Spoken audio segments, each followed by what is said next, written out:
The Power of Your Subconscious Mind by Dr. Joseph Murphy. How this book can work miracles in your life. I've seen miracles happen to men and women in all walks of life all over the world. Miracles will happen to you too when you begin using the magic power of your subconscious mind. This book is designed to teach you that your habitual thinking and imagery mold, fashion, and create your destiny. For as a man thinketh in his subconscious mind, so is he. Do you know the answers? Why is one man sad and another man happy? Why is one man joyous and prosperous, and another man poor and miserable? Why is one man fearful and anxious, and another full of faith and confidence? Why does one man have a beautiful, luxurious home, while another man lives out a meager existence in a slum? Why is one man a great success and another an abject failure? Why is one speaker outstanding and immensely popular, and another mediocre and unpopular? Why is one man a genius in his work or profession, while the other man toils and moils all his life without doing or accomplishing anything worthwhile? Why is one man healed of a so-called incurable disease and another isn't? Why is it so many good, kind, religious people suffer the tortures of the damned in their mind and body? Why is it many immoral and irreligious people succeed and prosper and enjoy radiant health? Why is one woman happily married and her sister very unhappy and frustrated? Is there an answer to these questions in the workings of your conscious and subconscious minds? There most certainly is. Reason for writing this book. It is for the express purpose of answering and clarifying the above questions and many others of a similar nature that motivated me to write this book. I have endeavored to explain the great fundamental truths of your mind in the simplest language possible. I believe that it's perfectly possible to explain the basic, foundational, and fundamental laws of life and of your mind in ordinary, everyday language. You'll find that the language of this book is that used in your daily papers, current periodicals, in your business offices, in your home, and in the daily workshop. I urge you to study this book and apply the techniques outlined therein, and as you do, I feel absolutely convinced that you will lay hold of a miracle-working power that will lift you up from confusion, misery, melancholy, and failure, and guide you to your true place, solve your difficulties, sever you from emotional and physical bondage, and place you on the royal road to freedom, happiness, and peace of mind. This miracle-working power of your subconscious mind can heal you of your sickness, make you vital and strong again. In learning how to use your inner powers, you will open the prison door of your fear and enter into a life described by Paul as the glorious liberty of the sons of God. Releasing the miracle-working power. A personal healing will ever be the most convincing evidence of our subconscious powers. Over 42 years ago, I resolved a malignancy. In medical terminology, it was called a sarcoma. By using the healing power of my subconscious mind, which created me and still maintains and governs all my vital functions. The technique I applied is elaborated on in this book, and I feel sure that it will help others to trust the same infinite healing presence lodged in the subconscious depths of all men.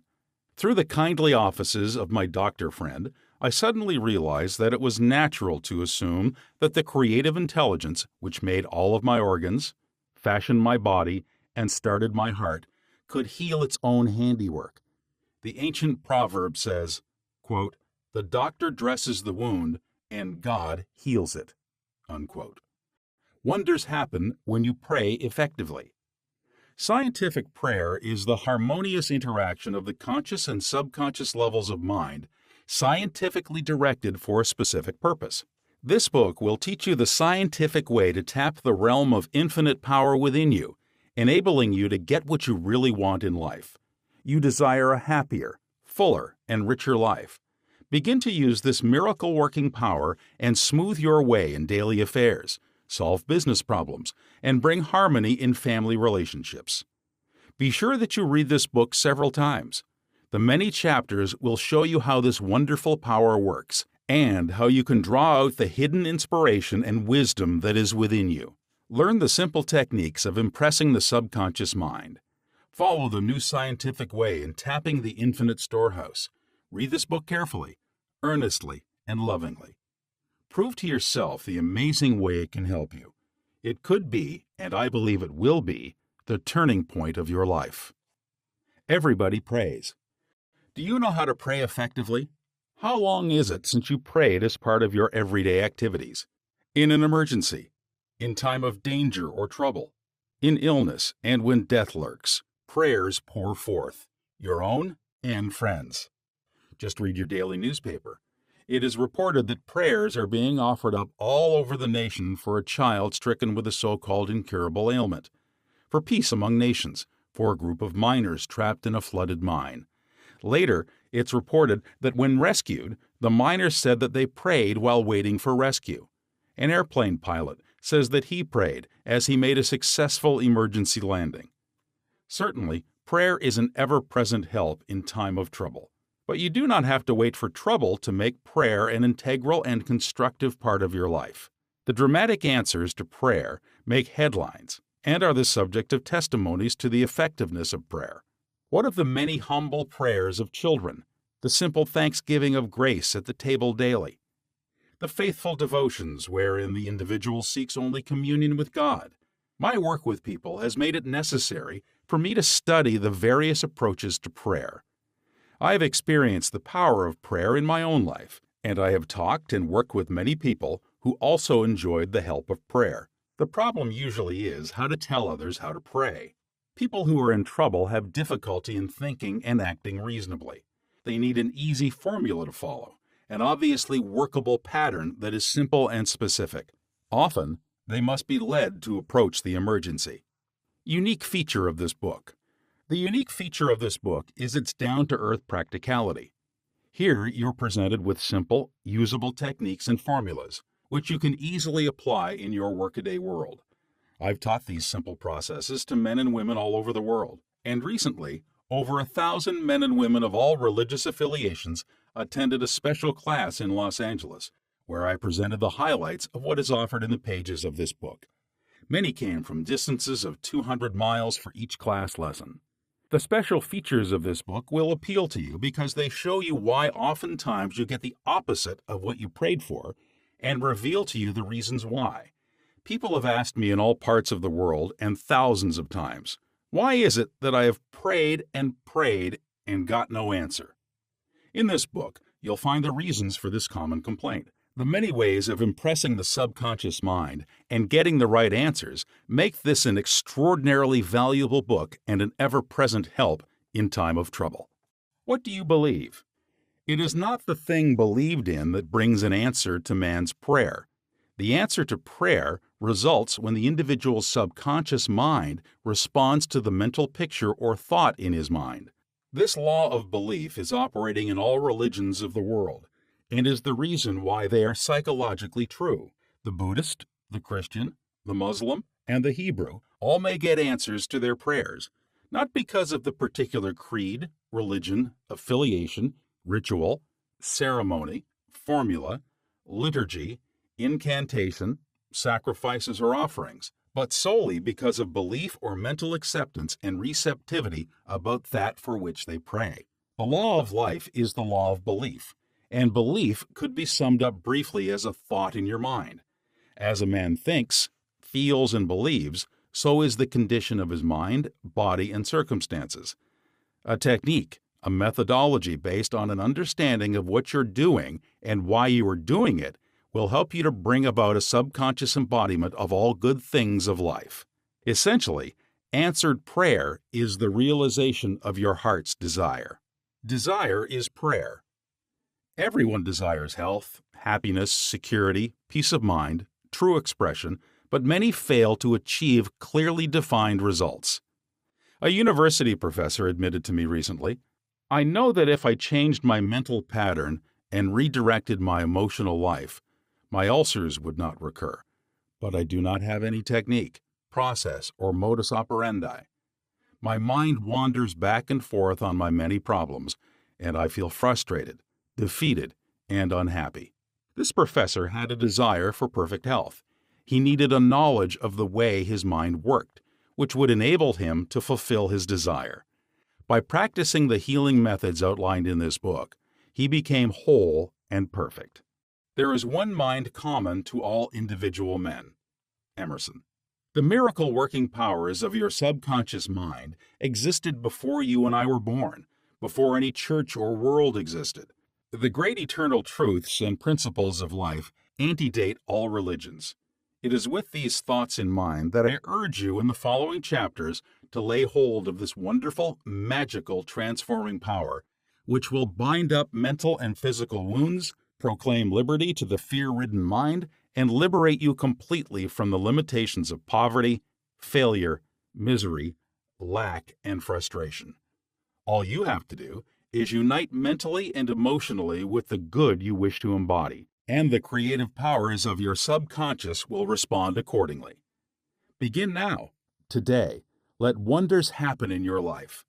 Keep on keeping on until the day breaks and the shadows flee away. Chapter 1. The Treasure House Within You. Infinite riches are all around you, if you will open up your mental eyes and behold the treasure house of infinity within you. There's a gold mine within you from which you can extract everything you need to live life gloriously, joyously, and abundantly. Many are sound asleep because they do not know about this gold mine of infinite intelligence and boundless love within themselves. Whatever you want, you can draw forth. A magnetized piece of steel will lift about 12 times its own weight, and if you demagnetize this same piece of steel, it will not even lift a feather. Similarly, there are two types of men. There is the magnetized man who is full of confidence and faith. He knows that he is born to win and to succeed. Then there is the type of man who is demagnetized. He is full of fears and doubts. Opportunities come, and he says, I might fail, I might lose my money, people will laugh at me. This type of man will not get very far in life, because if he is afraid to go forward, he will simply stay where he is. Become a magnetized man and discover the master secret of the ages. The master secret of the ages. What, in your opinion, is the master secret of the ages? The secret of atomic energy? Thermonuclear energy? The neutron bomb? Interplanetary travel? No, not any of these. Then what is this master secret? Where can one find it? And how can it be contacted and brought into action? The answer is extraordinarily simple. This secret is the marvelous miracle-working power found in your own subconscious mind, the last place that most people would seek it. The marvelous power of your subconscious. You can bring into your life more power, more wealth, more health, more happiness, and more joy by learning to contact and release the hidden power of your subconscious mind. You need not acquire this power. You already possess it. But you want to learn how to use it. You want to understand it so that you can apply it in all departments of your life. As you follow the simple techniques and processes set forth in this book, you can gain the necessary knowledge and understanding. You can be inspired by a new light, and you can generate a new force enabling you to realize your hopes and make all your dreams come true. Decide now to make your life grander, greater, richer, and nobler than ever before. Within your subconscious depths lies infinite wisdom, infinite power, and infinite supply of all that is necessary, which is waiting for development and expression. Begin now to recognize these potentialities of your deeper mind, and they will take form in the world without. The infinite intelligence within your subconscious mind can reveal to you everything you need to know at every moment of time and point of space, provided you are open-minded and receptive. You can receive new thoughts and ideas, enabling you to bring forth new inventions, make new discoveries, or write books and plays. Moreover, the infinite intelligence in your subconscious mind can impart to you wonderful kinds of knowledge of an original nature. It can reveal to you and open the way for perfect expression and true place in your life. Through the wisdom of your subconscious mind, you can attract the ideal companion, as well as the right business associate or partner. It can find the right buyer for your home and provide you with all the money you need and the financial freedom to be, to do, and to go as your heart desires. It is your right to discover this inner world of thought, feeling, and power, of light, love, and beauty. Though invisible, its forces are mighty. Within your subconscious mind, you will find the solution for every problem and the cause for every effect. Because you can draw out the hidden powers, you come into actual possession of the power and wisdom necessary to move forward in abundance, security, joy, and dominion. I have seen the power of the subconscious lift people up out of crippled states, making them whole, vital, and strong once more, and free to go out into the world to experience happiness, health, and joyous expression. There is a miraculous healing power in your subconscious that can heal the troubled mind and the broken heart. It can open the prison door of the mind and liberate you. It can free you from all kinds of material and physical bondage. Necessity of a working basis.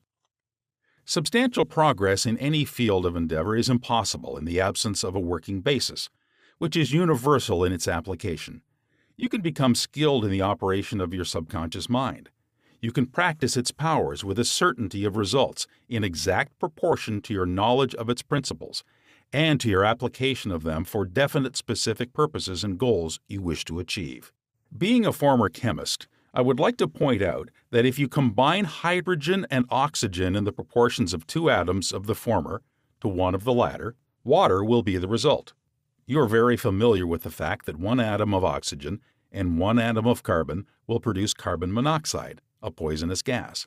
But if you add another atom of oxygen, you will get carbon dioxide, a harmless gas, and so on throughout the vast realm of chemical compounds. You must not think that the principles of chemistry, physics, and mathematics differ from the principles of your subconscious mind. Let us consider a generally accepted principle.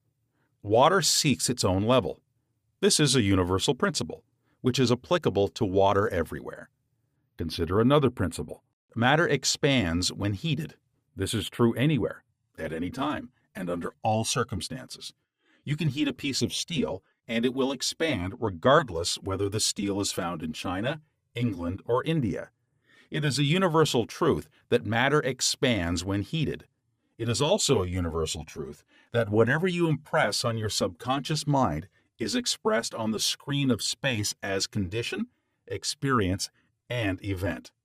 Your prayer is answered because your subconscious mind is principle, and by principle, I mean the way a thing works. For example, the principle of electricity is that it works from a higher to a lower potential. You do not change the principle of electricity when you use it, but by cooperating with nature, you bring forth marvelous inventions and discoveries, which bless humanity in countless ways. Your subconscious mind is principle and works according to the law of belief. You must know what belief is, why it works, and how it works. Your Bible says in a simple, clear, and beautiful way, "Whoever shall say unto this mountain, Be thou removed, and be thou cast into the sea, and shall not doubt in his heart, but shall believe that those things which he saith shall come to pass, he shall have whatsoever he saith." Mark 11:23. The law of your mind is the law of belief. This means to believe in the way your mind works, to believe in belief itself. The belief of your mind is the thought of your mind. That is simple. Just that and nothing else. All your experiences, events, conditions, and acts are the reactions of your subconscious mind to your thoughts. Remember, it is not the thing believed in, but the belief in your own mind which brings about the result. Cease believing in the false beliefs, opinions, superstitions, and fears of mankind. Begin to believe in the eternal verities and truths of life, which never change. Then you will move onward, upward, and Godward. Whoever reads this book and applies the principles of the subconscious mind herein set forth will be able to pray scientifically and effectively for himself and for others. Your prayer is answered according to the universal law of action and reaction. Thought is incipient action. The reaction is the response from your subconscious mind. which corresponds with the nature of your thought. Busy your mind with the concepts of harmony, health, peace, and goodwill, and wonders will happen in your life. The duality of mind. You have only one mind, but your mind possesses two distinctive characteristics.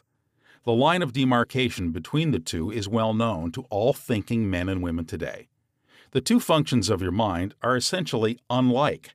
Each is endowed with separate and distinct attributes and powers. The nomenclature generally used to distinguish the two functions of your mind is as follows: the objective and subjective mind, the conscious and subconscious mind, the waking and sleeping mind, the surface self and the deep self, the voluntary mind and the involuntary mind, the male and the female, and many other terms. You will find the terms conscious and subconscious used to represent the dual nature of your mind throughout this book. The conscious and subconscious minds. An excellent way to get acquainted with the two functions of your mind is to look upon your own mind as a garden. You are a gardener, and you're planting seeds, thoughts, in your subconscious mind all day long, based on your habitual thinking. As you sow in your subconscious mind, so shall you reap in your body and environment. Begin now to sow thoughts of peace, happiness, right action, goodwill, and prosperity. Think quietly and with interest on these qualities and accept them fully in your subconscious reasoning mind. Continue to plant these wonderful seeds, thoughts, in the garden of your mind, and you will reap a glorious harvest. Your subconscious mind may be likened to the soil, which will grow all kinds of seeds, good or bad.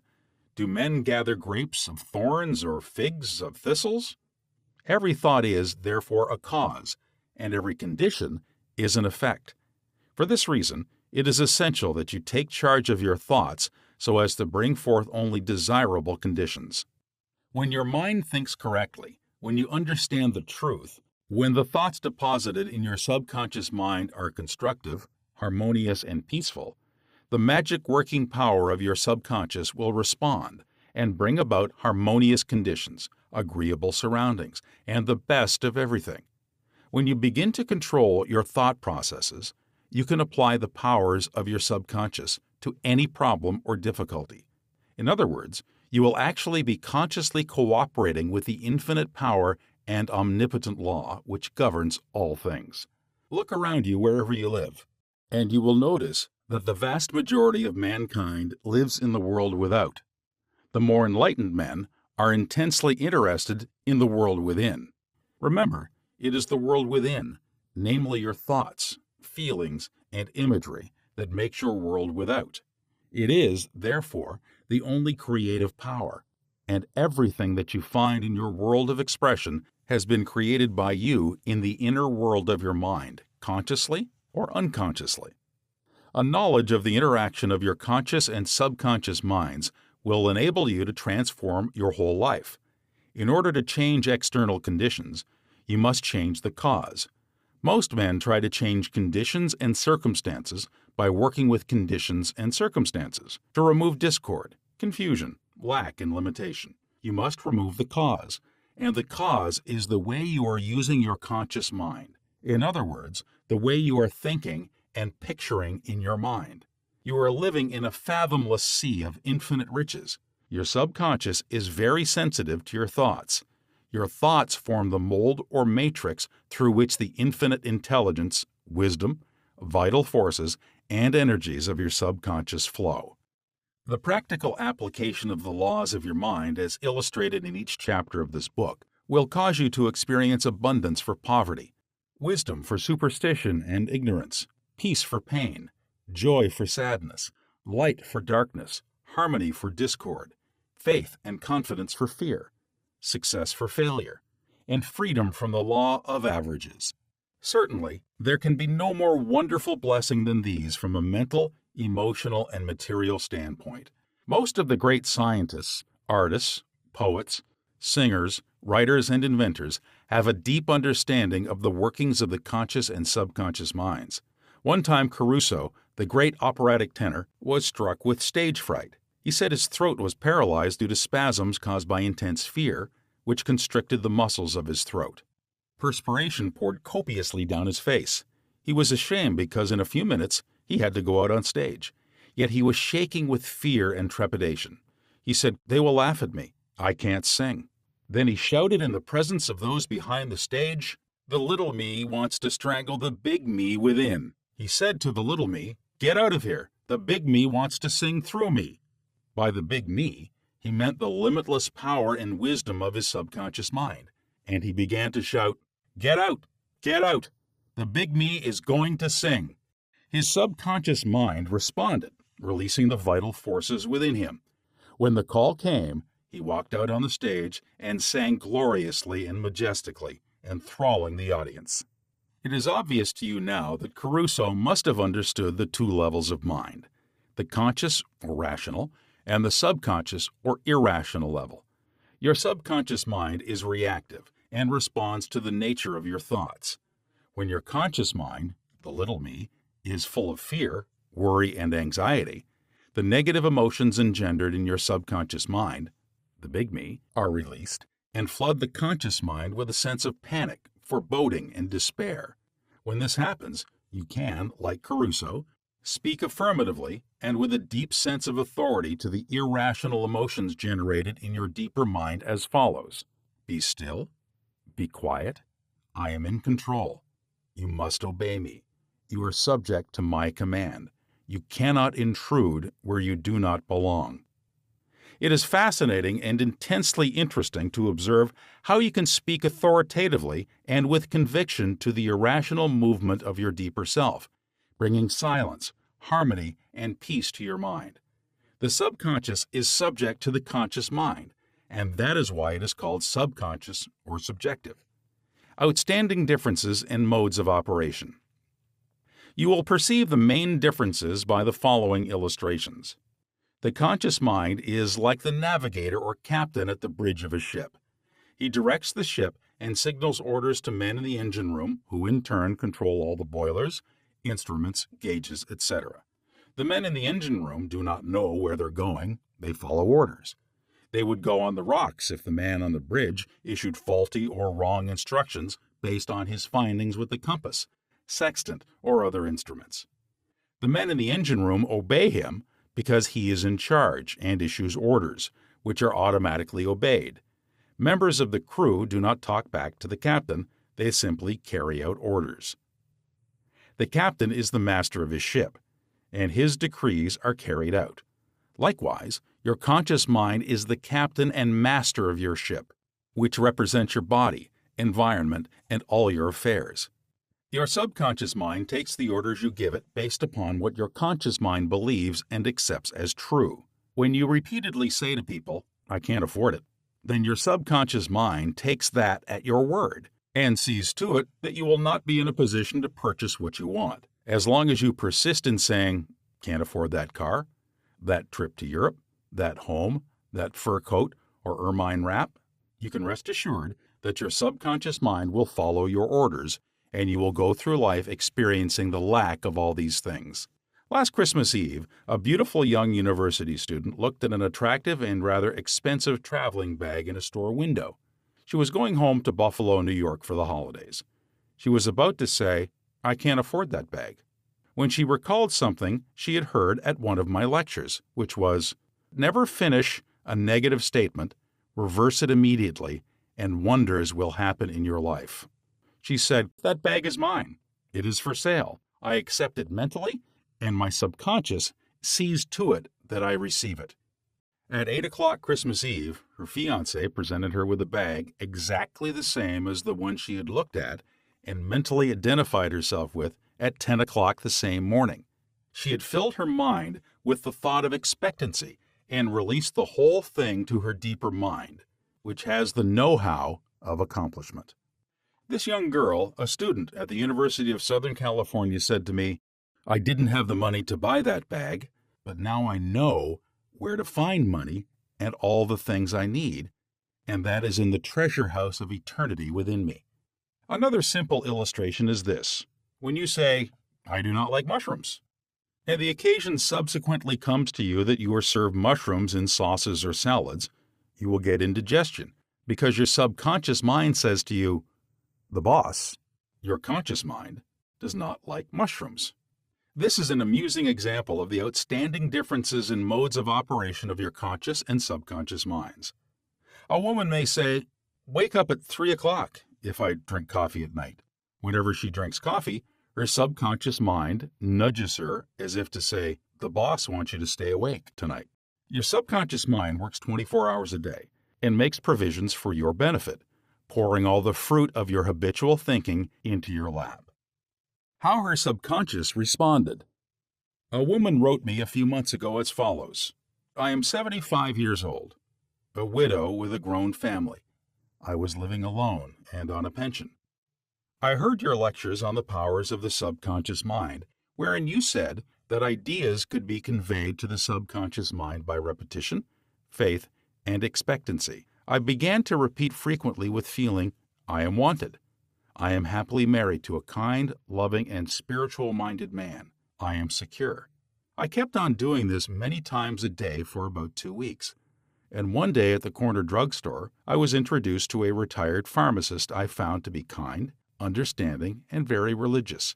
He was a perfect answer to my prayer. Within a week, he proposed to me, and now we are on our honeymoon in Europe. I know that the intelligence within my subconscious mind brought both of us together in divine order." This woman discovered that the treasure house was within her. Her prayer was felt as true in her heart, and her affirmation sank down by osmosis into her subconscious mind, which is the creative medium. The moment she succeeded in bringing about a subjective embodiment, her subconscious mind brought about the answer through the law of attraction. Her deeper mind, full of wisdom and intelligence, brought both of them together in divine order. Be sure that you think on whatsoever things are true, whatsoever things are honest, whatsoever things are just, whatsoever things are pure, whatsoever things are lovely, whatsoever things of good report. If there be any virtue, and if there be any praise, think on these things. Philippians 4:8. Brief summary of ideas worth remembering. 1. The treasure house is within you. Look within for the answer to your heart's desire. 2. The great secret possessed by the great men of all ages was their ability to contact and release the powers of their subconscious mind. You can do the same. 3. Your subconscious has the answer to all problems. If you suggest to your subconscious prior to sleep, "I want to get up at 6 a.m., it will awaken you at that exact time. 4. Your subconscious mind is the builder of your body and can heal you. Lull yourself to sleep every night with the idea of perfect health, and your subconscious, being your faithful servant, will obey you. 5. Every thought is a cause and every condition is an effect. 6. If you want to write a book, write a wonderful play, give a talk to your audience, then convey the idea lovingly and feelingly to your subconscious mind, and it will respond accordingly. 7. You are like a captain navigating a ship. He must give the right orders, and likewise, you must give the right orders, thoughts and images, to your subconscious mind, which controls and governs all your experiences. 8. Never use the terms, "I can't afford it," or "I can't do this." Your subconscious mind takes you at your word and sees to it that you do not have the money or the ability to do what you want to do. Affirm, "I can do all things through the power of my subconscious mind." 9. The law of life is the law of belief. A belief is a thought in your mind. Do not believe in things to harm or hurt you. Believe in the power of your subconscious to heal, inspire, strengthen, and prosper you. According to your belief, it is done unto you. 10. Change your thoughts, and you change your destiny. Chapter 2. How your mind works. You have a mind, and you should learn how to use it. There are 2 levels of your mind, the conscious or rational level, and the subconscious or irrational level. You think with your conscious mind, and whatever you habitually think sinks down into your subconscious mind, which creates according to the nature of your thoughts. Your subconscious mind is the seat of your emotions and is the creative mind. If you think good, good will follow. If you think evil, evil will follow. This is the way your mind works. The main point to remember is once the subconscious mind accepts an idea, it begins to execute it. It is an interesting and subtle truth that the law of the subconscious mind works for good and bad ideas alike. This law, when applied in a negative way, is the cause of failure, frustration, and unhappiness. However, when your habitual thinking is harmonious and constructive, you experience perfect health, success, and prosperity. Peace of mind and a healthy body are inevitable when you begin to think and feel in the right way. Whatever you claim mentally and feel as true, your subconscious mind will accept and bring forth into your experience. The only thing necessary for you to do is to get your subconscious mind to accept your idea, and the law of your own subconscious mind will bring forth the health, peace, or the position you desire. You give the command or decree, and your subconscious will faithfully reproduce the idea impressed upon it. The law of your mind is this: you will get a reaction or response from your subconscious mind according to the nature of the thought or idea you hold in your conscious mind. Psychologists and psychiatrists point out that when thoughts are conveyed to your subconscious mind, impressions are made in the brain cells.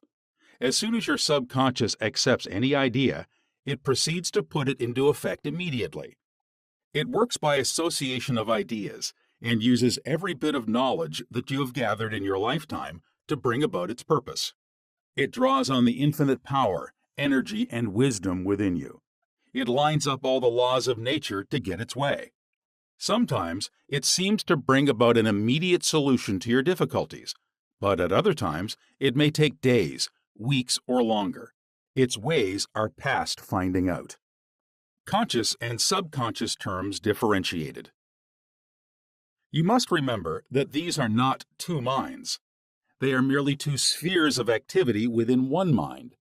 Your conscious mind is the reasoning mind. It is that phase of mind which chooses. For example, you choose your books, your home, and your partner in life. You make all your decisions with your conscious mind.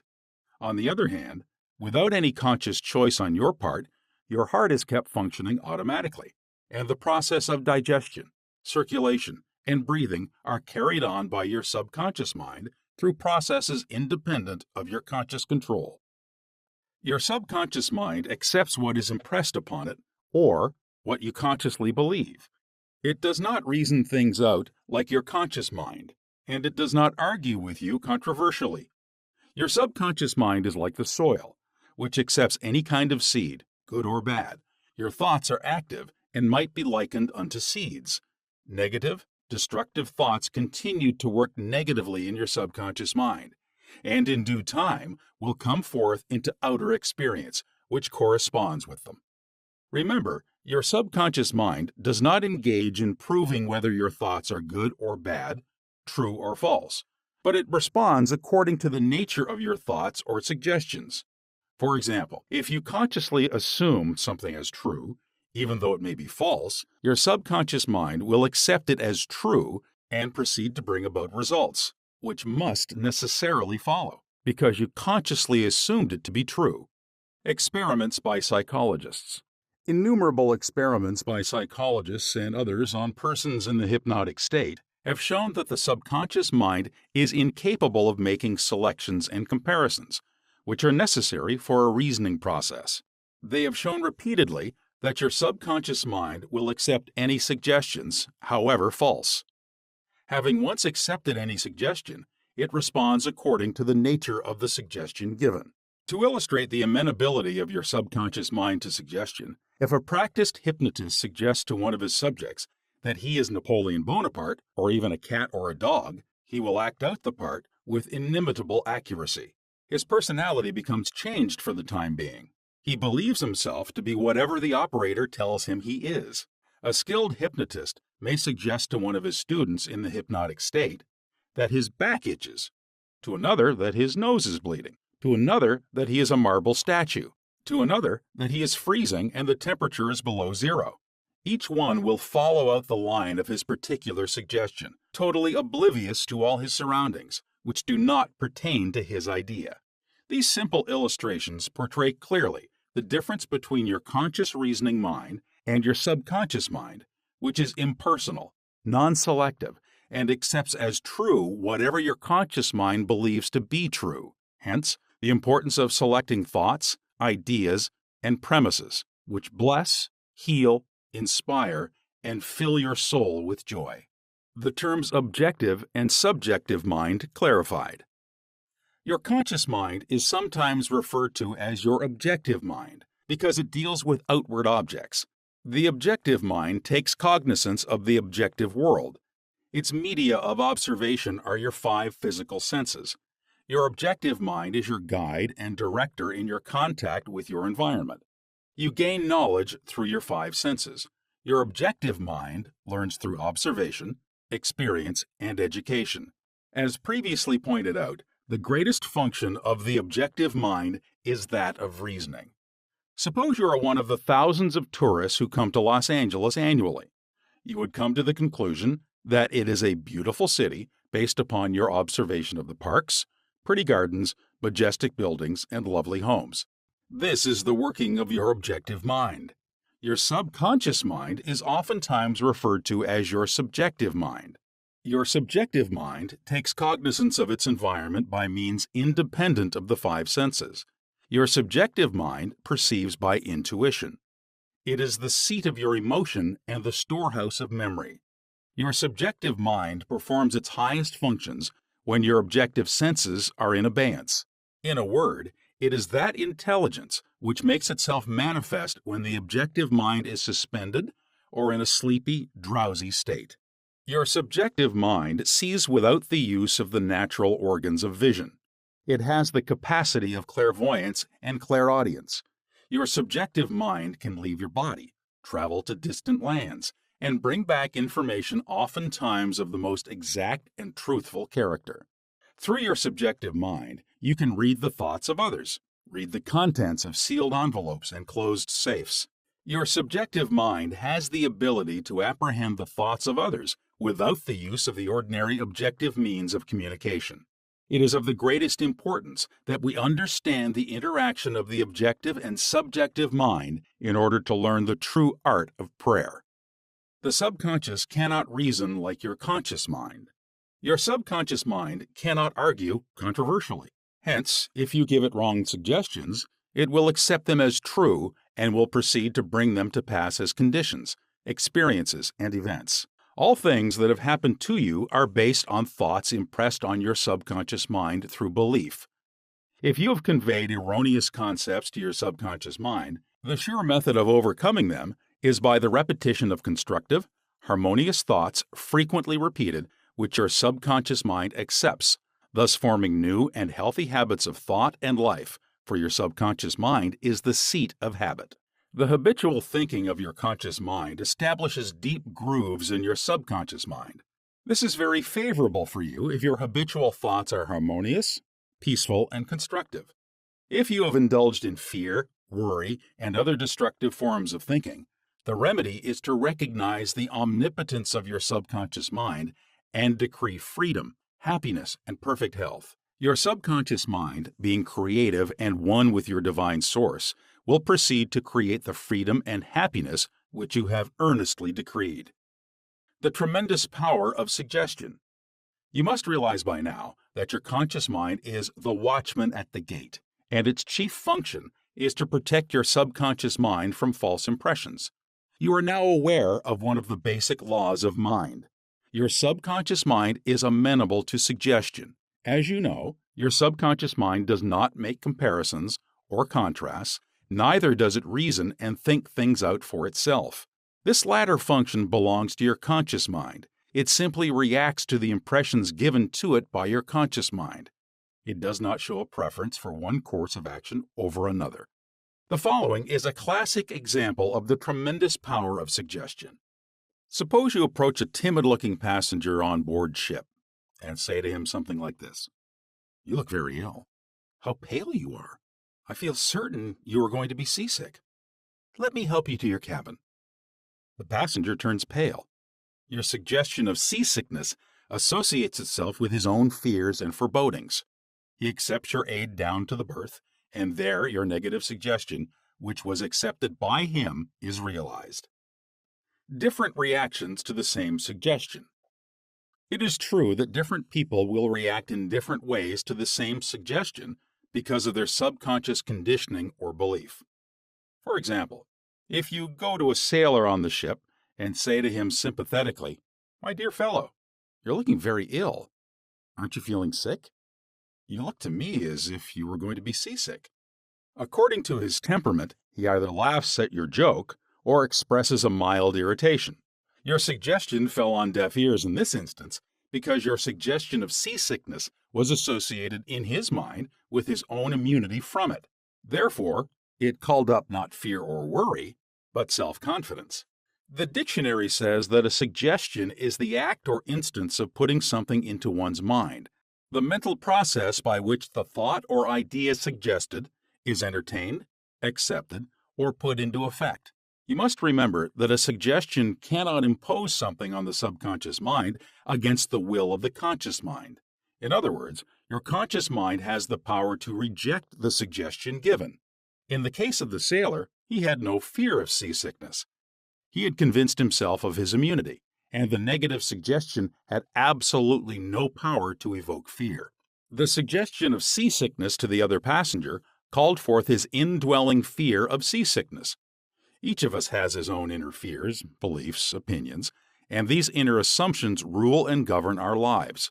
A suggestion has no power in and of itself, except it is accepted mentally by you. This causes your subconscious powers to flow in a limited and restricted way according to the nature of the suggestion. How he lost his arm. Every 2 or 3 years, I give a series of lectures at the London Truth Forum in Caxton Hall. This is a forum I founded a number of years ago. Dr. Evelyn Fleet, the director, told me about an article which appeared in the English newspapers dealing with the power of suggestion. This is the suggestion a man gave to his subconscious mind over a period of about 2 years. Quote, "I would give my right arm to see my daughter cured." Unquote. It appeared that his daughter had a crippling form of arthritis, together with a so-called incurable form of skin disease. Medical treatment had failed to alleviate the condition, and the father had an intense longing for his daughter's healing, and expressed his desire in the words just quoted. Dr. Evelyn Fleet said that the newspaper article pointed out that one day the family was out riding when their car collided with another. The father's right arm was torn off at the shoulder, and immediately the daughter's arthritis and skin condition vanished. You must make certain to give your subconscious only suggestions which heal, bless, elevate, and inspire you in all your ways. Remember that your subconscious mind cannot take a joke. It takes you at your word. How autosuggestion banishes fear. Illustrations of autosuggestion. Autosuggestion means suggesting something definite and specific to oneself. Herbert Parkin, in his excellent manual of autosuggestion, records the following incident. It has its amusing side so that one remembers it. Quote, "A New York visitor in Chicago looks at his watch, which is set an hour ahead of Chicago time, and tells a Chicago friend that it's 12 o'clock. The Chicago friend, not considering the difference in time between Chicago and New York, tells the New Yorker that he is hungry and that he must go to lunch." Unquote. Autosuggestion may be used to banish various fears and other negative conditions. A young singer was invited to give an audition. She had been looking forward to the interview, but on 3 previous occasions she had failed miserably due to the fear of failure. This young lady had a very good voice, but she had been saying to herself, "When the time comes for me to sing, maybe they won't like me. I will try, but I'm full of fear and anxiety." Her subconscious mind accepted these negative autosuggestions as a request and proceeded to manifest them and bring them into her experience. The cause was an involuntary autosuggestion. For example, silent fear thoughts emotionalized and subjectified. She overcame it by the following technique. 3 times a day, she isolated herself in her room. She sat down comfortably in an armchair, relaxed her body, and closed her eyes. She stilled her mind and body as best she could. Physical inertia favors mental passivity and renders the mind more receptive to suggestion.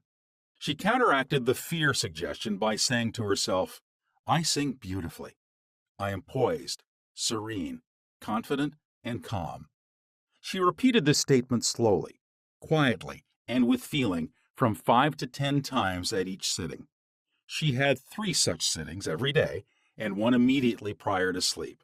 At the end of a week, she was completely poised and confident. When the invitation to audition came, she gave a remarkable, wonderful audition. How she restored her memory. A woman aged 75 was in the habit of saying to herself, "I'm losing my memory." She reversed the procedure and practiced induced autosuggestion several times a day as follows. "My memory from today on is improving in every department. I shall always remember whatever I need to know at every moment of time and point of space. The impressions received will be clearer and more definite. I shall retain them automatically and with ease. Whatever I wish to recall will immediately present itself in the correct form in my mind. I am improving rapidly every day, and very soon my memory will be better than it has ever been before." At the end of 3 weeks, her memory was back to normal, and she was delighted. How he overcame a nasty temper. Many men who complained of irritability and bad temper proved to be very susceptible to autosuggestion and obtained marvelous results by using the following statements 3 or 4 times a day, morning, noon, and at night prior to sleep for about a month. Quote, "Henceforth, I shall grow more good-humored. Joy, happiness, and cheerfulness are now becoming my normal states of mind. Every day I am becoming more and more lovable and understanding. I am now becoming the center of good cheer and goodwill to all those about me, infecting them with good humor. This happy, joyous, and cheerful mood is now becoming my normal, natural state of mind. I am grateful." Unquote. The constructive and destructive power of suggestion. Some illustrations and comments on heterosuggestion. Heterosuggestion means suggestions from another person. In all ages, the power of suggestion has played a part in the life and thought of man in every period of time and in each country of the earth. In many parts of the world, it is the controlling power in religion. Suggestion may be used to discipline and control ourselves, but it can also be used to take control and command over others who do not know the laws of mind. In its constructive form, it is wonderful and magnificent. In its negative aspects, it is one of the most destructive of all the response patterns of the mind, resulting in patterns of misery, failure, suffering, sickness, and disaster. Have you accepted any of these? From infancy on, the majority of us have been given many negative suggestions. Not knowing how to thwart them, we unconsciously accept them. Here are some of the negative suggestions. You can't. You'll never amount to anything. You mustn't. You'll fail. You haven't got a chance. You're all wrong. It's no use. It's not what you know, but who you know. The world is going to the dogs. What's the use? Nobody cares. It's no use trying so hard. You're too old now. Things are getting worse and worse. Life is an endless grind. Love is for the birds. You just can't win. Pretty soon you'll be bankrupt. Watch out, you'll get the virus. You can't trust a soul, etc. Unless as an adult you use constructive autosuggestion, which is a reconditioning therapy, the impressions made on you in the past can cause behavior patterns that cause failure in your personal and social life. Autosuggestion is a means releasing you from the mass of negative verbal conditioning that might otherwise distort your life pattern, making the development of good habits difficult. You can counteract negative suggestions. Pick up the paper any day, and you can read dozens of items that could sow the seeds of futility, fear, worry, anxiety, and impending doom. If accepted by you, these thoughts of fear could cause you to lose the will for life. Knowing that you can reject all of these negative suggestions by giving your subconscious mind constructive autosuggestions, you counteract all of these destructive ideas. Check regularly on the negative suggestions that people make to you. You do not have to be influenced by destructive heterosuggestion. All of us have suffered from it in our childhood and in our teens. If you look back, you can easily recall how parents, friends, relatives, teachers, and associates contributed in the campaign of negative suggestions. Study the things said to you, and you will discover much of it was in the form of propaganda. The purpose of much of what was said was to control you or instill fear into you. This heterosuggestion process goes on in every home, office, factory, and club. You will find that many of these suggestions are for the purpose of making you think, feel, and act as others want you to, and in ways that are to their advantage. How suggestion killed a man. Here is an illustration of heterosuggestion. A relative of mine went to a crystal gazer in India who told him that he had a bad heart and predicted that he would die in the next new moon. He began to tell all members of his family about this prediction, and he arranged his will. This powerful suggestion entered into his subconscious mind because he accepted it completely. My relative also told me that his crystal gazer was believed to have some strange occult powers, and he could do harm or good to a person. He died as predicted, not knowing that he was the cause of his own death. I suppose many of us have heard similar, stupid, ridiculous, superstitious stories. Let us look at what happened in the light of our knowledge of the way the subconscious mind works. Whatever the conscious, reasoning mind of man believes, the subconscious mind will accept and act upon. My relative was happy, healthy, vigorous, and robust when he went to see the fortune teller. She gave him a very negative suggestion, which he accepted. He became terrified and constantly dwelt upon the fact that he was going to die at the next new moon. He proceeded to tell everyone about it, and he prepared for the end. The activity took place in his own mind, and his own thought was the cause. He brought about his own so-called death, or rather destruction of the physical body, by his fear and expectation of the end.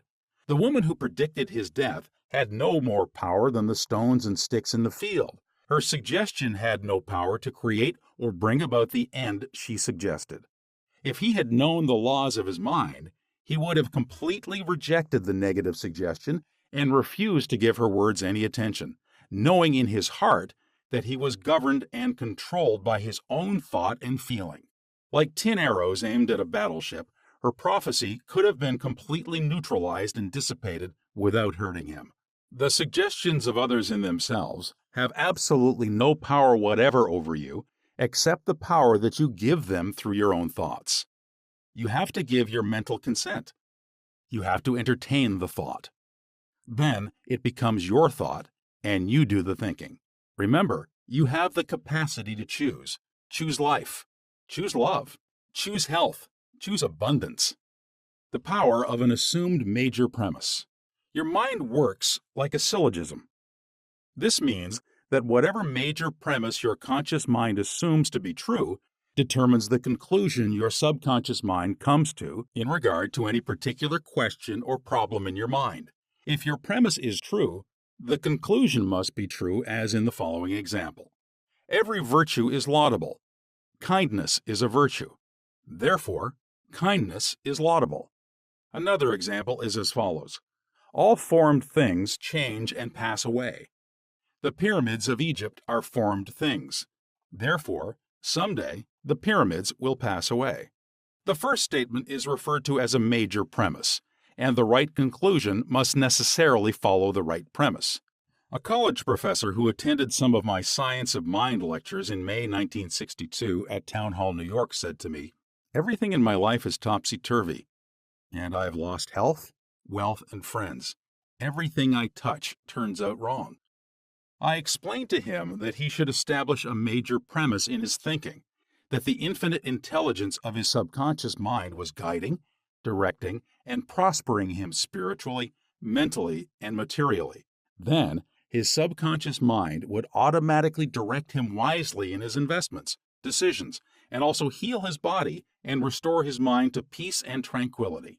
The professor formulated an overall picture of the way he wanted his life to be, and this was his major premise. Quote, "Infinite intelligence leads and guides me in all my ways. Perfect health is mine, and the law of harmony operates in my mind and body. Beauty, love, peace, and abundance are mine. The principle of right action and divine order govern my entire life. I know my major premise is based on the eternal truths of life, and I know, feel, and believe that my subconscious mind responds according to the nature of my conscious mind thinking." Unquote. He wrote me as follows. I repeated the above statements slowly, quietly, and lovingly several times a day, knowing that they were sinking deep down into my subconscious mind and that results must follow.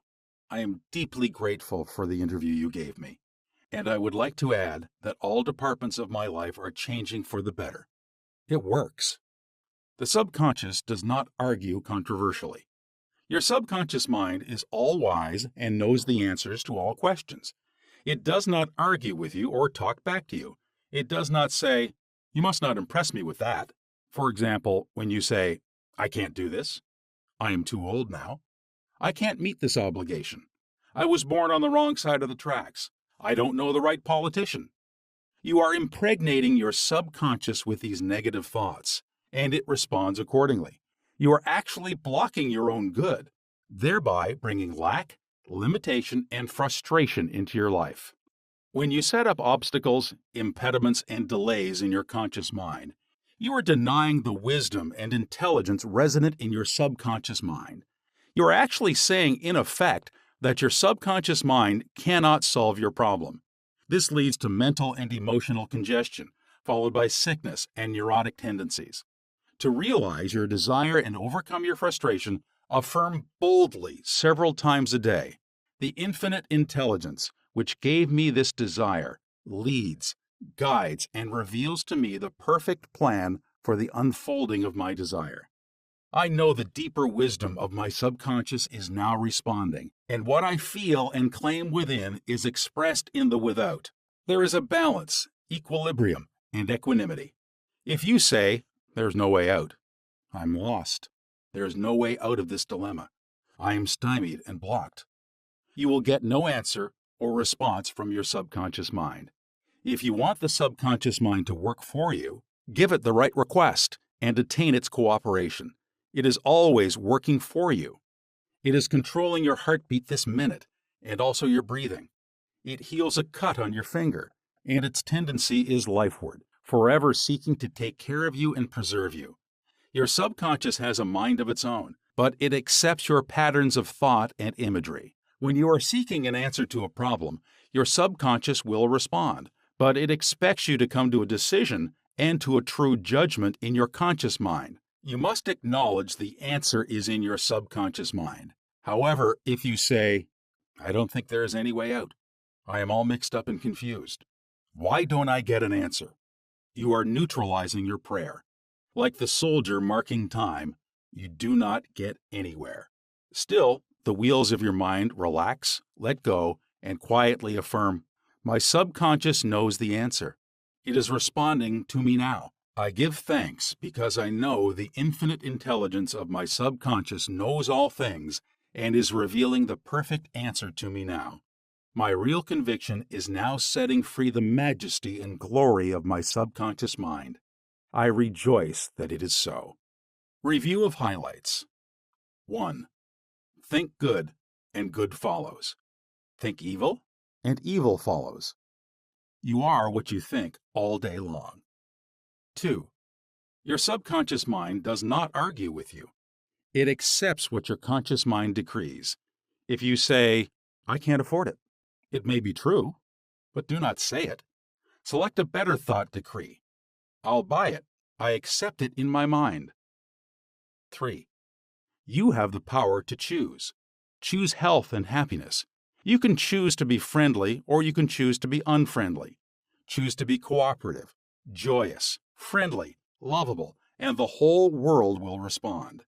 This is the best way to develop a wonderful personality. 4. Your conscious mind is the watchman at the gate. Its chief function is to protect your subconscious mind from false impressions. Choose to believe that something good can happen and is happening now.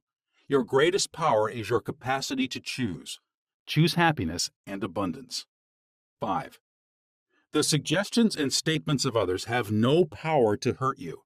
The only power is the movement of your own thought. You can choose to reject the thoughts or statements of others and affirm the good. You have the power to choose how you will react. 6. Watch what you say. You have to account for every idle word. Never say, "I will fail. I will lose my job. I can't pay the rent." Your subconscious cannot take a joke. It brings all these things to pass. 7. Your mind is not evil. No force of nature is evil. It depends how you use the powers of nature. Use your mind to bless, heal, and inspire all people everywhere. 8. Never say, I can't. Overcome that fear by substituting the following. I can do all things through the power of my own subconscious mind. 9. Begin to think from the standpoint of the eternal truths and principles of life, and not from the standpoint of fear, ignorance, and superstition. Do not let others do your thinking for you. Choose your own thoughts and make your own decisions. 10. You are the captain of your soul, subconscious mind, and the master of your fate. Remember, you have the capacity to choose. Choose life, choose love, choose health, choose happiness. 11. Whatever your conscious mind assumes and believes to be true, your subconscious mind will accept and bring to pass. Believe in good fortune, divine guidance, right action, and all the blessings of life. Chapter 3. The miracle working power of your subconscious. The power of your subconscious is enormous. It inspires you, it guides you, and it reveals to you names, facts, and scenes from the storehouse of memory. Your subconscious started with your heartbeat, controls the circulation of your blood, regulates your digestion, assimilation, and elimination. When you eat a piece of bread, your subconscious mind transmutes it into tissue, muscle, bone, and blood. This process is beyond the ken of the wisest man who walks the earth.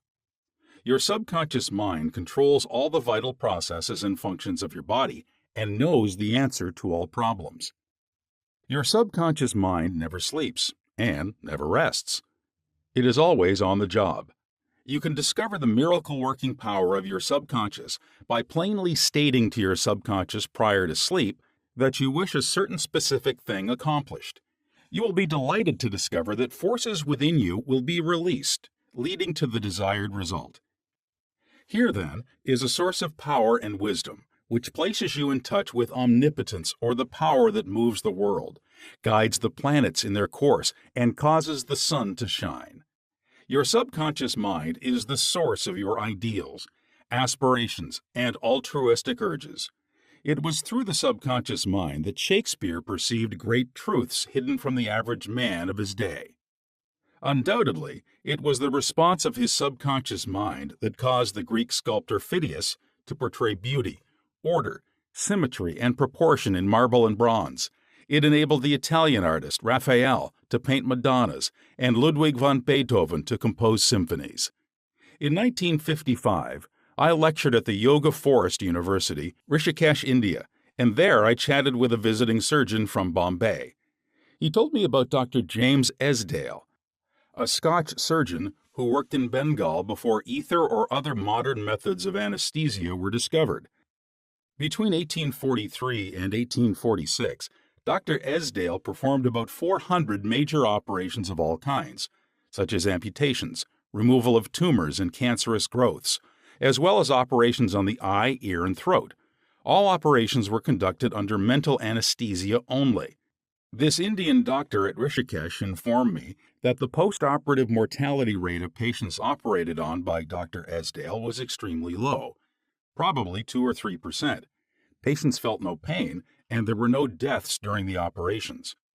Dr. Esdale suggested to the subconscious minds of all his patients who were in a hypnotic state that no infection or septic condition would develop. You must remember that this was before Louis Pasteur, Joseph Lister, and others who pointed out the bacterial origin of disease and causes of infection due to unsterilized instruments and virulent organisms. This Indian surgeon said that the reason for the low mortality rate and the general absence of infection, which was reduced to a minimum, was undoubtedly due to the suggestions of Dr. Esdale to the subconscious minds of his patients. They responded according to the nature of his suggestion. It is simply wonderful when you conceive how a surgeon, over 120 years ago, discovered the miraculous wonder-working powers of the subconscious mind. Doesn't it cause you to be seized with a sort of mystic awe when you stop and think of the transcendental powers of your subconscious mind? Consider its extrasensory perceptions, such as its capacity for clairvoyance and clairaudience, its independence of time and space, its capacity to render you free from all pain and suffering, and its capacity to get the answer to all problems, be they what they may. All these and many more reveal to you that there is a power and an intelligence within you that far transcends your intellect, causing you to marvel at the wonders of it all. All these experiences cause you to rejoice and believe in the miracle-working powers of your subconscious mind.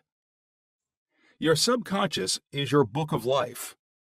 Whatever thoughts, beliefs, opinions, theories, or dogmas you write, engrave, or impress on your subconscious mind, you shall experience them as the objective manifestation of circumstances, conditions, and events. What you write on the inside, you will experience on the outside. You have two sides to your life, objective and subjective, visible and invisible, thought and its manifestation. Your thought is received by your brain, which is the organ of your conscious reasoning mind. When your conscious or objective mind accepts the thought completely, it is sent to the solar plexus, called the brain of your mind, where it becomes flesh and is made manifest in your experience. As previously outlined, your subconscious cannot argue. It acts only from what you write on it. It accepts your verdict or the conclusions of your conscious mind as final. This is why you are always writing on the book of life, because your thoughts become your experiences. The American essayist Ralph Waldo Emerson said, quote, "Man is what he thinks all day long." Unquote. What is impressed in the subconscious is expressed. William James, the father of American psychology, said that the power to move the world is in your subconscious mind. Your subconscious mind is one with infinite intelligence and boundless wisdom. It is fed by hidden springs and is called the law of life. Whatever you impress upon your subconscious mind, the latter will move heaven and earth to bring it to pass. You must, therefore, impress it with right ideas and constructive thoughts. The reason there is so much chaos and misery in the world is because people do not understand the interaction of their conscious and subconscious minds. When these two principles work in accord, in concord, in peace, and synchronously together, you will have health, happiness, peace, and joy. There is no sickness or discord when the conscious and subconscious work together harmoniously and peacefully. The tomb of Hermes was opened with great expectancy and a sense of wonder, because people believed that the greatest secret of the ages was contained therein. The secret was, as within, so without, as above, so below. In other words, whatever is impressed in your subconscious mind is expressed on the screen of space. The same truth was proclaimed by Moses, Isaiah, Jesus, Buddha, Zoroaster, Lao Tse, and all the illuminated seers of the ages. Whatever you feel as true subjectively is expressed as conditions, experiences, and events. Motion and emotion must balance. As in heaven, your own mind, so on earth, in your own body and environment. This is the great law of life. You will find throughout all nature the law of action and reaction, of rest and motion. These two must balance, then there will be harmony and equilibrium. You are here to let the life principle flow through you rhythmically and harmoniously. The intake and the outgo must be equal. The impression and the expression must be equal. All your frustration is due to unfulfilled desire. If you think negatively, destructively, and viciously, these thoughts generate destructive emotions, which must be expressed and find an outlet. These emotions, being of a negative nature, are frequently expressed as ulcers, heart trouble, tension, and anxieties. What is your idea or feeling about yourself now? Every part of your being expresses that idea. Your vitality, body, financial status, friends, and social status represent a perfect reflection of the idea you have of yourself. This is the real meaning of what is impressed in your subconscious mind, and which is expressed in all phases of your life. We injure ourselves by the negative ideas which we entertain. How often have you wounded yourself by getting angry, fearful, jealous, or vengeful? These are the poisons that enter your subconscious mind. You were not born with negative attitudes. Feed your subconscious mind life-giving thoughts, and you will wipe out all the negative patterns lodged therein. As you continue to do this, all the past will be wiped out and remembered no more. The subconscious heals a malignancy of the skin. A personal healing will ever be the most convincing evidence of the healing power of the subconscious mind. Over 40 years ago, I resolved a malignancy of the skin through prayer. Medical therapy had failed to check the growth, and it was getting progressively worse. A clergyman with a deep psychological knowledge explained to me the inner meaning of the 139th Psalm, wherein it says, "In thy book all my members were written which in continuance were fashioned, when as yet there were none of them." He explained that the term book meant my subconscious mind, which fashioned and molded all my organs from an invisible cell. He also pointed out that inasmuch as my subconscious mind made my body, it could also recreate it and heal it according to the perfect pattern within it. The clergyman showed me his watch and said, "This had a maker, and the watchmaker had to have the idea first in mind before the watch became an objective reality. And if the watch was out of order, the watchmaker could fix it." My friend reminded me that the subconscious intelligence which created my body was like a watchmaker, and it also knew exactly how to heal, restore, and direct all the vital functions and processes of my body. But that I had to give it the perfect idea of health. This would act as cause, and the effect would be a healing. I prayed in a very simple way as follows. My body and all its organs were created by the infinite intelligence in my subconscious mind. It knows how to heal me. Its wisdom fashioned all my organs, tissues, muscles, and bones. This infinite healing presence within me is now transforming every atom of my being, making me whole and perfect now. I give thanks for the healing I know is taking place now. Wonderful are the works of the creative intelligence within me. I prayed aloud for about 5 minutes 2 or 3 times a day, repeating the above simple prayer. In about 3 months, my skin was whole and perfect. As you can see, all I did was give life-giving patterns of wholeness, beauty, and perfection to my subconscious mind, thereby obliterating the negative images and patterns of thought lodged in my subconscious mind, which were the cause of all my trouble. Nothing appears on your body except when the mental equivalent is first in your mind, and as you change your mind by drenching it with incessant affirmatives, you change your body. This is the basis of all healing. Marvelous are thy works, and that my soul, subconscious mind, knoweth right well. Psalm 139, verse 14. How the subconscious controls all functions of the body. While you are awake or sound asleep upon your bed, the ceaseless, tireless action of your subconscious mind controls all the vital functions of your body without the help of your conscious mind. For example, while you are asleep, your heart continues to beat rhythmically, your lungs do not rest, and the process of inhalation and exhalation, whereby your blood absorbs fresh air, goes on just the same as when you are awake. Your subconscious controls your digestive processes and glandular secretions, as well as all the other mysterious operations of your body. The hair on your face continues to grow whether you are asleep or awake. Scientists tell us that the skin secretes much more perspiration during sleep than during the waking hours. Your eyes, ears, and other senses are active during sleep. For instance, many of our great scientists have received answers to perplexing problems while they were asleep. They saw the answers in a dream. Oftentimes, your conscious mind interferes with the normal rhythm of your heart, lungs, and functioning of the stomach and intestines by worry, anxiety, fear, and depression. These patterns of thought interfere with the harmonious functioning of your subconscious mind. When mentally disturbed, the best procedure is to let go, relax, and still the wheels of your thought processes.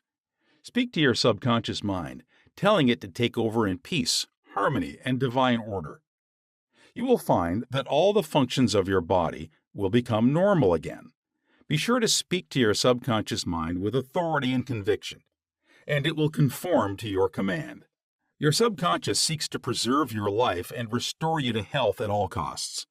It causes you to love your children, which also illustrates an instinctive desire to preserve all life. Let us suppose you accidentally ate some bad food. Your subconscious mind would cause you to regurgitate it if you inadvertently took some poison. Your subconscious powers would proceed to neutralize it. If you completely entrusted yourself to its wonder-working power, you would be entirely restored to health. How to get the subconscious to work for you? The first thing to realize is that your subconscious mind is always working. It is active night and day, whether you act upon it or not. Your subconscious is the builder of your body, but you cannot consciously perceive or hear that inner silent process. Your business is with your conscious mind and not your subconscious mind. Just keep your conscious mind busy with the expectation of the best, and make sure the thoughts you habitually think are based on whatsoever things are lovely, true, just, and of good report. Begin now to take care of your conscious mind, knowing in your heart and soul that your subconscious mind is always expressing, reproducing, and manifesting according to your habitual thinking. Remember, just as water takes the shape of the pipe it flows through, the life principle in you flows through you according to the nature of your thoughts. Claim that the healing presence in your subconscious is flowing through you as harmony, health, peace, joy, and abundance. Think of it as a living intelligence, a lovely companion on the way. Firmly believe it is continually flowing through you, vivifying, inspiring, and prospering you. It will respond exactly this way. It is done unto you as you believe. Healing principle of the subconscious restores atrophied optic nerves. There is the well-known, duly authenticated case of Madame Biret of France, recorded in the archives of the medical department of Lourdes, France. She was blind. The optic nerves were atrophied and useless. She visited Lourdes and had what she termed a miraculous healing. Ruth Cranston, a Protestant young lady who investigated and wrote about healings at Lourdes in McCall's magazine, November 1955, writes about Madame Biret as follows, quote, "At Lourdes, she regained her sight incredibly, with the optic nerves still lifeless and useless, as several doctors could testify after repeated examinations. A month later, upon re-examination, it was found that the seeing mechanism had been restored to normal. But at first, so as far as medical examination could tell, she was seeing with dead eyes." Unquote. I have visited Lourdes several times where I, too, witnessed some healings, and of course, as we shall explain in the next chapter, there is no doubt that healings take place at many shrines throughout the world, Christian and non-Christian. Madame Biret, to whom we just referred, was not healed by the waters of the shrine, but by her own subconscious mind, which responded to her belief. The healing principle within her subconscious mind responded to the nature of her thought. Belief is a thought in the subconscious mind. It means to accept something as true. The thought accepted executes itself automatically. Undoubtedly, Madame Biret went to the shrine with expectancy and great faith, knowing in her heart that she would receive a healing. Her subconscious mind responded accordingly, releasing the ever-present healing forces. The subconscious mind, which created the eye, can certainly bring a dead nerve back to life. What the creative principle created, it can recreate. According to your belief, it is done unto you. How to convey the idea of perfect health to your subconscious mind. A Protestant minister I knew in Johannesburg, South Africa, told me the method he used to convey the idea of perfect health to his subconscious mind. He had cancer of the lung. His technique, as given to me in his own handwriting, is exactly as follows. Several times a day, I would make certain that I was completely relaxed mentally and physically. I relaxed my body by speaking to it as follows. My feet are relaxed. My ankles are relaxed. My legs are relaxed. My abdominal muscles are relaxed. My heart and lungs are relaxed. My head is relaxed. My whole being is completely relaxed. After about 5 minutes, I would be in a sleepy, drowsy state. And then I affirmed the following truth: the perfection of God is now being expressed through me. The idea of perfect health is now filling my subconscious mind. The image God has of me is a perfect image, and my subconscious mind recreates my body in perfect accordance with the perfect image held in the mind of God. This minister had a remarkable healing. This is a simple, easy way of conveying the idea of perfect health to your subconscious mind. Another wonderful way to convey the idea of health to your subconscious is through disciplined or scientific imagination. I told a man who was suffering from functional paralysis to make a vivid picture of himself walking around his office, touching the desk, answering the telephone, and doing all the things he ordinarily would do if he were healed. I explained to him that this idea and mental picture of perfect health would be accepted by his subconscious mind.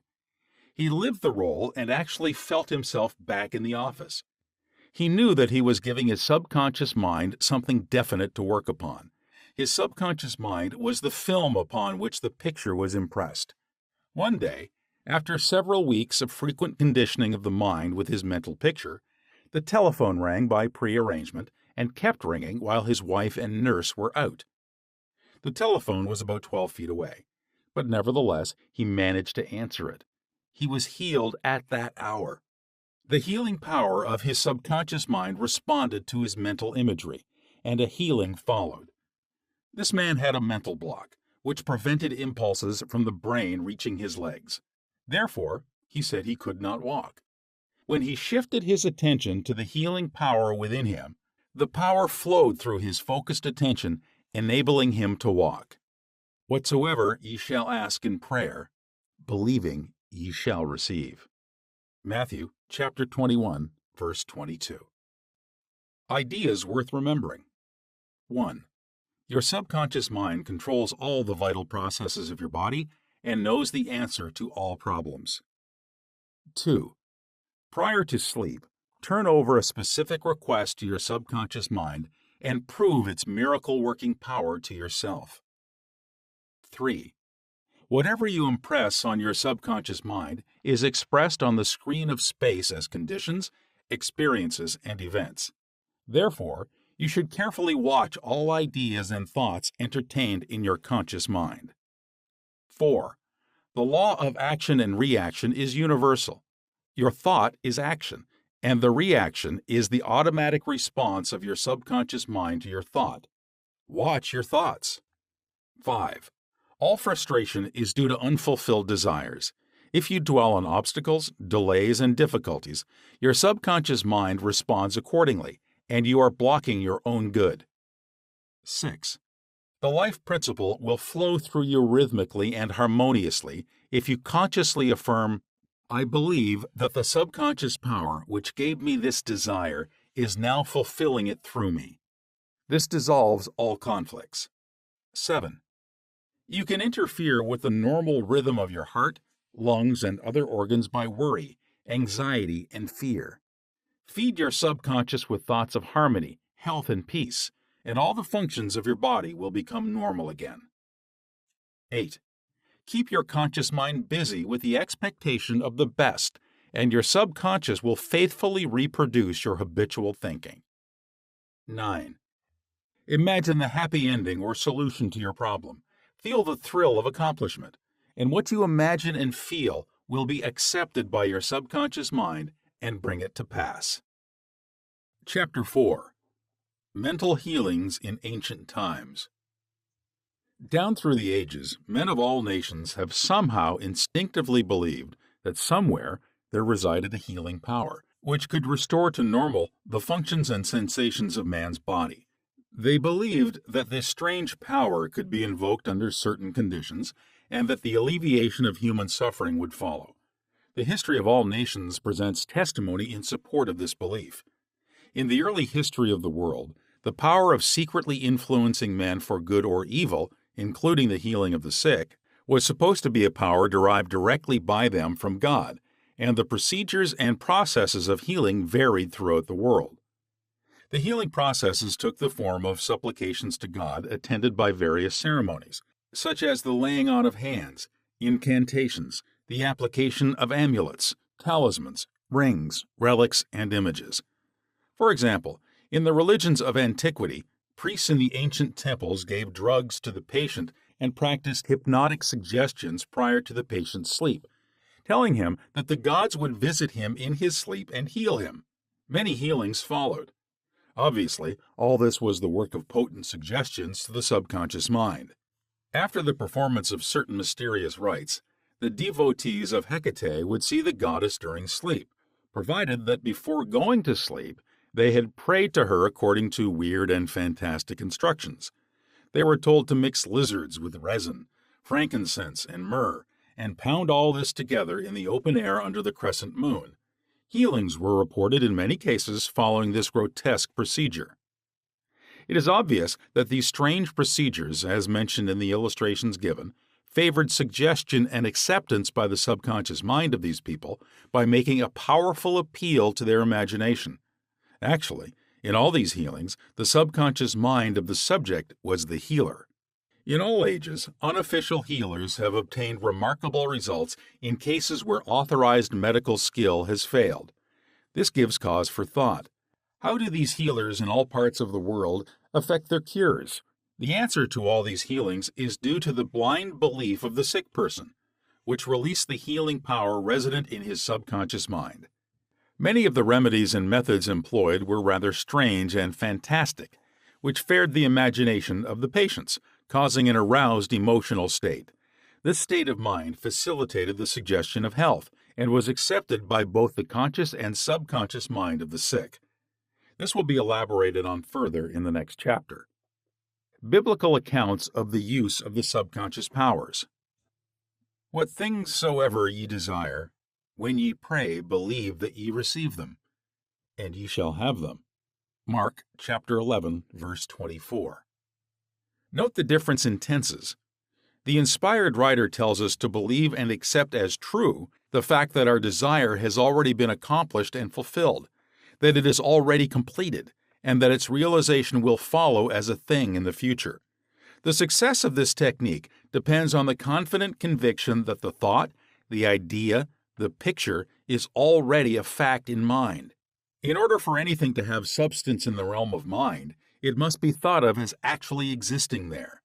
Here in a few cryptic words is a concise and specific direction for making use of the creative power of thought by impressing upon the subconscious the particular thing which you desire.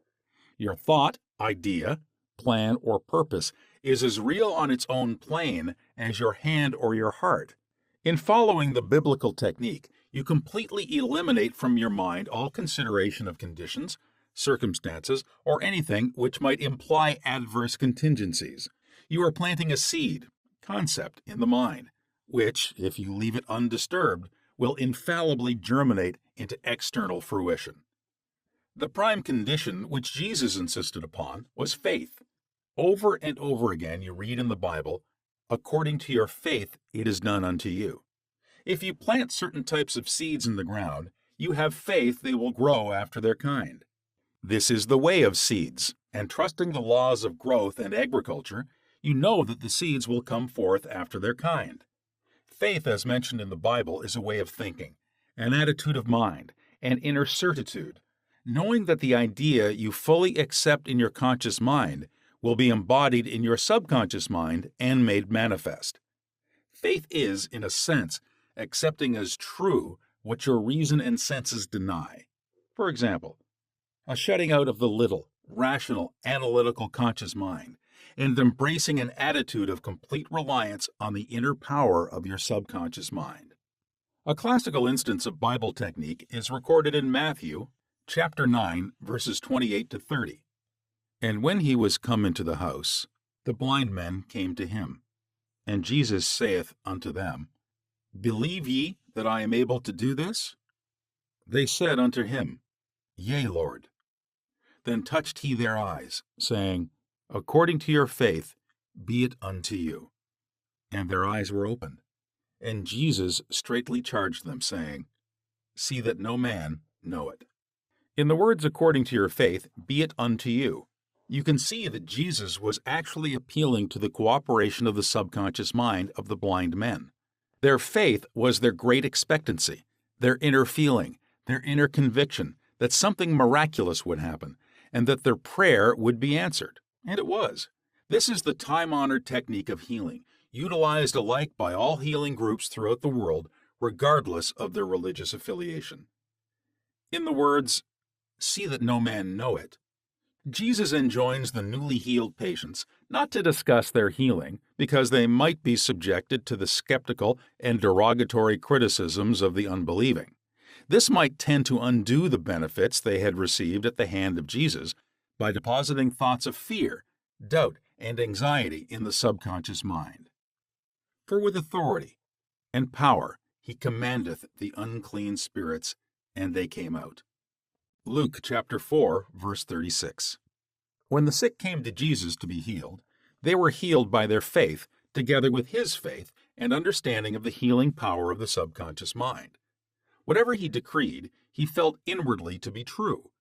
He and the people needing help were in the one universal subjective mind, and his silent inner knowing and conviction of the healing power changed the negative destructive patterns in the patient's subconscious. The resultant healings were the automatic response to the internal mental change. His command was his appeal to the subconscious mind of the patients, plus his awareness, feeling, and absolute trust in the response of the subconscious mind to the words, which he spoke with authority. Miracles at various shrines throughout the world. It is an established fact that cures have taken place at various shrines throughout the world, such as in Japan, India, Europe, and America. I have visited several of the famous shrines in Japan. At the world-famous shrine called Daibutsu is a gigantic divinity of bronze, where Buddha is seated with folded hands, and the head is inclined in an attitude of profound contemplative ecstasy. It is 42 feet in height and is called the Great Buddha. Here I saw young and old making offerings at its feet. Money, fruit, rice, and oranges were offered. Candles were lit, incense was burned, and prayers of petition recited. The guide explained the chant of a young girl as she murmured a prayer, bowed low, and placed 2 oranges as an offering. She also lit a candle. He said she had lost her voice, and it was restored at the shrine. She was thanking Buddha for restoring her voice. She had the simple faith that Buddha would give her back her singing voice if she followed a certain ritual, fasted, and made certain offerings. All this helped to kindle faith and expectancy, resulting in a conditioning of her mind to the point of belief. Her subconscious mind responded to her belief. To illustrate further the power of imagination and blind belief, I will relate the case of a relative of mine who had tuberculosis. His lungs were badly diseased. His son decided to heal his father.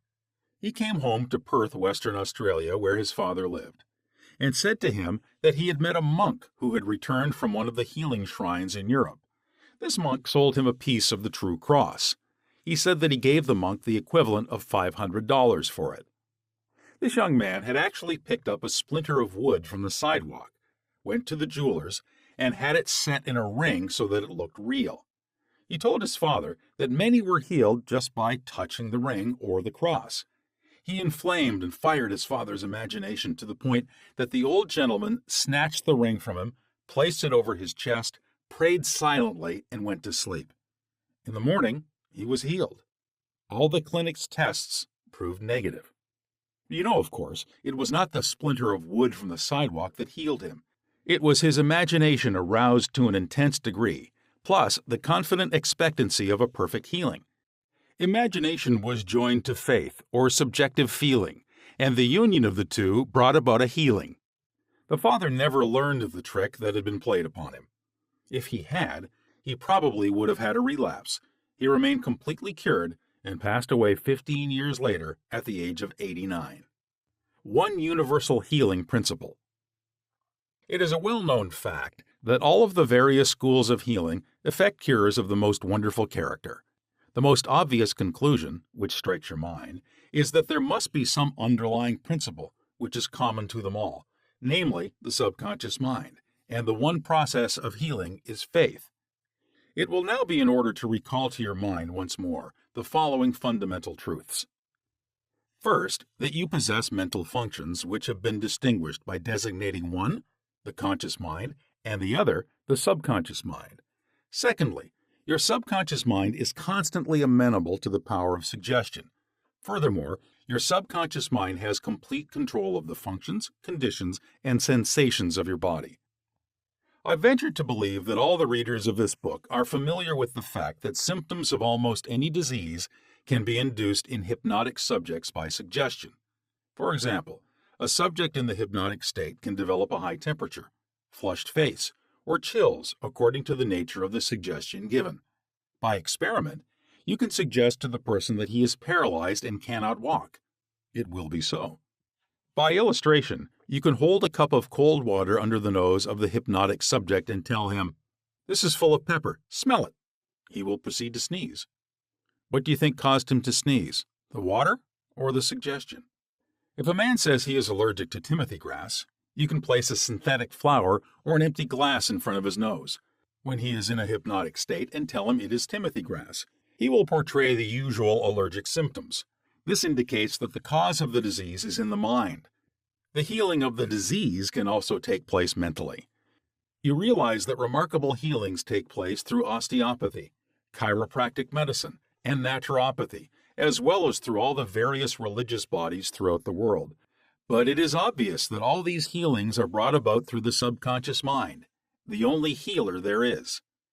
Notice how it heals a cut on your face caused by shaving. It knows exactly how to do it.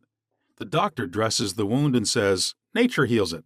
Nature refers to natural law, the law of the subconscious mind, or self-preservation, which is the function of the subconscious mind. The instinct of self-preservation is the first law of nature. Your strongest instinct is the most potent of all autosuggestions. Widely different theories. It would be tedious and unprofitable to discuss to any great extent the numerous theories advanced by different religious sects and prayer therapy groups. There are a great number who claim that because their theory produces results, it is therefore the correct one. This, as explained in this chapter, cannot be true. You are aware that there are all types of healing. Franz Anton Mesmer, an Austrian physician, 1734 to 1815, who practiced in Paris, discovered that by applying magnets to the diseased body, he could cure that disease miraculously.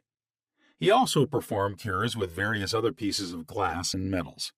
He discontinued this form of healing and claimed that his cures were due to animal magnetism, theorizing that this substance was projected from the healer to the patient. His method of treating disease from then on was by hypnotism, which was called mesmerism in his day.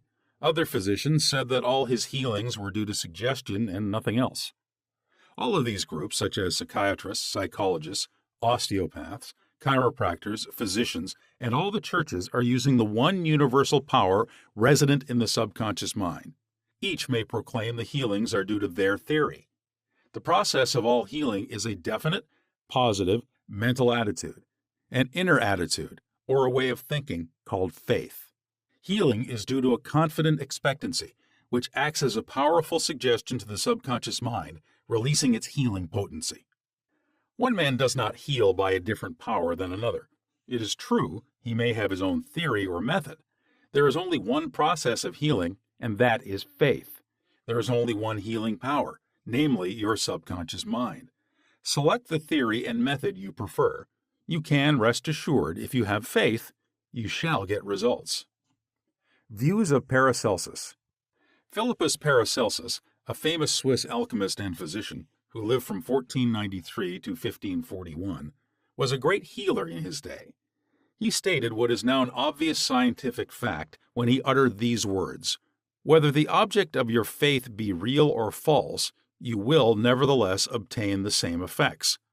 Thus, if I believed in St. Peter's statue, as I should have believed in St. Peter himself, I shall obtain the same effects that I should have obtained from St. Peter. But that is superstition. Faith, however, produces miracles, and whether it is true or false faith, it will always produce the same wonders. The views of Paracelsus were also entertained in the 16th century by Pietro Pomponazzi, an Italian philosopher and contemporary of Paracelsus, who said, "We can easily conceive the marvelous effects which confidence and imagination can produce, particularly when both qualities are reciprocated between the subjects and the person who influences them. The cures attributed to the influence of certain relics are the effect of their imagination and confidence. Quacks and philosophers know that if the bones of any skeleton were put in place of the saint's bones, the sick would nonetheless experience beneficial effects, if they believed that they were veritable relics. Then, if you believe in the bones of saints to heal, or if you believe in the healing power of certain waters, you will get the results because of the powerful suggestion given to your subconscious mind. It is the latter that does the healing." Bernheim's experiments. Hippolyte Bernheim, professor of medicine at Nancy, France, 1910 to 1919, was the expounder of the fact that the suggestion of the physician to the patient was exerted through the subconscious mind. Bernheim, in his Suggestive Therapeutics, page 197, tells a story of a man with paralysis of the tongue, which had yielded to no form of treatment. His doctor told the patient that he had a new instrument with which he promised to heal him. He introduced a pocket thermometer into the patient's mouth. The patient imagined it to be the instrument which was to save him. In a few moments, he cried out joyfully that he could once more move his tongue freely. "Among our cases," continues Bernheim, "facts of the same sort will be found. A young girl came into my office, having suffered from complete loss of speech for nearly 4 weeks. After making sure of the diagnosis, I told my students that loss of speech sometimes yielded instantly to electricity, which might act simply by its suggestive influence. I sent for the induction apparatus. I applied my hand over the larynx and moved a little, and said, 'Now you can speak aloud.' In an instant, I made her say A, then B, then Maria. She continued to speak distinctively. The loss of voice had disappeared." Here, Bernheim is showing the power of faith and expectancy on the part of the patient, which acts as a powerful suggestion to the subconscious mind. Producing a blister by suggestion. Bernheim states that he produced a blister on the back of a patient's neck by applying a postage stamp and suggesting to the patient that it was a fly plaster. This has been confirmed by the experiments and experiences of many doctors in many parts of the world, which leave no doubt that the structural changes are a possible result of oral suggestion to patients. The cause of bloody stigmata. In Hudson's Law of Physic Phenomena, page 153, he states, "Hemorrhages and bloody stigmata may be induced in certain subjects by means of suggestion." Dr. M. Boru put a subject into the somnambulistic condition and gave him the following suggestion. "At 4 o'clock this afternoon, after the hypnosis, you will come into my office. Sit down in the armchair. Cross your arms upon your breast, and your nose will begin to bleed." At the hour appointed, the young man did as directed. Several drops of blood came from the left nostril. On another occasion, the same investigator traced the patient's name on both his forearms with the dull point of an instrument. Then, when the patient was in the somnambulistic condition, he said, "At 4 o'clock this afternoon, you will go to sleep, and your arms will bleed along the lines which I have traced, and your name will appear written on your arms in letters of blood." He was watched at 4 o'clock and seen to fall asleep. On the left arm, the letters stood out in bright relief, and in several places there were drops of blood. The letters were still visible 3 months afterward, although they had gradually grown faint. These facts demonstrate at once the correctness of the 2 fundamental propositions previously stated, namely, the constant amenability of the subconscious mind to the power of suggestion and the perfect control, which the subconscious mind exercises over the functions, sensations, and conditions of the body. All the foregoing phenomena dramatize vividly abnormal conditions induced by suggestion, and are conclusive proof that as a man thinketh in his heart, subconscious mind, so is he. Healing points in review. 1. Remind yourself frequently that the healing power is in your subconscious mind. 2. Know that faith is like a seed planted in the ground. It grows after its kind. Plant the idea, seed, in your mind, water and fertilize it with expectancy, and it will manifest. 3. The idea you have for a book, new invention, or play is real in your mind. This is why you can believe you have it now. Believe in the reality of your idea, plan, or invention, and as you do, it will become manifest. 4. In praying for another, know that your silent inner knowing of wholeness, beauty, and perfection can change the negative patterns of the other's subconscious mind and bring about wonderful results. 5. The miraculous healings you hear about at various shrines are due to imagination and blind faith, which act on the subconscious mind, releasing the healing power. 6. All disease originates in the mind. Nothing appears on the body unless there is a mental pattern corresponding to it. 7. The symptoms of almost any disease can be induced in you by hypnotic suggestion. This shows you the power of your thought. 8. There is only one process of healing, and that is faith. There is only one healing power, namely your subconscious mind. 9. Whether the object of your faith is real or false, you will get results. Your subconscious mind responds to the thought in your mind. Look upon faith as a thought in your mind, and that will suffice. Chapter 5. Mental Healings in Modern Times. Everyone is definitely concerned with the healing of bodily conditions and human affairs. What is it that heals? Where is this healing power? These are questions asked by everyone. The answer is that this healing power is in the subconscious mind of each person, and a changed mental attitude on the part of the sick person releases this healing power. No mental or religious science practitioner, psychologist, psychiatrist, or medical doctor ever healed a patient. There is an old saying, "The doctor dresses the wound, but God heals it." The psychologist or psychiatrist proceeds to remove the mental blocks in the patient so that the healing principle may be released, restoring the patient to health. Likewise, the surgeon removes the physical block, enabling the healing currents to function normally. No physician, surgeon, or mental science practitioner claims that he healed the patient. The one healing power is called by many names: nature, life, God, creative intelligence, and subconscious power. As previously outlined, there are many different methods used to remove the mental, emotional, and physical blocks, which inhibit the flow of the healing life principle animating all of us. The healing principle resident in your subconscious mind can and will, if properly directed by you or some other person, heal your mind and body of all disease. This healing principle is operative in all men regardless of creed, color, or race. You do not have to belong to some particular church in order to use and participate in this healing process. Your subconscious will heal the burn or cut on your hand, even though you profess to be an atheist or agnostic. The modern mental therapeutic procedure is based on the truth that the infinite intelligence and power of your subconscious mind responds according to your faith. The mental science practitioner or minister follows the injunction of the Bible.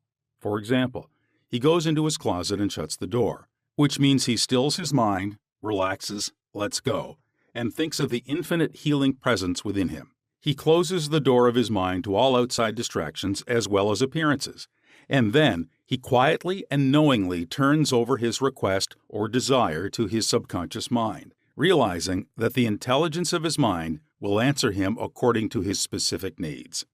The most wonderful thing to know is this: imagine the end desired and feel its reality. Then the infinite life principle will respond to your conscious choice and your conscious request. This is the meaning of belief you have received and you shall receive. This is what the modern mental scientist does when he practices prayer therapy. One process of healing. There is only one universal healing principle operating through everything: the cat, the dog, the tree, the grass, the wind, the earth. For everything is alive. This life principle operates through the animal, vegetable, and mineral kingdoms as instinct and the law of growth. Man is consciously aware of this life principle, and he can consciously direct it to bless himself in countless ways. There are many different approaches, techniques, and methods in using the universal power, But there is only one process of healing, which is faith. For according to your faith is it done unto you. The law of belief. All religions of the world represent forms of belief, and these beliefs are explained in many ways. The law of life is belief. What do you believe about yourself, life, and the universe? It is done unto you as you believe. Belief is a thought in your mind, which causes the power of your subconscious to be distributed into all phases of your life according to your thinking habits. You must realize the Bible is not talking about your belief in some ritual, ceremony, form, institution, man, or formula. It is talking about belief itself. The belief of your mind is simply the thought of your mind.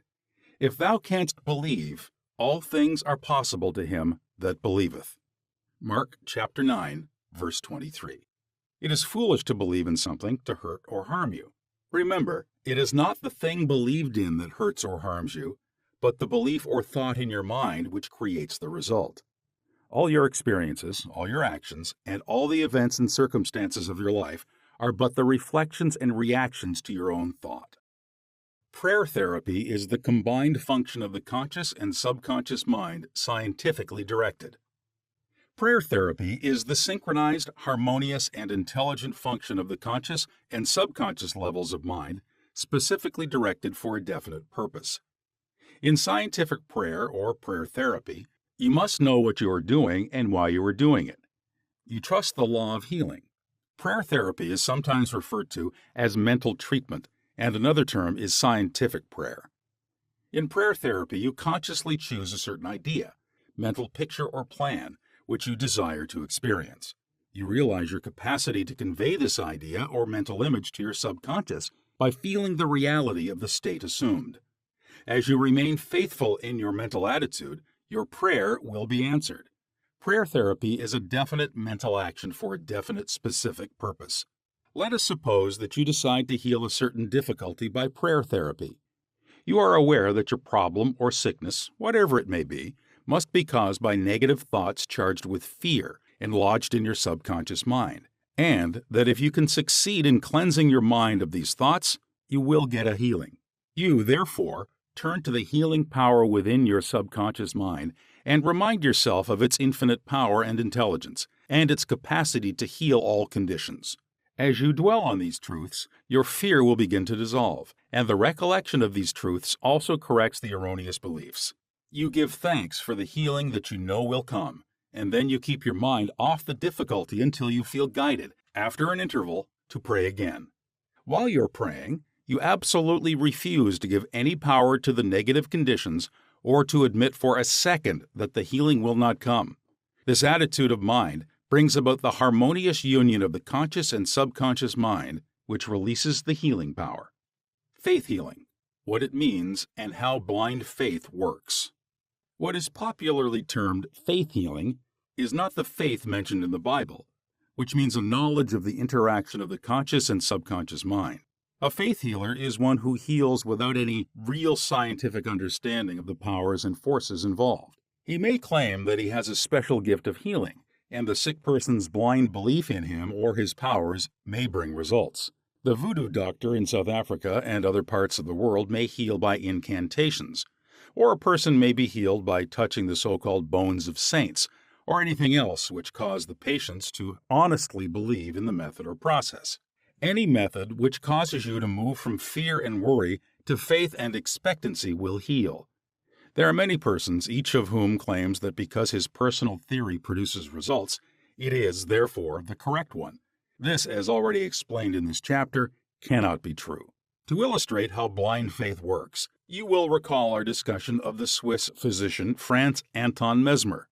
In 1776, he claimed many cures when he stroked diseased bodies with artificial magnets. Later on, he threw away his magnets and evolved the theory of animal magnetism. This he held to be a fluid which pervades the universe, but is most active in the human organism. He claimed that this magnetic fluid, which was going forth from him to his patients, healed them.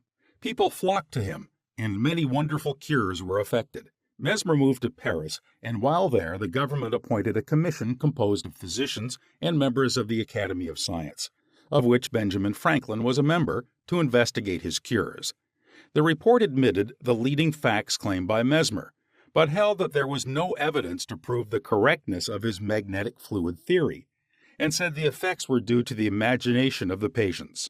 Soon after this, Mesmer was driven into exile and died in 1815. Shortly afterwards, Dr. Braid of Manchester undertook to show that magnetic fluid had nothing to do with the production of the healings of Dr. Mesmer. Dr. Braid discovered that patients could be thrown into hypnotic sleep by suggestion, during which many of the well-known phenomena ascribed to magnetism by Mesmer could be produced. You can readily see that all these cures were undoubtedly brought about by the active imagination of the patients, together with a powerful suggestion of health to their subconscious minds. All this could be termed blind faith, as there was no understanding in those days as to how the cures were brought about. Subjective faith and what it means. You will recall the proposition, which need not be repeated at length, that the subjective or subconscious mind of an individual is as amenable to the control of his own conscious or objective mind as it is by the suggestions of another. It follows that whatever may be your objective belief, if you will assume to have faith actively or passively, your subconscious mind will be controlled by the suggestion, and your desire will be fulfilled. The faith required in mental healings is a purely subjective faith, and it is attainable upon the cessation of active opposition on the part of the objective or conscious mind. In the healing of the body, it is, of course, desirable to secure the concurrent faith of both the conscious and subconscious mind. However, it is not always essential if you will enter into a state of passivity and receptivity by relaxing the mind and the body and getting into a sleepy state. In this drowsy state, your passivity becomes receptive to subjective impression. Recently, I was asked by a man, "How is it that I got a healing through a minister?" I do not believe what he said when he told me that there is no such thing as disease and that matter does not exist. This man at first thought his intelligence was being insulted, and he protested against such a palpable absurdity. The explanation is simple. He was quieted by soothing words and told to get into a perfectly passive condition, to say nothing, and to think of nothing for the time being. His minister also became passive and affirmed quietly, peacefully, and constantly for about 1/2 hour that this man would have perfect health, peace, harmony, and wholeness. He felt immense relief and was restored to health. It is easy to see that his subjective faith had been made manifest by his passivity under treatment, and the suggestions of perfect healthfulness by the minister were conveyed to his subconscious mind. The two subjective minds were then en rapport.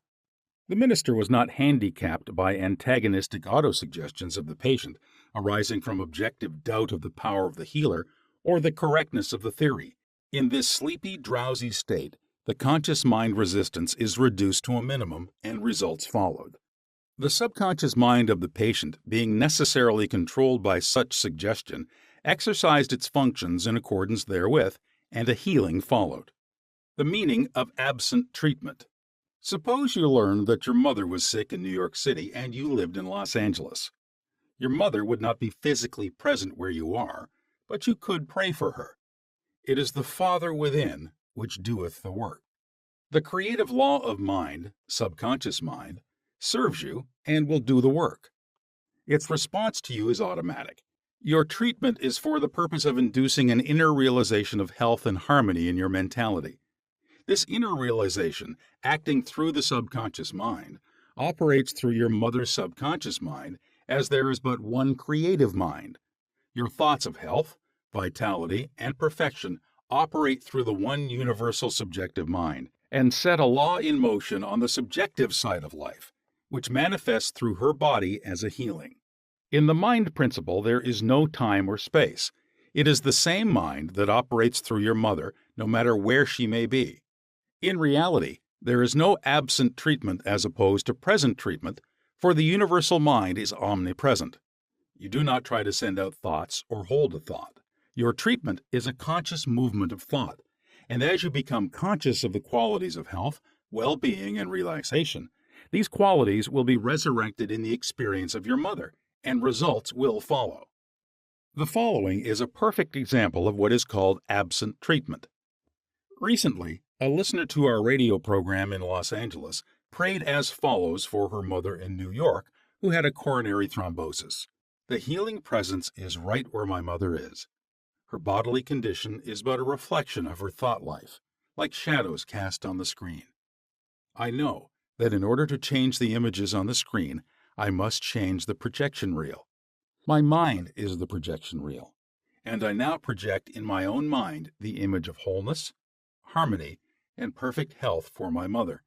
The infinite healing presence, which created my mother's body and all her organs, is now saturating every atom of her being, and a river of peace flows through every cell of her body.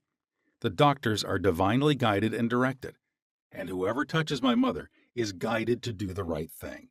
I know that disease has no ultimate reality. If it had, no one could be healed. I now align myself with the infinite principle of love and life, and I know and decree that harmony, health, and peace are now being expressed in my mother's body. She prayed in the above manner several times daily, and her mother had a most remarkable recovery after a few days, much to the amazement of her specialist. He complimented her on her great faith in the power of God. The conclusion, arrived at in the daughter's mind, set the creative law of mind in motion on the subjective side of life, which manifested itself through her mother's body as perfect health and harmony. What the daughter felt as true about her mother was simultaneously resurrected in the experience of her mother. Releasing the kinetic action of the subconscious mind. A psychologist friend of mine told me that one of his lungs was infected. X-rays and analysis showed the presence of tuberculosis. At night, before going to sleep, he would quietly affirm, "Every cell, nerve, tissue, and muscle of my lungs are now being made whole, pure, and perfect. My whole body is being restored to health and harmony." These are not his exact words, but they represent the essence of what he affirmed. A complete healing followed in about a month's time. Subsequent X-rays showed a perfect healing. I wanted to know his method, so I asked him why he repeated the words prior to sleep. Here is his reply. The kinetic action of the subconscious mind continues throughout your sleep time period. Hence, give the subconscious mind something good to work on as you drop off into slumber. This was a very wise answer. In thinking of harmony and perfect health, he never mentioned his trouble by name. I strongly suggest that you cease talking about your ailments or giving them a name. The only sap from which they draw life is your attention and fear of them. Like the above-mentioned psychologist, become a mental surgeon. Then your troubles will be cut off like dead branches are pruned from a tree. If you are constantly naming your aches and symptoms, you inhibit the kinetic action, which means the release of the healing power and energy of your subconscious mind. Furthermore, by the law of your own mind, these imaginings tend to take shape. As the thing I greatly feared, fill your mind with the great truths of life and walk forward in the light of love. Summary of your aids to health. 1. Find out what it is that heals you. Realize that correct directions given to your subconscious mind will heal your mind and body. 2. Develop a definite plan for turning over your requests or desires to your subconscious mind. 3. Imagine the end desired and feel its reality. Follow it through, and you will get definite results. 4. Decide what belief is. Know that belief is a thought in your mind, and what you think, you create. 5. It is foolish to believe in sickness and something to hurt or to harm you. Believe in perfect health, prosperity, peace, wealth, and divine guidance. 6. Great and noble thoughts upon which you habitually dwell become great acts. 7. Apply the power of prayer therapy in your life. Choose a certain plan, idea, or mental picture. Mentally and emotionally unite with that idea, and as you remain faithful to your mental attitude, your prayer will be answered. 8. Always remember, if you really want the power to heal, you can have it through faith, which means a knowledge of the working of your conscious and subconscious mind. Faith comes with understanding. 9. Blind faith means that a person may get results in healing without any scientific understanding of the powers and forces involved. 10. Learn to pray for your loved ones who may be ill. Quiet your mind and your thoughts of health, vitality, and perfection operating through the one universal subjective mind will be felt and resurrected in the mind of your loved one. Chapter 6. Practical Techniques in Mental Healings. An engineer has a technique and a process for building a bridge or an engine. Like the engineer, your mind also has a technique for governing, controlling, and directing your life. You must realize that methods and techniques are primary. In building the Golden Gate Bridge, the chief engineer understood mathematical principles, stresses, and strains. Secondly, he had a picture of the ideal bridge across the bay. The third step was his application of tried and proven methods by which the principles were implemented until the bridge took form and we drive on it. There also are techniques and methods by which your prayers are answered. If your prayer is answered, there is a way in which it is answered, and this is a scientific way. Nothing happens by chance. This is a world of law and order. In this chapter, you will find practical techniques for the unfolding and nurture of your spiritual life. Your prayers must not remain up in the air like a balloon. They must go somewhere and accomplish something in your life. When we come to analyze prayer, we discover there are many different approaches and methods. We will not consider in this book the formal, ritual prayers used in religious services. These have an important place in group worship. We are immediately concerned with the methods of personal prayer as it is applied to your daily life and as it is used to help others. Prayer is the formulation of an idea concerning something we wish to accomplish. Prayer is the soul's sincere desire. Your desire is your prayer. It comes out of your deepest needs, and it reveals the things you want in life. Blessed are they that hunger and thirst after righteousness, for they shall be filled. That is really prayer, life's hunger and thirst for peace, harmony, health, joy, and all the other blessings of life. The passing over technique for impregnating the subconscious. This consists essentially in inducing the subconscious mind to take over your request as handed it by the conscious mind. This passing over is best accomplished in the reverie-like state. Know that in your deeper mind, it is infinite intelligence and infinite power. Just calmly think over what you want. See it coming into fuller fruition from this moment forward. Be like the little girl who had a very bad cough and a sore throat. She declared firmly and repeatedly, "It is passing away now. It is passing away now." It passed away in about an hour. Use this technique with complete simplicity and naivete. Your subconscious will accept your blueprint. If you were building a new home for yourself and family, you know that you would be intensely interested in regard to the blueprint for your home. You would see to it that the builders conform to the blueprint. You would watch the material and select only the best wood, steel, in fact, the best of everything. What about your mental home and your mental blueprint for happiness and abundance? All your experiences and everything that enters into your life depend upon the nature of the mental building blocks, which you use in the construction of your mental home.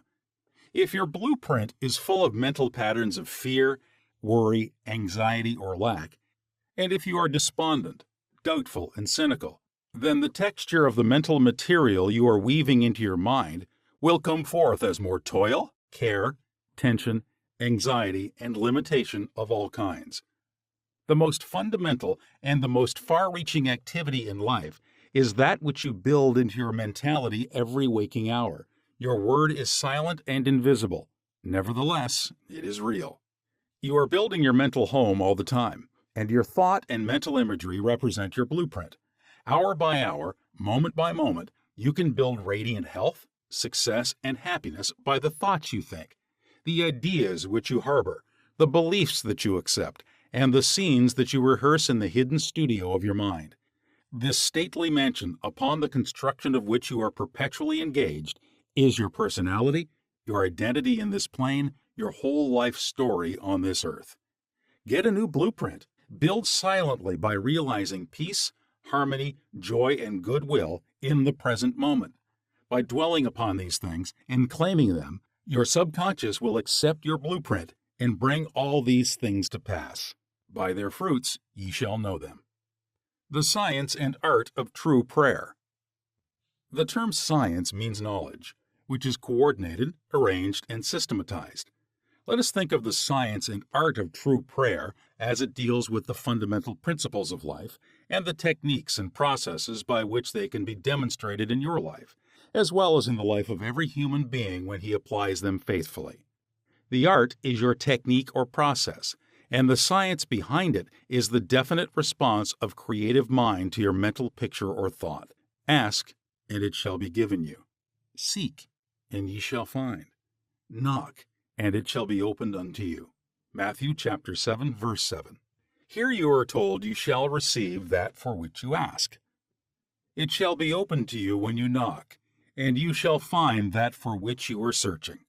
This teaching implies the definiteness of mental and spiritual laws. There's always a direct response from the infinite intelligence of your subconscious mind to your conscious thinking. If you ask for bread, you will not receive a stone. You must ask believing, if you are to receive. Your mind moves from the thought to the thing. Unless there is first an image in the mind, it cannot move, for there would be nothing for it to move toward.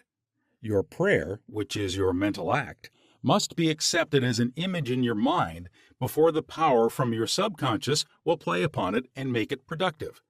You must reach a point of acceptance in your mind, an unqualified and undisputed state of agreement. This contemplation should be accompanied by a feeling of joy and restfulness in foreseeing the certain accomplishment of your desire. The sound basis for the art and science of true prayer is your knowledge and complete confidence that the movement of your conscious mind will gain a definite response from your subconscious mind, which is one with boundless wisdom and infinite power. By following this procedure, your prayers will be answered. The visualization technique. The easiest and most obvious way to formulate an idea is to visualize it, to see it in your mind's eye as vividly as if it were alive. You can see with the naked eye only what already exists in the external world. In a similar way, that which you can visualize in your mind's eye already exists in the invisible realms of your mind. Any picture which you have in your mind is the substance of things hoped for and the evidence of things not seen. What you form in your imagination is as real as any part of your body. The idea and thought are real and will one day appear in your objective world if you are faithful to your mental image. This process of thinking forms impressions in your mind. These impressions, in turn, become manifested as facts and experiences in your life. The builder visualizes the type of building he wants. He sees it as he desires it to be completed. His imagery and thought processes become a plastic mold from which the building will emerge, a beautiful or an ugly one, a skyscraper or a very low one. His mental imagery is projected as it is drawn on paper. Eventually, the contractor and his workers gather the essential materials, and the building progresses until it stands finished, conforming perfectly to the mental patterns of the architect. I use the visualization technique prior to speaking from the platform. I quiet the wheels of my mind in order that I may present to the subconscious mind my images of thought. Then, I picture the entire auditorium and the seats filled with men and women, and each one of them illuminated and inspired by the infinite healing presence within each one. I see them as radiant, happy, and free. Having first built up the idea in my imagination, I quietly sustain it there as a mental picture while I imagine I hear men and women saying, "I am healed. I feel wonderful. I've had an instantaneous healing. I am transformed." I keep this up for about 10 minutes or more, knowing and feeling that each person's mind and body are saturated with love, wholeness, beauty, and perfection. My awareness grows to the point where in my mind I can actually hear the voices of the multitude proclaiming their health and happiness. Then I release the whole picture and go onto the platform. Almost every Sunday, people stop and say that their prayers were answered. Mental movie method. The Chinese say, quote, "A picture is worth 1,000 words," unquote. William James, the father of American psychology, stressed the fact that the subconscious mind will bring to pass any picture held in the mind and backed by faith. Act as though I am, and I will be.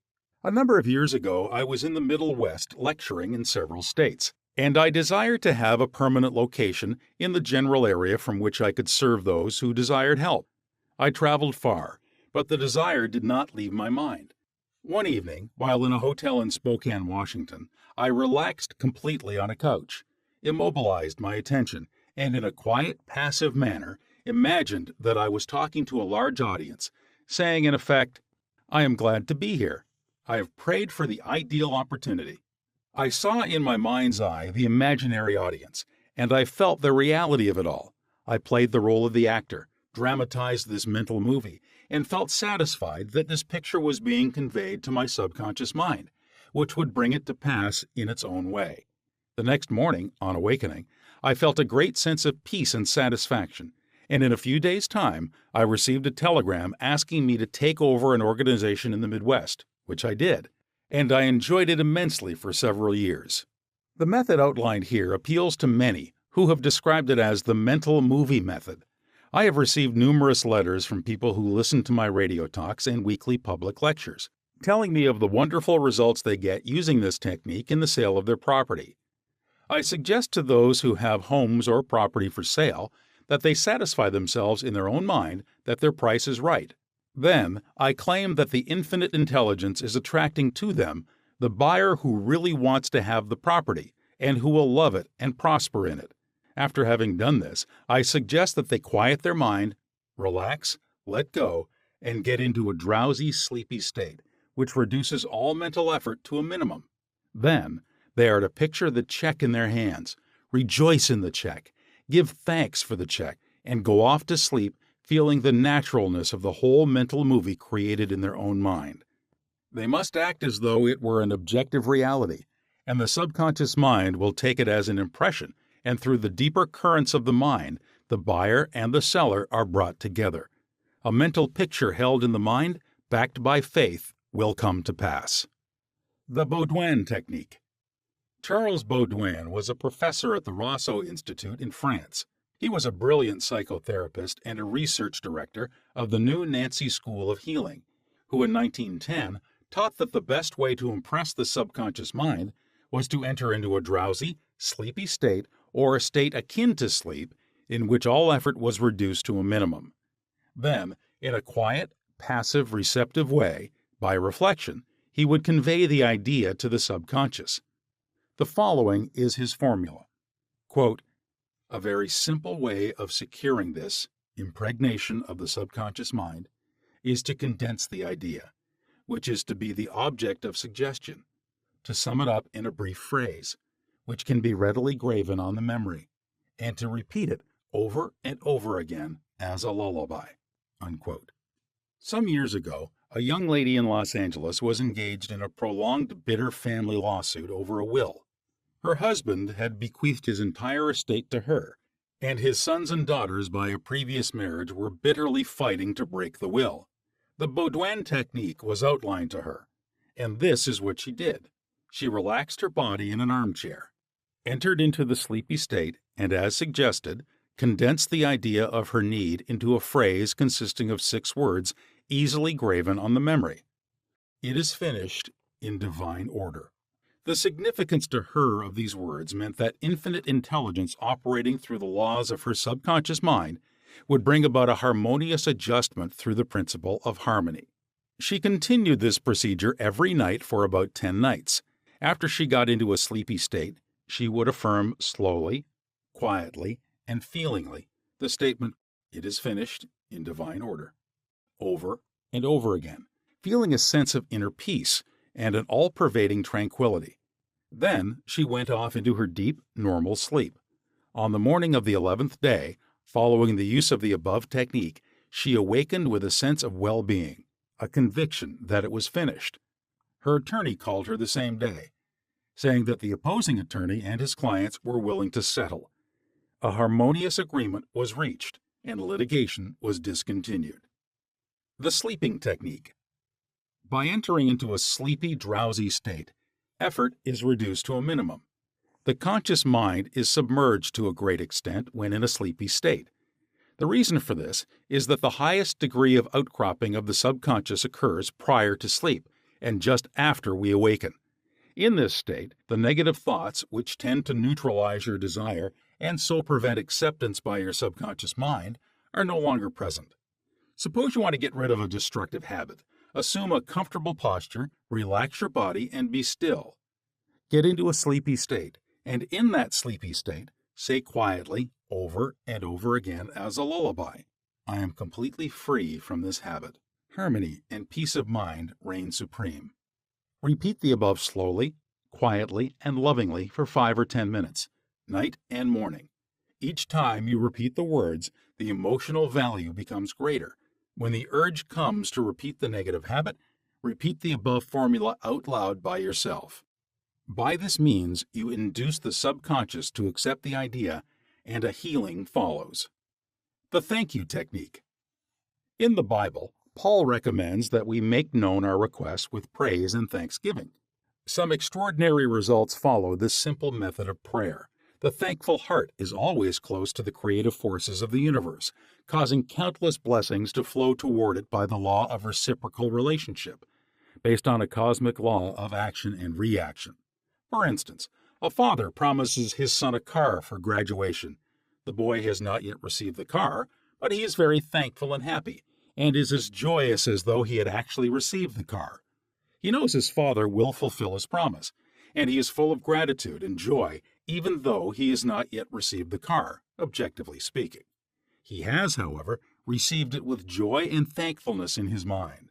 I shall illustrate how Mr. Broke applied this technique with excellent results. He said, "Bills are piling up. I'm out of work. I have 3 children and no money. What shall I do?" Regularly, every night and morning, for a period of about 3 weeks, he repeated the words, "Thank you, Father, for my wealth," in a relaxed, peaceful manner until the feeling or mood of thankfulness dominated his mind. He imagined he was addressing the infinite power and intelligence within him, knowing, of course, that he could not see the creative intelligence or infinite mind. He was seeing with the inner eye of spiritual perception, realizing that his thought image of wealth was the first cause. Relative to the money, position, and food he needed, his thought feeling was the substance of wealth untrammeled by antecedent conditions of any kind. By repeating, "Thank you, Father," over and over again, his mind and heart were lifted up to the point of acceptance, and when fear, thoughts of lack, poverty, and distress came into his mind, he would say, "Thank you, Father," as often as necessary. He knew that as he kept up the thankful attitude, he would recondition his mind to the idea of wealth, which is what happened. The sequel to his prayer is very interesting. After praying in the above-mentioned manner, he met a former employer of his on the street whom he had not seen for 20 years. The man offered him a very lucrative position and advanced him $500 on a temporary loan. Today, Mr. Broke is vice president of the company for which he works. His recent remark to me was, "I shall never forget the wonders of Thank You, Father. It has worked wonders for me." The affirmative method. The effectiveness of an affirmation is determined largely by your understanding of the truth and the meaning back of the words, "In praying, use not vain repetition." Therefore, the power of your affirmation lies in the intelligent application of definite and specific positives. For example, a boy adds 3 and 3 and puts down 7 on the blackboard. The teacher affirms with mathematical certainty that 3 and 3 are 6. Therefore, the boy changes his figures accordingly. The teacher's statement did not make 3 and 3 equal 6 because the latter was already a mathematical truth. The mathematical truth caused the boy to rearrange the figures on the blackboard. It is abnormal to be sick. It is normal to be healthy. Health is the truth of your being. When you affirm health, harmony, and peace for yourself or another, and when you realize these are universal principles of your own being, you will rearrange the negative patterns of your subconscious mind based on your faith and understanding of that which you affirm. The result of the affirmative process of prayer depends on your conforming to the principles of life, regardless of appearances. Consider for the moment that there is a principle of mathematics and none of error. There is a principle of truth, but none of dishonesty. There is a principle of intelligence, but none of ignorance. There is a principle of harmony and none of discord. There is a principle of health, but none of disease, and there is a principle of abundance but none of poverty. The affirmative method was chosen by the author for use on his sister, who was to be operated on for the removal of gallstones in a hospital in England. The condition described was based on the diagnosis of hospital tests and the usual X-ray procedures. She asked me to pray for her. We were separated geographically about 6,500 miles, but there is no time or space in the mind principle. Infinite mind or intelligence is present in its entirety at every point simultaneously. I withdrew all thought from the contemplation of symptoms and from the corporeal personality altogether. I affirmed as follows: "This prayer is for my sister Catherine. She is relaxed and at peace, poised, balanced, serene, and calm. The healing intelligence of her subconscious mind, which created her body, is now transforming every cell, nerve, tissue, muscle, and bone of her being according to the perfect pattern of all organs lodged in her subconscious mind. Silently, quietly, all distorted thought patterns in her subconscious mind are removed and dissolved, and the vitality, wholeness, and beauty of the life principle are made manifest in every atom of her being. She is now open and receptive to the healing currents, which are flowing through her like a river, restoring her to perfect health, harmony, and peace. All distortions and ugly images are now washed away by the infinite ocean of love and peace flowing through her, and it is so." I affirmed the above several times a day, and at the end of 2 weeks my sister had an examination which showed a remarkable healing, and the X-ray proved negative. To affirm is to state that it is so, and as you maintain this attitude of mind as true, regardless of all evidence to the contrary, you will receive an answer to your prayer. Your thought can only affirm, for even if you deny something, you are actually affirming the presence of what you deny. Repeating an affirmation, knowing what you are saying and why you are saying it, leads the mind to the state of consciousness where it accepts that which you state as true. Keep on affirming the truths of life until you get the subconscious reaction, which satisfies. The argumentative method. This method is just what the word implies. It stems from the procedure of Dr. Phineas Parkhurst Quimby of Maine. Dr. Quimby, a pioneer in mental and spiritual healing, lived and practiced in Belfast, Maine, about 100 years ago. A book called The Quimby Manuscripts, published in 1921 by Thomas Y. Crowell Company, New York City, and edited by Horatio Dresser, is available in your library. This book gives newspaper accounts of this man's remarkable results in prayer treatment of the sick. Quimby duplicated many of the healing miracles recorded in the Bible. In brief, the argumentative method employed, according to Quimby, consists of spiritual reasoning where you convince the patient and yourself that his sickness is due to his false belief, groundless fears, and negative patterns lodged in his subconscious mind. You reason it out clearly in your mind and convince your patient that the disease or ailment is due only to a distorted, twisted pattern of thought which has taken form in his body. This wrong belief in some external power and external causes has now externalized itself as sickness and can be changed by changing the thought patterns. You explain to the sick person that the basis of all healing is a change of belief. You also point out that the subconscious mind created the body and all its organs. Therefore, it knows how to heal it, can heal it, and is doing so now as you speak. You argue in the courtroom of your mind that the disease is a shadow of the mind based on disease-soaked morbid thought imagery. You continue to build up all the evidence you can muster on behalf of the healing power within, which created all the organs in the first place, and which has a perfect pattern of every cell, nerve, and tissue within it. Then, you render a verdict in the courthouse of your mind in favor of yourself or your patient. You liberate the sick one by faith and spiritual understanding. Your mental and spiritual evidence is overwhelming, there being but one mind. What you feel as true will be resurrected in the experience of the patient.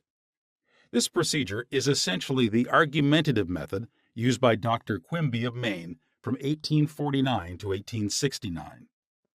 The absolute method is like modern sound wave therapy. Many people throughout the world practice this form of prayer treatment with wonderful results. The person using the absolute method mentions the name of the patient, such as John Jones, then quietly and silently thinks of God and his qualities and attributes, such as God is all bliss, boundless love, infinite intelligence, all-powerful, boundless wisdom, absolute harmony, indescribable beauty, and perfection. As he quietly thinks along these lines, he is lifted up in consciousness into a new spiritual wavelength, at which time he feels the infinite ocean of God's love is now dissolving everything unlike itself in the mind and body of John Jones, for whom he is praying. He feels all the power and love of God are now focused on John Jones, and whatever is bothering or vexing him is now completely neutralized in the presence of the infinite ocean of life and love. The absolute method of prayer might be likened to the sound wave or sonic therapy recently shown me by a distinguished physician in Los Angeles. He has an ultrasound wave machine, which oscillates at a tremendous speed and sends sound waves to an area of the body to which it is directed. These sound waves can be controlled, and he told me of achieving remarkable results in dissolving arthritic calcareous deposits, as well as the healing and removal of other disturbing conditions. To the degree that we rise in consciousness by contemplating qualities and attributes of God, do we generate spiritual electronic waves of harmony, health, and peace. Many remarkable healings follow this technique of prayer. A cripple walks.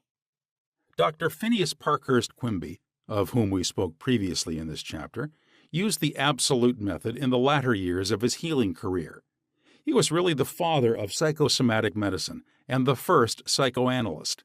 He had the capacity to diagnose clairvoyantly the cause of the patient's trouble, pains, and aches. The following is a condensed account of the healing of a cripple as recorded in Quimby's manuscripts. Quimby was called on to visit a woman who was lame, aged, and bedridden.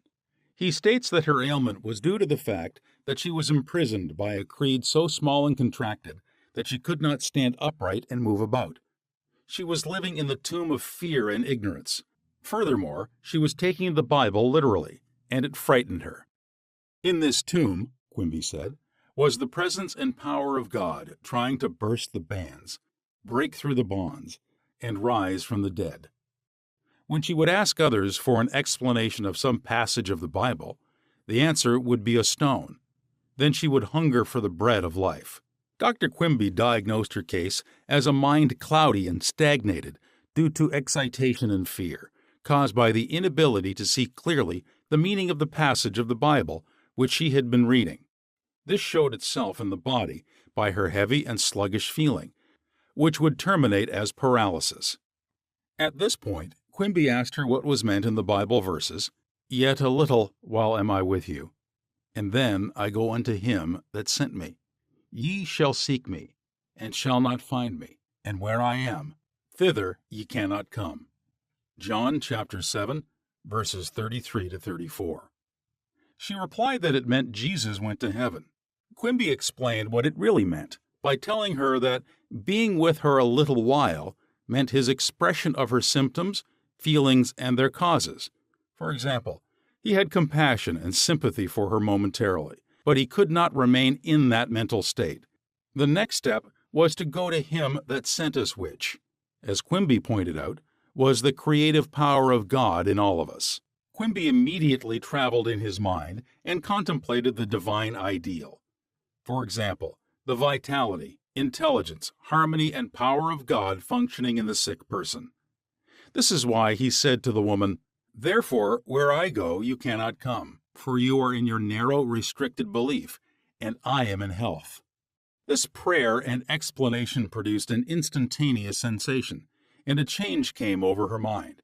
She walked without her crutches. Quimby said it was one of the most singular of all his healings. She was, as it were, dead to error, and to bring her to life or truth was to raise her from the dead. Quimby quoted the resurrection of Christ and applied it to her own Christ or health. This produced a powerful effect on her. He also explained to her that the truth, which she accepted was the angel or idea, which rolled away the stone of fear, ignorance, and superstition, thereby releasing the healing power of God, which made her whole. The decree method.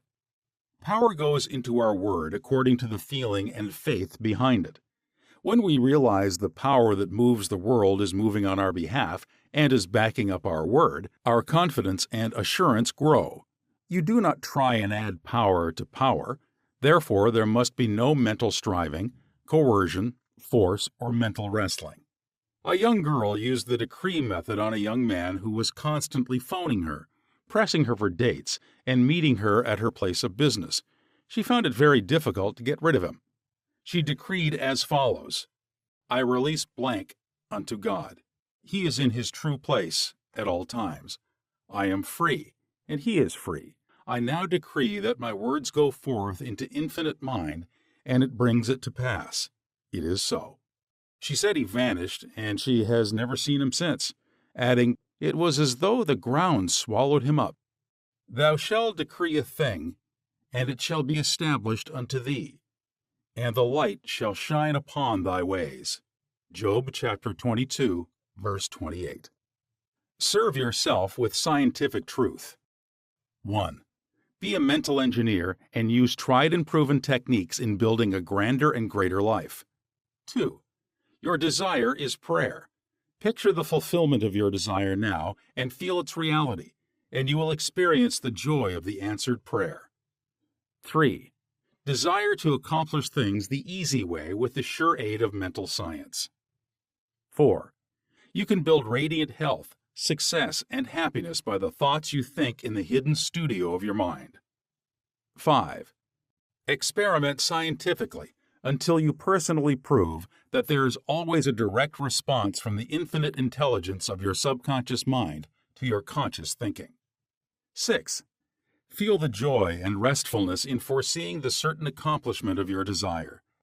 Any mental picture which you have in your mind is the substance of things hoped for and the evidence of things not seen. 7. A mental picture is worth 1,000 words.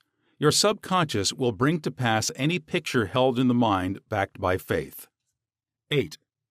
Avoid all effort or mental coercion in prayer. Get into a sleepy, drowsy state and lull yourself to sleep, feeling and knowing that your prayer is answered. 9. Remember that the thankful heart is always close to the riches of the universe. 10. To affirm is to state that it is so, and as you maintain this attitude of mind as true, regardless of all evidence to the contrary, you will receive an answer to your prayer. 11. Generate electronic waves of harmony, health, and peace by thinking of the love and the glory of God. 12. What you decree and feel as true will come to pass.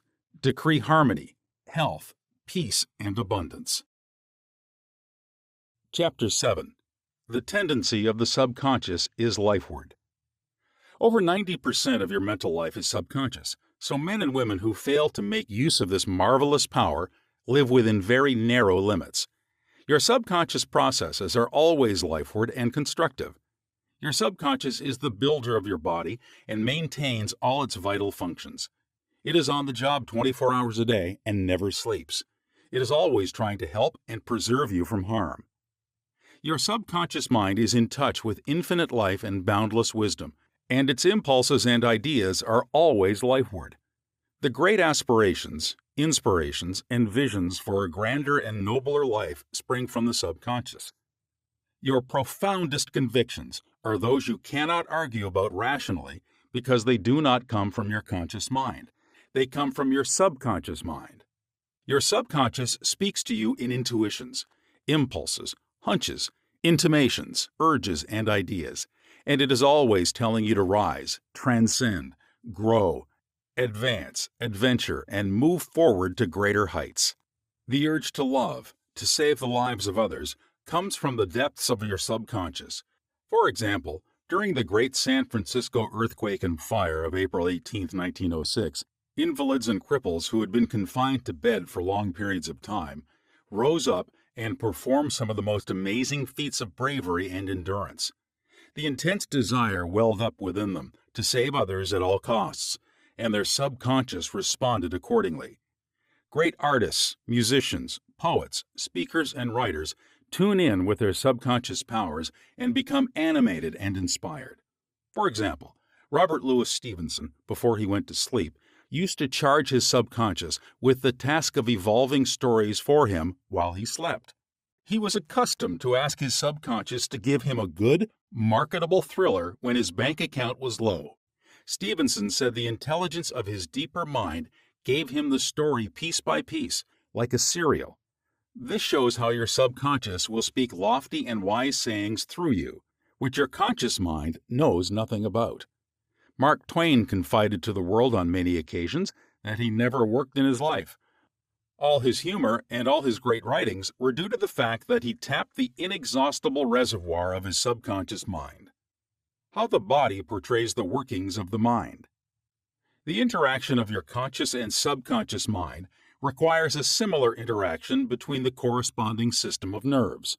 The cerebrospinal system is the organ of the conscious mind, and the sympathetic system is the organ of the subconscious mind. The cerebrospinal system is the channel through which you receive conscious perception by means of your 5 physical senses and exercise control over the movement of your body. This system has its nerves in the brain, and it is the channel of your volitional and conscious mental action. The sympathetic system, sometimes referred to as the involuntary nervous system, has its center in a ganglionic mass at the back of the stomach known as the solar plexus, and is sometimes spoken of as the abdominal brain. It is the channel of that mental action which unconsciously supports the vital functions of the body. The two systems may work separately or synchronously. Judge Thomas Troward says, quote, "The vagus nerve passes out of the cerebral region as a portion of the voluntary system, and through it we control the vocal organs. Then it passes onward to the thorax, sending out branches to the heart and lungs. Finally, passing through the diaphragm, it loses the outer coating, which distinguishes the nerves of the voluntary system, and becomes identified with those of the sympathetic system, so forming a connecting link between the two and making the man physically a single entity. Similarly, different areas of the brain indicate their connection with the objective and subjective activities of the mind respectively. And speaking in a general way, we may assign the frontal portion of the brain to the former and the posterior portion to the latter, while the intermediate portion partakes of the character of both. A rather simple way of looking at the mental and physical interaction is to realize that your conscious mind grasps an idea, which induces a corresponding vibration in your voluntary system of nerves. This in turn causes a similar current to be generated in your involuntary system of nerves, thus handing the idea over to your subconscious mind, which is the creative medium. This is how your thoughts become things. Every thought entertained by your conscious mind and accepted as true is sent by your brain to your solar plexus, the brain of your subconscious mind, to be made into your flesh and to be brought forth into your world as a reality. There is an intelligence which takes care of your body. When you study the cellular system and the structure of the organs, such as eyes, ears, heart, liver, bladder, etc., you learn they consist of groups of cells, which form a group intelligence, whereby they function together and are able to take orders and carry them out in deductive function at the suggestion of the master mind, conscious mind. A careful study of the single-celled organism shows you what goes on in your complex body. Though the monocellular organism has no organs, it still gives evidence of mind action and reaction performing the basic functions of movement, alimentation, assimilation, and elimination. Many say there is an intelligence which will take care of your body if you let it alone. That is true, but the difficulty is that the conscious mind always interferes with its 5 sense evidence based on outer appearances, leading to the sway of false beliefs, fears, and mere opinion. When fear, false beliefs, and negative patterns are made to register in your subconscious mind through psychological, emotional conditioning, there is no other course open to the subconscious mind except to act on the blueprint specifications offered it. The subconscious mind works continually for the common good. The subjective self within you works continuously for the general good, reflecting an innate principle of harmony behind all things. Your subconscious mind has its own will, and it is a very real something in itself. It acts night and day whether you act upon it or not. It is the builder of your body, but you cannot see, hear, or feel it building, as all this is a silent process. Your subconscious has a life of its own, which is always moving toward harmony, health, and peace. This is the divine norm within it, seeking expression through you at all times. How man interferes with the innate principle of harmony. To think correctly, scientifically, we must know the truth.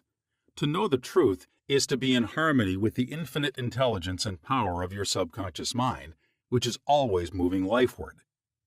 Every thought or action which is not harmonious, whether through ignorance or design, will result in discord and limitation of all kinds. Scientists inform us that you build a new body every 11 months, so you are really only 11 months old from a physical standpoint. If you build defects back into your body by thoughts of fear, anger, jealousy, and ill will, you have no one to blame but yourself. You are the sum total of your own thoughts. You can keep from entertaining negative thought and imagery. The way to get rid of darkness is with light. The way to overcome cold is with heat. The way to overcome the negative thought is to substitute the good thought, affirm the good, and the bad will vanish. Why it's normal to be healthy, vital, and strong. It's abnormal to be sick. The average child born into the world is perfectly healthy with all its organs functioning perfectly. This is the normal state, and we should remain healthy, vital, and strong. The instinct of self-preservation is the strongest instinct of your nature, and it constitutes a most potent, ever-present, and constantly operative truth, inherent in your nature. It is, therefore, obvious that all your thoughts, ideas, and beliefs must operate with greater potentiality when they are in harmony with the innate life principle in you, which is forever seeking to preserve and protect you along all lines. It follows from this that normal conditions can be restored with greater ease and certainty than abnormal conditions can be induced. It is abnormal to be sick. It simply means you're going against the stream of life and thinking negatively. The law of life is the law of growth. All nature testifies to the operation of this law by silently, constantly expressing itself in the law of growth. Where there is growth and expression, there must be life. Where there is life, there must be harmony. And where there is harmony, there is perfect health. If your thought is in harmony with the creative principle of your subconscious mind, you are in tune with the innate principle of harmony. If you entertain thoughts which are not in accordance with the principle of harmony, these thoughts cling to you, harass you, worry you, and finally bring about disease, and if persisted in, possibly death. In the healing of disease, you must increase the inflow and distribution of the vital forces of your subconscious mind throughout your system. This can be done by eliminating thoughts of fear, worry, anxiety, jealousy, hatred, and every other destructive thought which tends to tear down and destroy your nerves and glands, body tissue which controls the elimination of all waste material. Pott's disease cured. In the Nautilus magazine of March 1917, there appears an article about a boy suffering from Pott's disease, or tuberculosis of the spine, who had a remarkable healing. His name was Frederick Elias Andrews of Indianapolis, now minister of Unity School of Christianity, Kansas City, Missouri. His physician pronounced him incurable. He began to pray, and from a crooked, twisted cripple going about on hands and knees, he became a strong, straight, well-formed man. He created his own affirmation, mentally absorbing the qualities he needed. He affirmed over and over again many times a day, "I am whole, perfect, strong, powerful, loving, harmonious, and happy." He persevered and said that this prayer was the last utterance on his lips at night and the first in the morning. He prayed for others also by sending out thoughts of love and health. This attitude of mind and way of prayer returned to him multiplied many times. His faith and perseverance paid off with big dividends. When thoughts of fear, anger, jealousy, or envy drew his attention, he would immediately start his counteracting force of affirmation going in his mind. His subconscious mind responded according to the nature of his habitual thinking. This is the meaning of the statement in the Bible, "Go thy way, thy faith hath made thee whole." Mark chapter 10, verse 52. How faith in your subconscious powers makes you whole. A young man who came to my lectures on the healing power of the subconscious mind had severe eye trouble, which his doctor said necessitated an operation. He said to himself, "My subconscious made my eyes, and it can heal me." Each night, as he went to sleep, he entered into a drowsy meditative state, the condition akin to sleep. His attention was immobilized and focused on the eye doctor. He imagined the doctor was in front of him, and he plainly heard or imagined he heard the doctor saying to him, "A miracle has happened." He heard this over and over again every night, or perhaps 5 minutes or so before going to sleep. At the end of 3 weeks, he again went to the ophthalmologist who had previously examined his eyes, and the physician said to this man, "This is a miracle. What happened?" This man impressed his subconscious mind using the doctor as an instrument or means of convincing it or conveying the idea. Through repetition, faith, and expectancy, he impregnated his subconscious mind. His subconscious mind made his eye. Within it was the perfect pattern, and immediately it proceeded to heal the eye. This is another example of how faith in the healing power of your subconscious can make you whole. Pointers to review. 1. Your subconscious is the builder of your body and is on the job 24 hours a day. You interfere with its life-giving patterns by negative thinking. 2. Charge your subconscious with the task of evolving an answer to any problem prior to sleep, and it will answer you. 3. Watch your thoughts. Every thought accepted as true is sent by your brain to your solar plexus, your abdominal brain, and is brought into your world as a reality. 4. Know that you can remake yourself by giving a new blueprint to your subconscious mind. 5. The tendency of your subconscious is always lifeward. Your job is with your subconscious mind. Feed your subconscious mind with premises which are true. Your subconscious is always reproducing according to your habitual mental patterns. 6. You build a new body every 11 months. Change your body by changing your thoughts and keeping them changed. 7. It is normal to be healthy. It is abnormal to be ill. There is within the innate principle of harmony. 8. Thoughts of jealousy, fear, worry, and anxiety tear down and destroy your nerves and glands, bringing about mental and physical diseases of all kinds. 9. What you affirm consciously and feel as true will be made manifest in your mind, body, and affairs. Affirm the good and enter into the joy of living. Chapter 8. How to get the results you want. The principal reasons for failure are lack of confidence and too much effort. Many people block answers to their prayers by failing to fully comprehend the workings of their subconscious mind. When you know how your mind functions, you gain a measure of confidence. You must remember, whenever your subconscious mind accepts an idea, it immediately begins to execute it. It uses all its mighty resources to that end and mobilizes all the mental and spiritual laws of your deeper mind. This law is true for good or bad ideas. Consequently, if you use it negatively, it brings trouble, failure, and confusion. When you use it constructively, it brings guidance, freedom, and peace of mind. The right answer is inevitable when your thoughts are positive, constructive, and loving. From this, it is perfectly obvious that the only thing you have to do in order to overcome failure is to get your subconscious to accept your idea or request by feeling its reality now, and the law of your mind will do the rest. Turn over your request with faith and confidence, and your subconscious will take over and answer for you. You will always fail to get results by trying to use mental coercion. Your subconscious mind does not respond to coercion.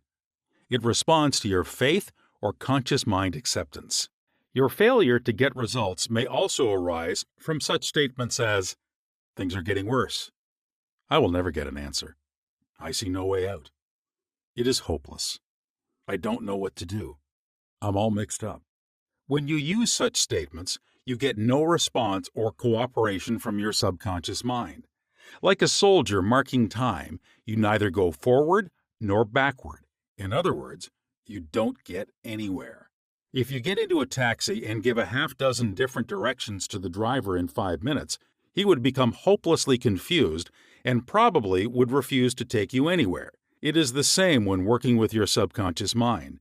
There must be a clear-cut idea in your mind. You must arrive at the definite decision that there is a way out, a solution to the vexing problem in sickness. Only the infinite intelligence within your subconscious knows the answer.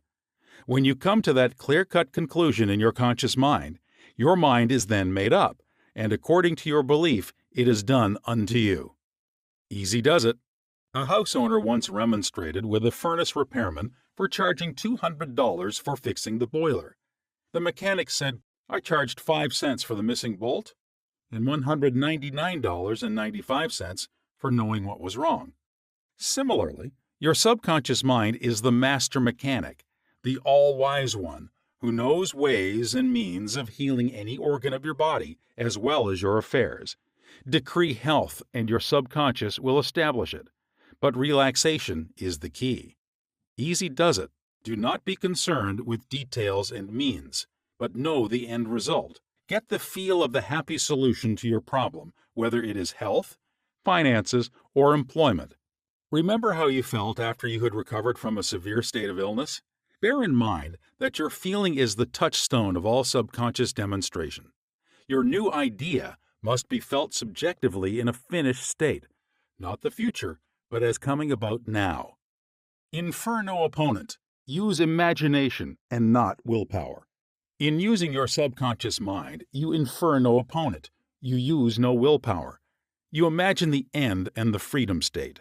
You will find your intellect trying to get in the way, but persist in maintaining a simple, childlike, miracle-making faith.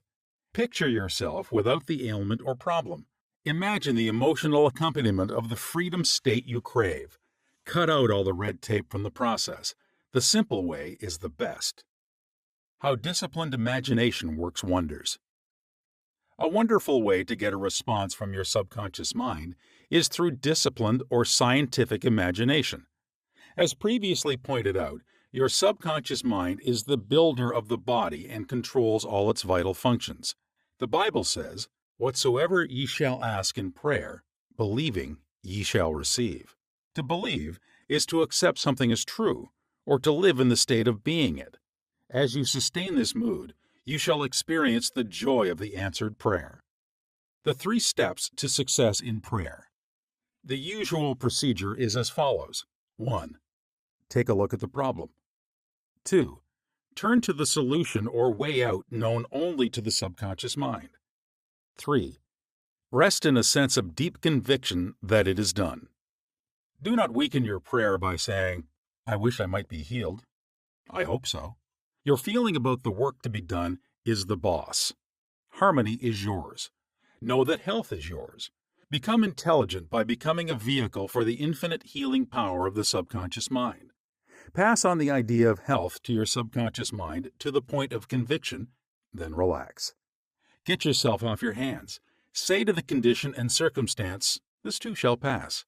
Through relaxation, you impress your subconscious mind, enabling the kinetic energy behind the idea to take over and bring it into concrete realization. The law of reversed effort and why you get the opposite of what you pray for. Coué, the famous psychologist from France who visited America about 40 years ago, defined the law of reversed effort as follows. Quote, "When your desires and imagination are in conflict, your imagination invariably gains the day." Unquote. If, for example, you were asked to walk a plank on the floor, you would do so without question. Now suppose the same plank were placed 20 feet up in the air between 2 walls. Would you walk it? Your desire to walk it would be counteracted by your imagination or fear of falling. Your dominant idea, which would be the picture of falling, would conquer.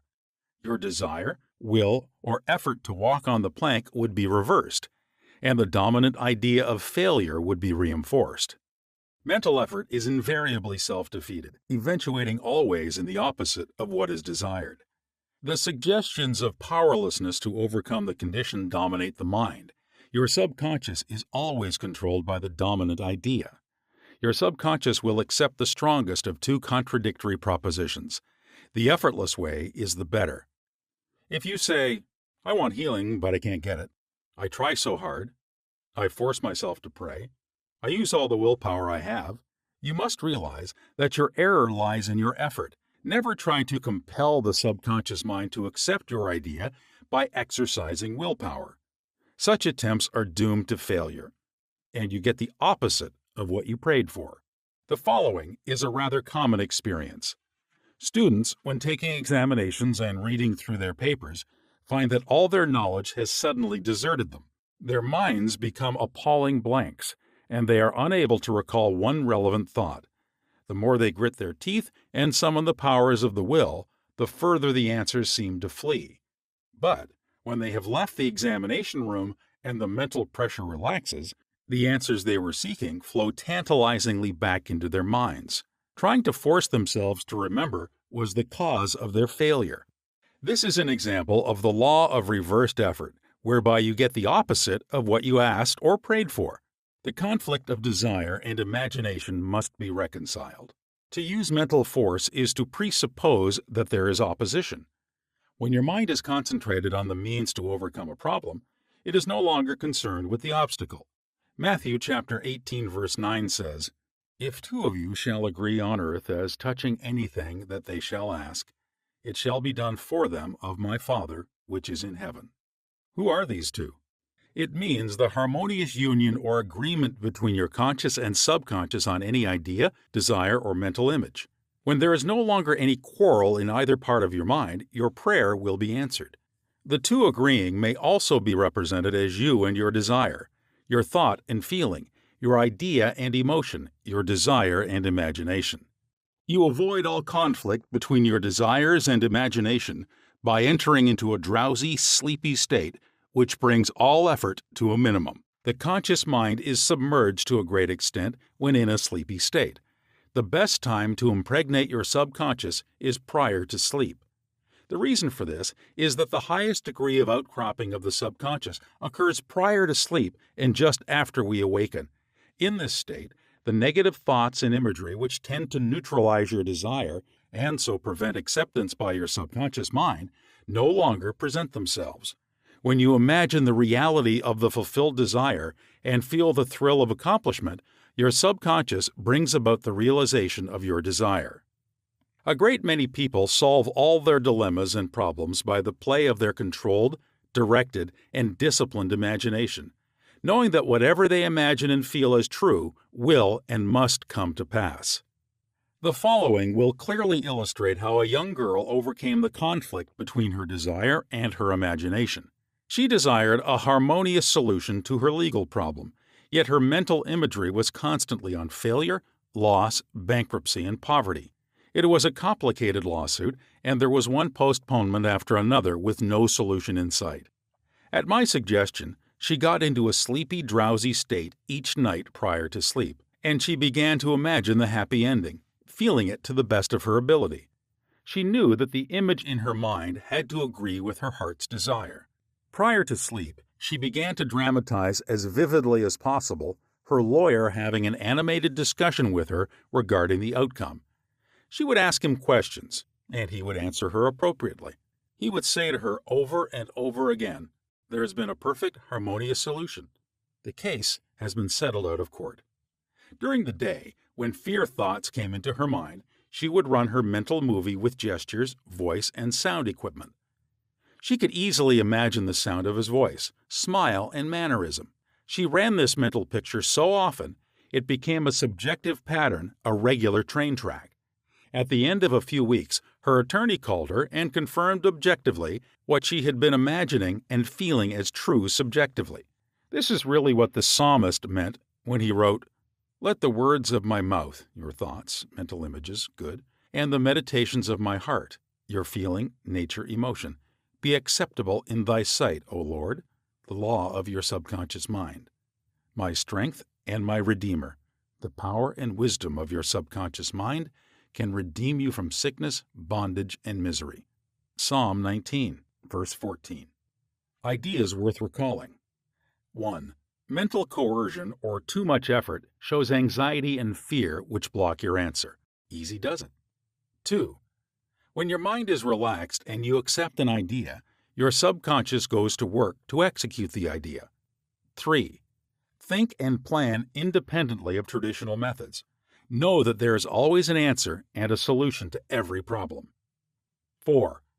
Do not be overly concerned with the beating of your heart, with the breathing of your lungs, or the functions of any part of your anatomy. Lean heavily upon your subconscious and proclaim frequently that divine right action is taking place. 5. The feeling of health produces health.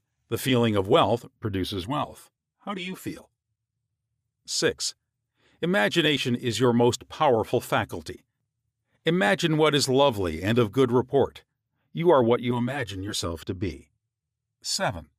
You avoid conflict between your conscious and subconscious in the sleepy state. Imagine the fulfillment of your desire over and over again prior to sleep. Sleep in peace and wake in joy. Chapter 9. How to use the power of your subconscious for wealth. If you are having financial difficulties, if you are trying to make ends meet, it means you have not convinced your subconscious mind that you will always have plenty and some to spare. You know men and women who work a few hours a week and make fabulous sums of money.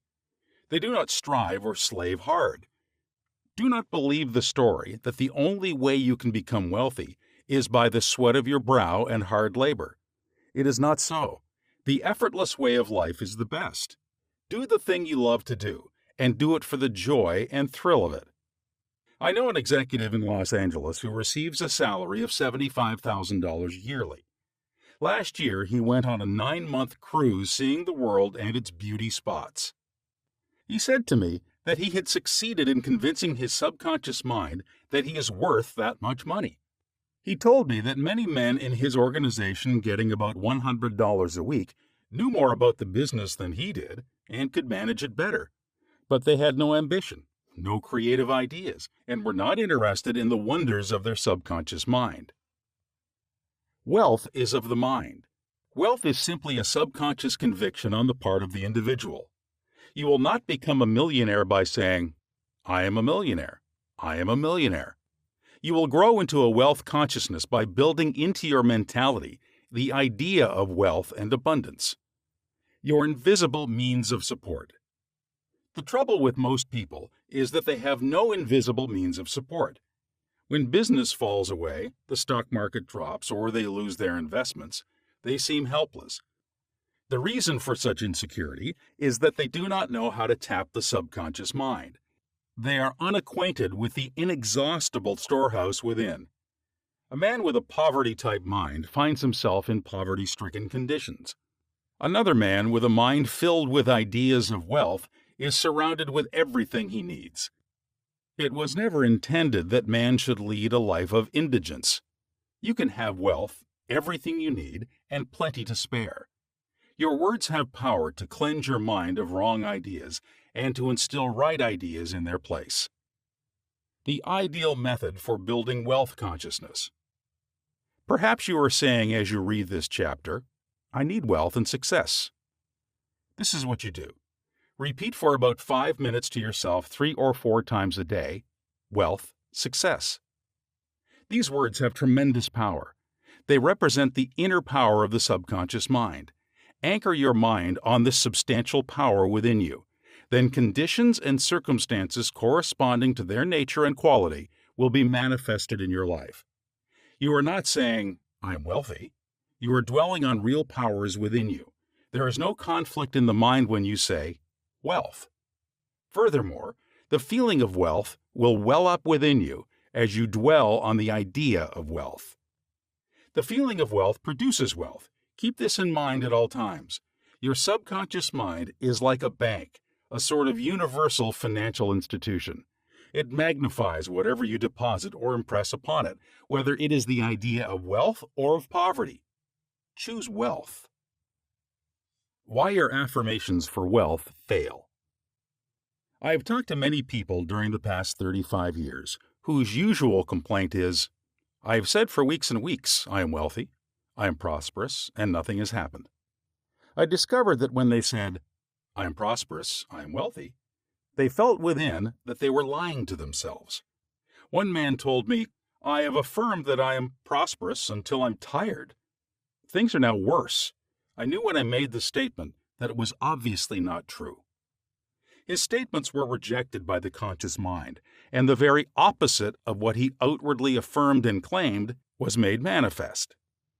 Your affirmation succeeds best when it is specific and when it does not produce a mental conflict or argument.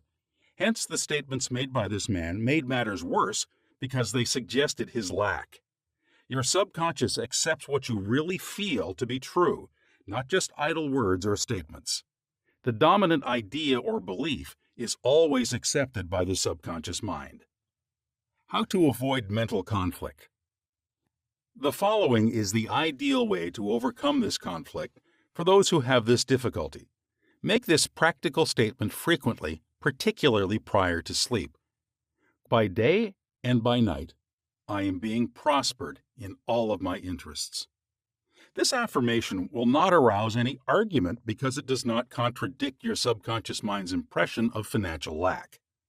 I suggested to one businessman whose sales and finances were very low and who was greatly worried that he sit down in his office, become quiet, and repeat this statement over and over again. My sales are improving every day. This statement engaged the cooperation of the conscious and subconscious mind. Results followed. Don't sign blank checks.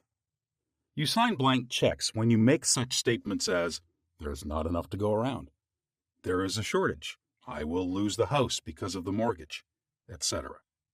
If you are full of fear about the future, you are also writing a blank check and attracting negative conditions to you.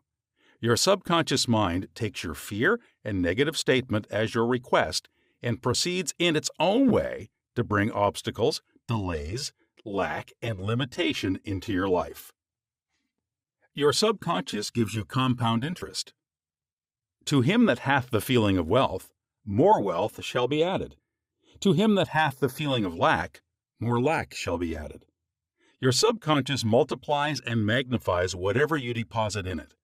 Every morning as you awaken, deposit thoughts of prosperity, success, wealth, and peace.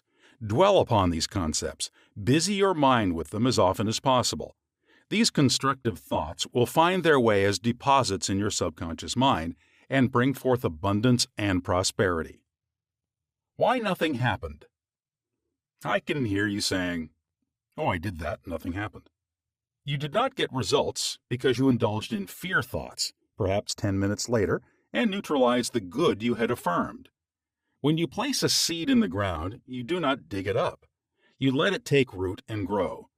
Suppose, for example, you say, "I shall not be able to make that payment." Before you get further than "I shall," stop the sentence and dwell on a constructive statement such as, "By day and by night, I am prospered in all my ways." True source of wealth.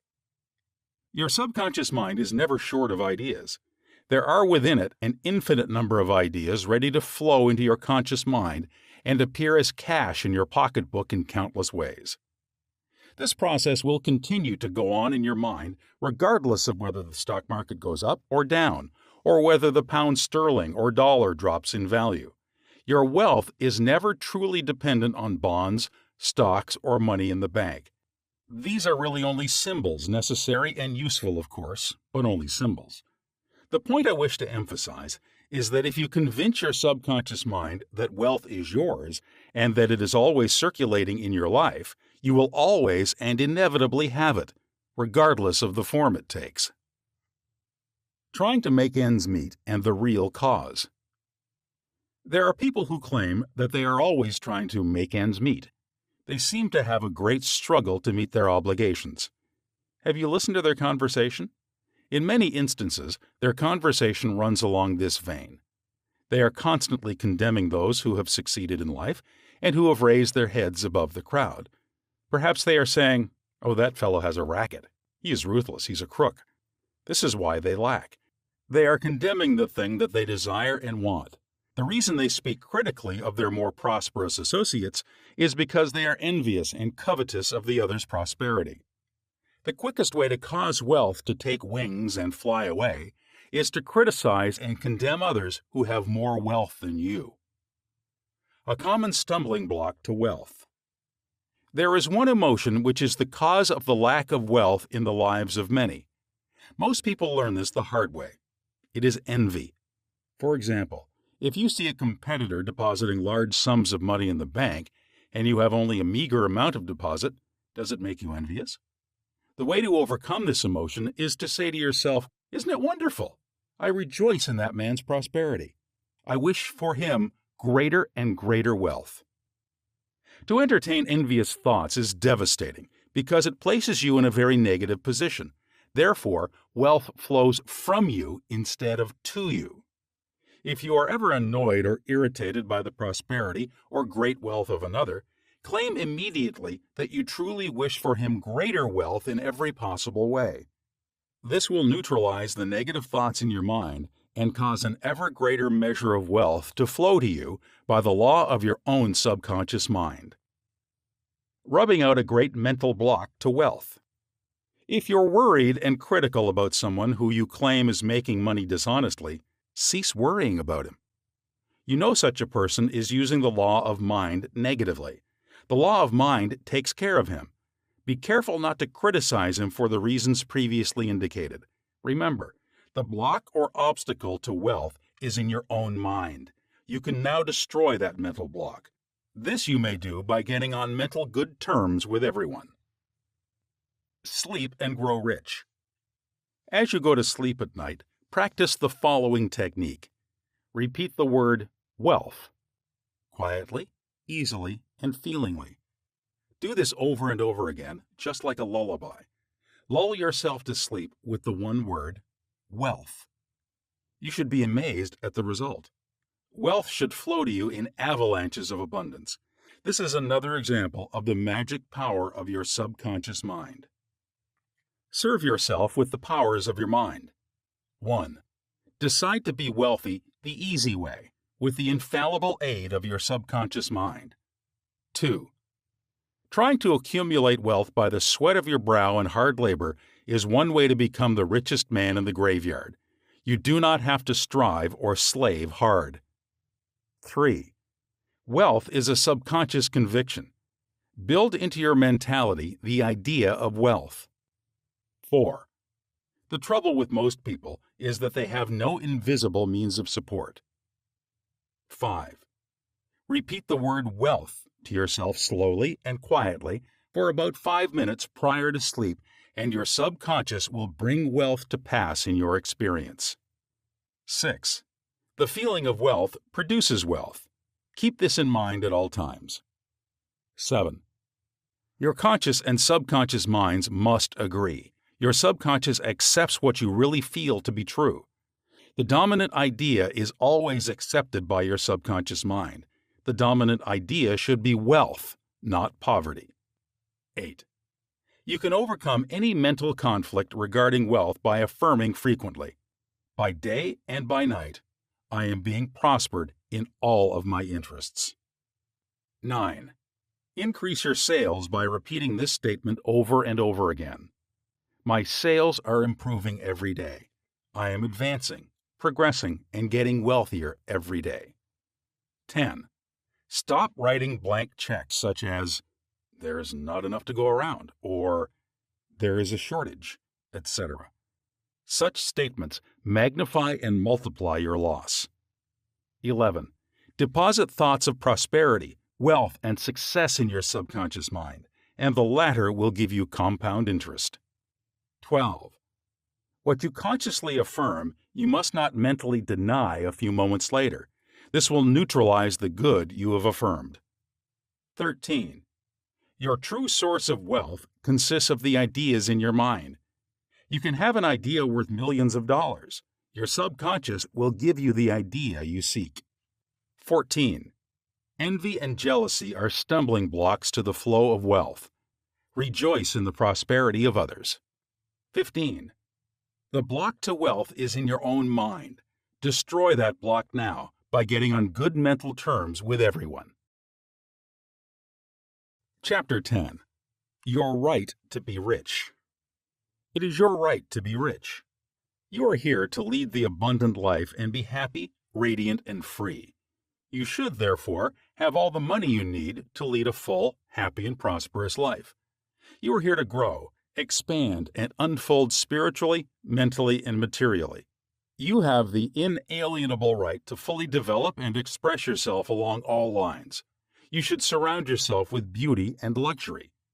Why be satisfied with just enough to go around when you can enjoy the riches of your subconscious mind?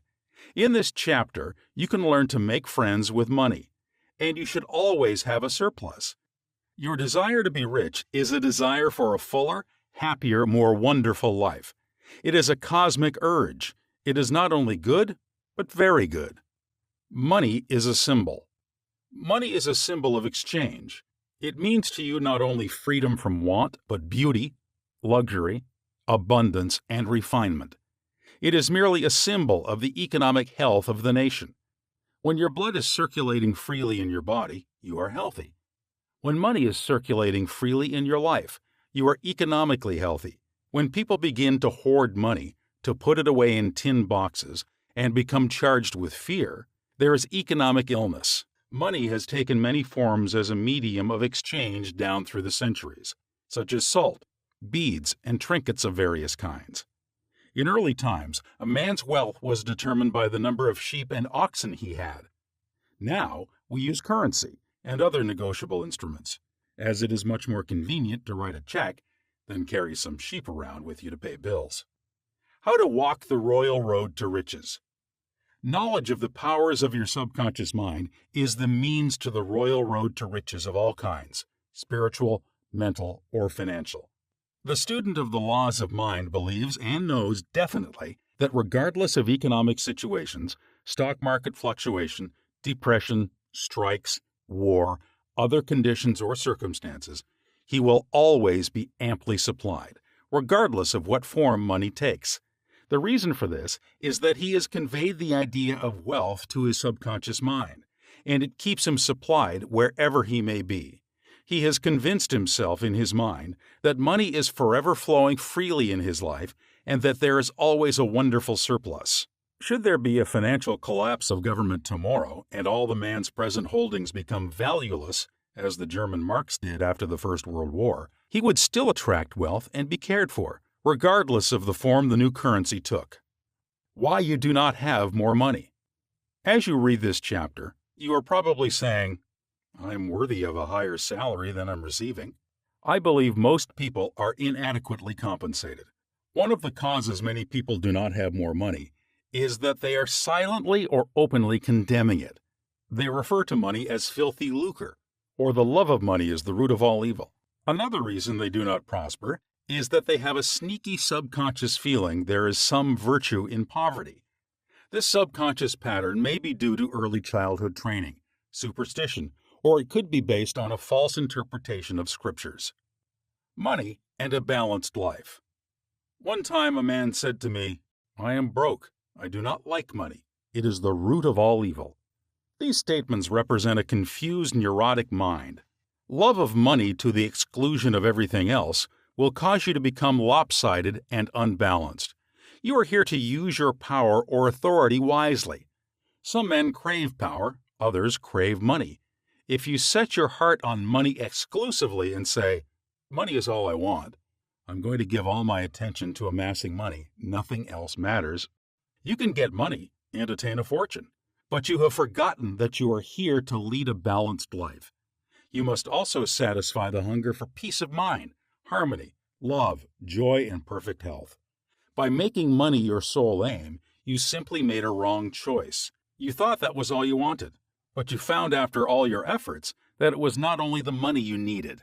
You also desired true expression of your hidden talents, true place in life, beauty, and the joy of contributing to the welfare and success of others.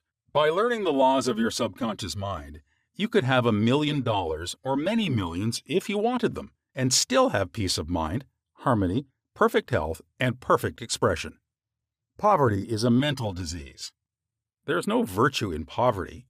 It is a disease like any other mental disease. If you were physically ill, you would think there was something wrong with you. You would seek help and do something about the condition at once. Likewise, if you do not have money constantly circulating in your life, there is something radically wrong with you. The urge of the life principle in you is toward growth, expansion, and the life more abundant. You are not here to live in a hovel, dress in rags, and go hungry. You should be happy, prosperous, and successful. Why you must never criticize money. Cleanse your mind of all weird and superstitious beliefs about money. Do not ever regard money as evil or filthy. If you do, you cause it to take wings and fly away from you. Remember that you lose what you condemn. You cannot attract what you criticize.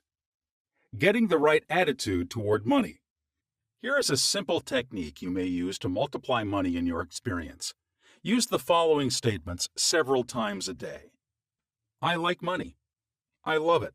I use it wisely, constructively, and judiciously. Money is constantly circulating in my life. I release it with joy, and it returns to me multiplied in a wonderful way. It is good and very good. Money flows to me in avalanches of abundance. I use it for good only, and I am grateful for my good and for the riches of my mind. How the scientific thinker looks at money. Suppose, for example, you found gold, silver, lead, copper, or iron in the ground. Would you pronounce these things evil? All evil comes from man's darkened understanding, from his ignorance, from his false interpretation of life, and from his misuse of his subconscious mind. Uranium, lead, or some other metal could have been used as a medium of exchange. We use paper bills, checks, nickel, and silver. Surely these are not evil. Physicists and chemists know today that the only difference between one metal and another is the number and rate of motion of electrons revolving around a central nucleus. They can now change one metal into another through a bombardment of the atoms in the powerful cyclotron. Gold, under certain conditions, becomes mercury. I believe that our modern scientists in the near future will be able to make gold, silver, and other metals synthetically in the chemical laboratory. The cost may be prohibitive now, but it can be done. I cannot imagine any intelligent person seeing anything evil in electrons, neutrons, protons, and isotopes. The piece of paper in your pocket is composed of atoms and molecules, with their electrons and protons arranged differently. Their number and rate of motion are different. That is the only way the paper differs from the silver in your pocket. How to attract the money you need. Many years ago, I met a young boy in Australia who wanted to become a physician and surgeon, but he had no money. I explained to him how a seed deposited in the soil attracts to itself everything necessary for its unfolding, and that all he had to do was to take a lesson from the seed and deposit the required idea in his subconscious mind.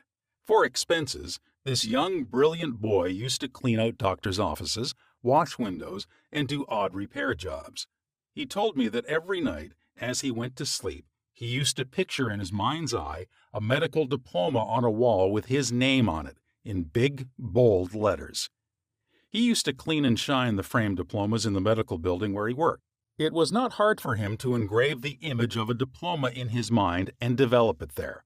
Definite results followed as he persisted with his mental picture every night for about 4 months. The sequel of this story was very interesting. One of the doctors took a great liking to this young boy, and after training him in the art of sterilizing instruments, giving hypodermic injections, and other miscellaneous first aid work, he employed him as a technical assistant in his office. The doctor later sent him to medical school at his own expense. Today, this young man is a prominent medical doctor in Montreal, Canada. He discovered the law of attraction by using his subconscious mind the right way. He operated an age-old law which says, quote, "Having seen the end, you have willed the means to the realization of the end." Unquote. The end, in this case, was to become a medical doctor. This young man was able to imagine, see, and feel the reality of being a doctor. He lived with that idea, sustained it, nourished it, and loved it until through his imagination it penetrated the layers of his subconscious mind and became a conviction, thereby attracting to him everything necessary for the fulfillment of his dream. Why some men do not get a raise in pay. If you are working in a large organization and you are silently thinking of and resenting the fact you are underpaid, that you are not appreciated, and that you deserve more money and greater recognition, you are subconsciously severing the ties with that organization. You are setting a law in motion, and the superintendent or manager will say to you, "We have to let you go." Actually, you dismissed yourself. The manager was simply the instrument through which your own negative mental state was confirmed. It was an example of the law of action and reaction. The action was your thought, and the reaction was the response of your subconscious mind. Obstacles and impediments on the pathway to riches. I am sure you have heard men say, "That fellow has a racket. He's a racketeer. He's getting money dishonestly. He's a faker. I knew him when he had nothing. He's a crook, a thief, and a swindler." If you analyze the man who talks like that, you discover he is usually in want or suffering from some financial or physical illness. Perhaps his former college friends went up the ladder of success and excelled him. Now he is bitter and envious of their progress. In many instances, this is the cause of his downfall. Thinking negatively of these classmates and condemning their wealth causes the wealth and prosperity he is praying for to vanish and flee away. He is condemning the thing he is praying for. He is praying two ways. On the one hand, he is saying, "Wealth is flowing to me now." And in the next breath, silently or audibly, he is saying, "I resent that fellow's wealth." Always make it a special point to rejoice in the wealth of the other person. Protect your investments. If you are seeking wisdom regarding investments, or if you are worried about your stocks or bonds, quietly claim, "Infinite intelligence governs and watches over all my financial transactions, and whatsoever I do shall prosper." Do this frequently, and you will find that your investments will be wise. Moreover, you will be protected from loss, as you will be prompted to sell your securities or holdings before any loss accrues to you. You cannot get something for nothing. In large stores, the management employs store detectives to prevent people from stealing. They catch a number of people every day trying to get something for nothing. All such people are living in the mental atmosphere of lack and limitation, and are stealing from themselves peace, harmony, faith, honesty, integrity, goodwill, and confidence. Furthermore, they are attracting to themselves all manner of loss, such as loss of character, prestige, social status, and peace of mind. These people lack faith in the source of supply and the understanding of how their minds work. If they would mentally call on the powers of their subconscious mind and claim that they are guided to their true expression, they would find work and constant supply. Then by honesty, integrity, and perseverance, they would become a credit to themselves and to society at large. Your constant supply of money. Recognizing the powers of your subconscious mind and the creative power of your thought or mental image is the way to opulence, freedom, and constant supply. Accept the abundant life in your own mind. Your mental acceptance and expectancy of wealth has its own mathematics and mechanics of expression. As you enter into the mood of opulence, all things necessary for the abundant life will come to pass. Let this be your daily affirmation. Write in your heart, quote, "I am one with the infinite riches of my subconscious mind. It is my right to be rich, happy, and successful. Money flows to me freely, copiously, and endlessly. I am forever conscious of my true worth. I give of my talents freely, and I am wonderfully blessed financially. It is wonderful." Unquote. Step up this way to riches. 1. Be bold enough to claim that it is your right to be rich, and your deeper mind will honor your claim. 2. You don't want just enough to go around. You want all the money you need to do all the things you want to do and when you want to do them. Get acquainted with the riches of your subconscious mind. 3. When money is circulating freely in your life, you are economically healthy. Look at money like the tide, and you will always have plenty of it. The ebb and flow of the tide is constant. When the tide is out, you're absolutely sure that it will return. 4. Knowing the laws of your subconscious mind, you will always be supplied regardless of what form money takes. 5. One reason many people simply make ends meet and never have enough money is that they condemn money. What you condemn takes wings and flies away. 6. Do not make a god of money. It is only a symbol. Remember that the real riches are in your mind. You are here to lead a balanced life. This includes acquiring all the money you need. 7. Don't make money your sole aim. Claim wealth, happiness, peace, true expression, and love, and personally radiate love and goodwill to all. Then your subconscious mind will give you compound interest in all these fields of expression. 8. There is no virtue in poverty. It is a disease of the mind, and you should heal yourself of this mental conflict or malady at once. 9. You are not here to live in a hovel, to dress in rags, or to go hungry. You are here to lead the life more abundant. 10. Never use the terms filthy lucre or I despise money. You lose what you criticize. There's nothing good or bad, but thinking of it in either light makes it so. 11. Repeat frequently. I like money. I use it wisely, constructively, and judiciously. I release it with joy, and it returns 1,000-fold. 12. Money is not evil any more so than copper, lead, tin, or iron which you may find in the ground. All evil is due to ignorance and misuse of the mind's powers. 13. To picture the end result in your mind causes your subconscious to respond and fulfill your mental picture. 14. Stop trying to get something for nothing. There is no such thing as a free lunch. You must give to receive. You must give mental attention to your goals, ideals, and enterprises, and your deeper mind will back you up. The key to wealth is application of the laws of the subconscious mind by impregnating it with the idea of wealth. Chapter 11. Your subconscious mind as a partner in success. Success means successful living. A long period of peace, joy, and happiness on this plane may be termed success. The eternal experience of these qualities is the everlasting life spoken of by Jesus. The real things of life, such as peace, harmony, integrity, security, and happiness, are intangible. They come from the deep self of man. Meditating on these qualities builds these treasures of heaven in our subconscious. It is where moth and rust do not consume, and where thieves do not break through and steal. Matthew chapter 6, verse 20. The 3 steps to success. Let us discuss 3 steps to success. First step. The first step to success is to find out the thing you love to do, then do it. Success is in loving your work. Although if a man is a psychiatrist, it is not adequate for him to get a diploma and place it on the wall. He must keep up with the times, attend conventions, and continue studying the mind and its workings.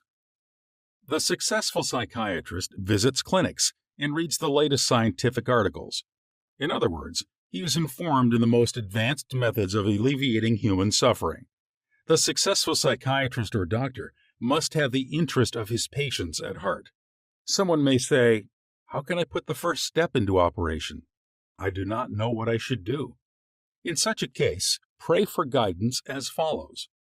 The infinite intelligence of my subconscious mind reveals to me my true place in life. Repeat this prayer quietly, positively, and lovingly to your deeper mind.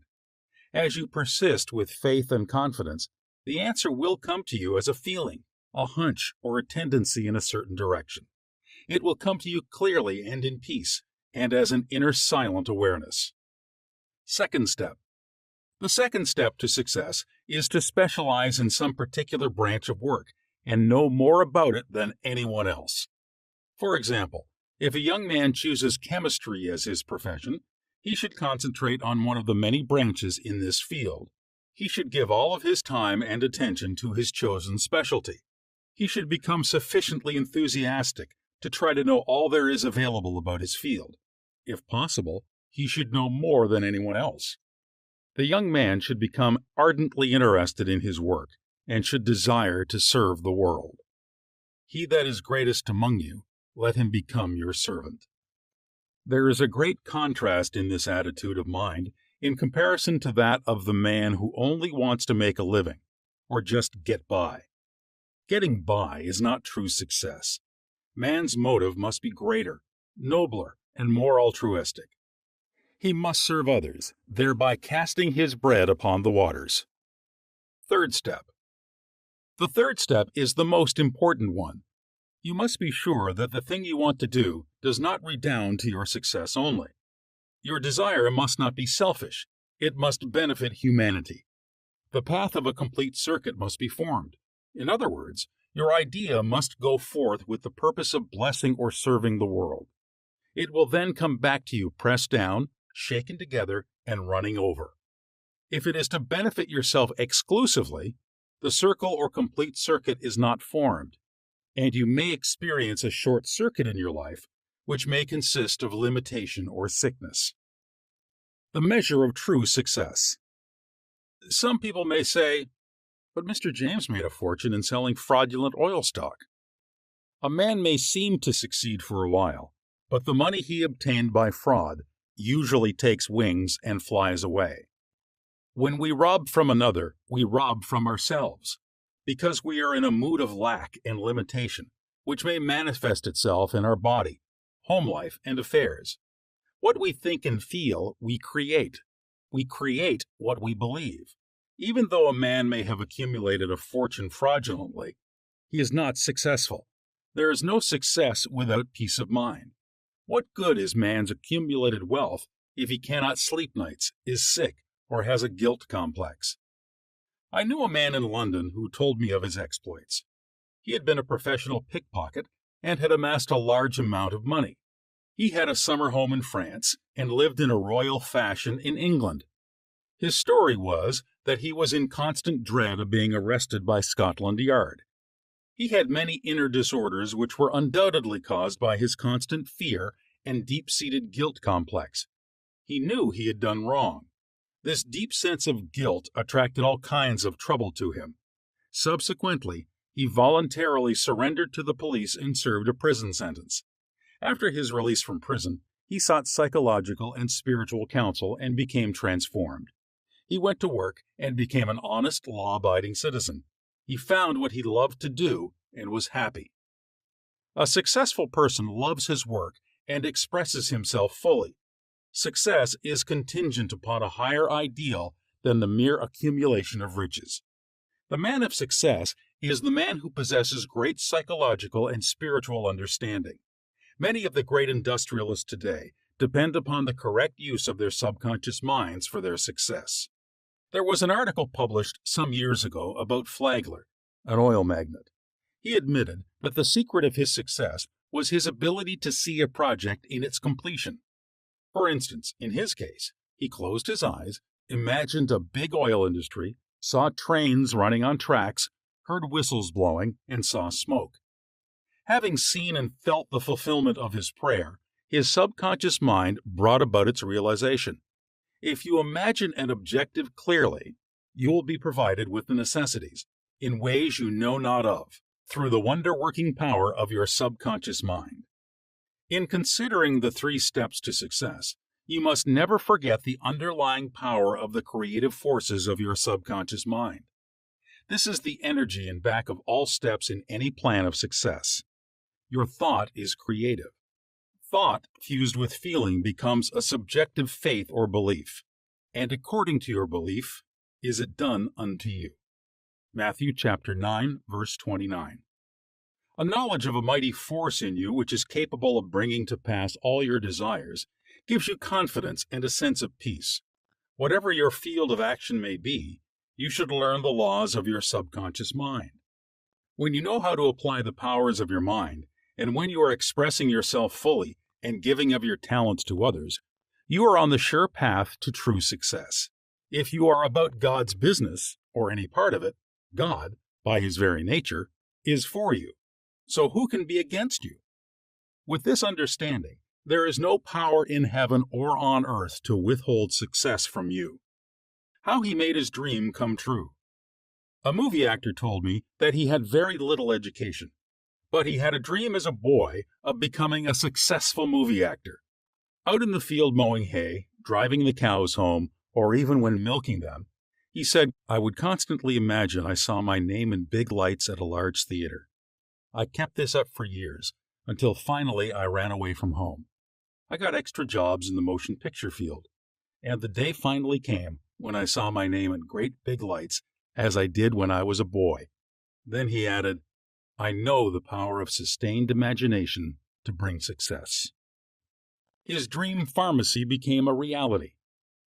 30 years ago, I knew a young pharmacist who was receiving $40 a week plus commission on sales. After 25 years, he said to me, I will get a pension and retire. I said to this young man, why don't you own your own store? Get out of this place. Raise your sights. Have a dream for your children. Maybe your son wants to be a doctor. Perhaps your daughter desires to be a great musician.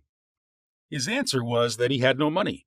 He began to awaken to the fact that whatever he could conceive as true, he could give conception. The first step toward his goal was his awakening to the powers of his subconscious mind, which I briefly elaborated on for his benefit.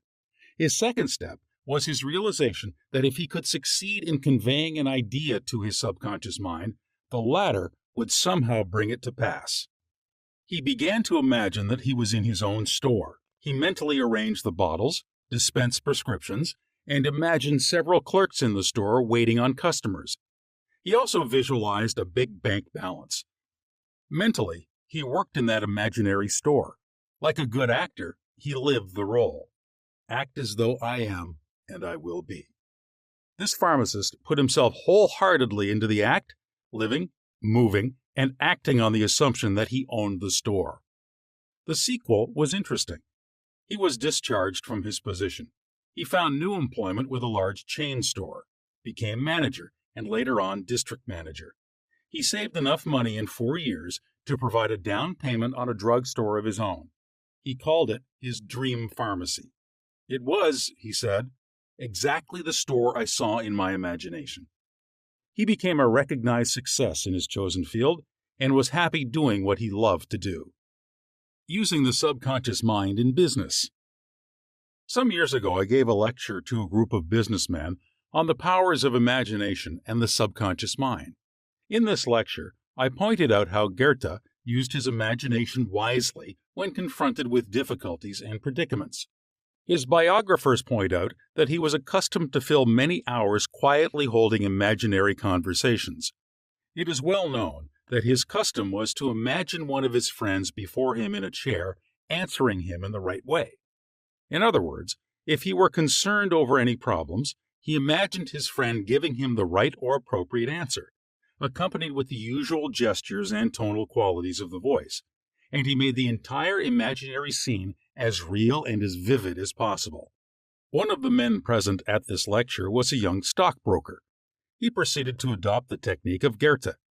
He began to have mental, imaginary conversations with a multi-millionaire banker friend of his, who used to congratulate him on his wise and sound judgment, and compliment him on his purchase of the right stocks. He used to dramatize this imaginary conversation until he had psychologically fixed it as a form of belief in his mind. This broker's inner talking and controlled imagination certainly agreed with his aim, which was to make sound investments for his clients. His main purpose in life was to make money for his clients and to see them prosper financially by his wise counsel.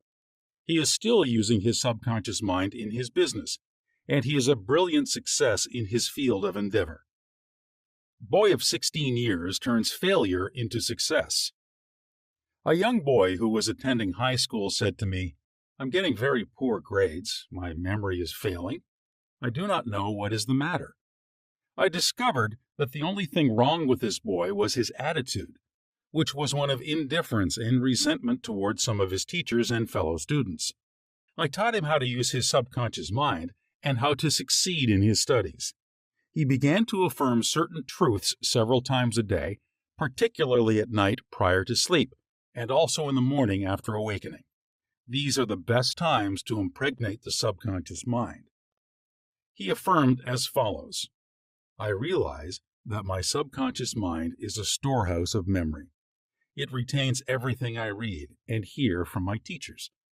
I have a perfect memory, and the infinite intelligence in my subconscious mind constantly reveals to me everything I need to know at all my examinations, whether written or oral. I radiate love and goodwill to all my teachers and fellow students. I sincerely wish for them success and all good things. This young man is now enjoying a greater freedom than he has ever known. He is now receiving all A's. He constantly imagines the teachers and his mother congratulating him on his success in his studies. How to become successful in buying and selling. In buying and selling, remember that your conscious mind is the starter, and your subconscious mind is the motor. You must start the motor to enable it to perform its work.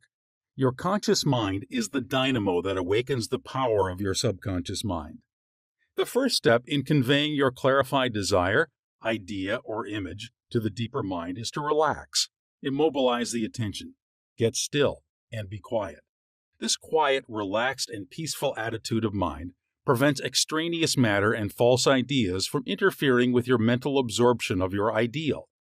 Furthermore, in the quiet, passive, and receptive attitude of mind, effort is reduced to a minimum. The second step is to begin to imagine the reality of that which you desire. For example, you may wish to buy a home, and in your relaxed state of mind affirm as follows: "The infinite intelligence of my subconscious mind is all-wise. It reveals to me now the ideal home, which is central, ideal, is in a lovely environment, meets with all my requirements, and is commensurate with my income. I am now turning this request over to my subconscious mind, and I know it responds according to the nature of my request. I release this request with absolute faith and confidence in the same way that a farmer deposits a seed in the ground, trusting implicitly in the laws of growth." The answer to your prayer may come through an advertisement in the paper, through a friend, or you may be guided directly to a particular home which is exactly what you are seeking. There are many ways by which your prayer may be answered. The principal knowledge in which you may place your confidence is that the answer always comes, provided you trust the working of your deeper mind. You may wish to sell a home, land, or any kind of property.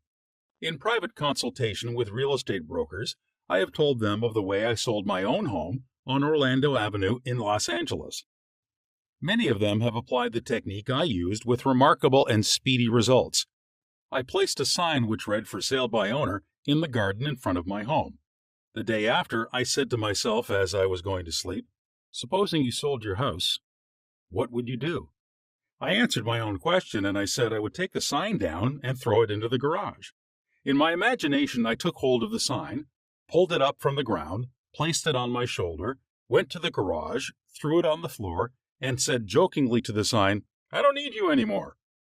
I felt the inner satisfaction of it all, realizing it was finished. The next day, a man gave me a deposit of $1,000 and said to me, "Take your sign down. We'll go into escrow now." Immediately, I pulled the sign up and took it to the garage. The outer action conformed to the inner. There is nothing new about this. As within, so without. Meaning, according to the image impressed on your subconscious mind, so it is on the objective screen of your life. The outside mirrors the inside.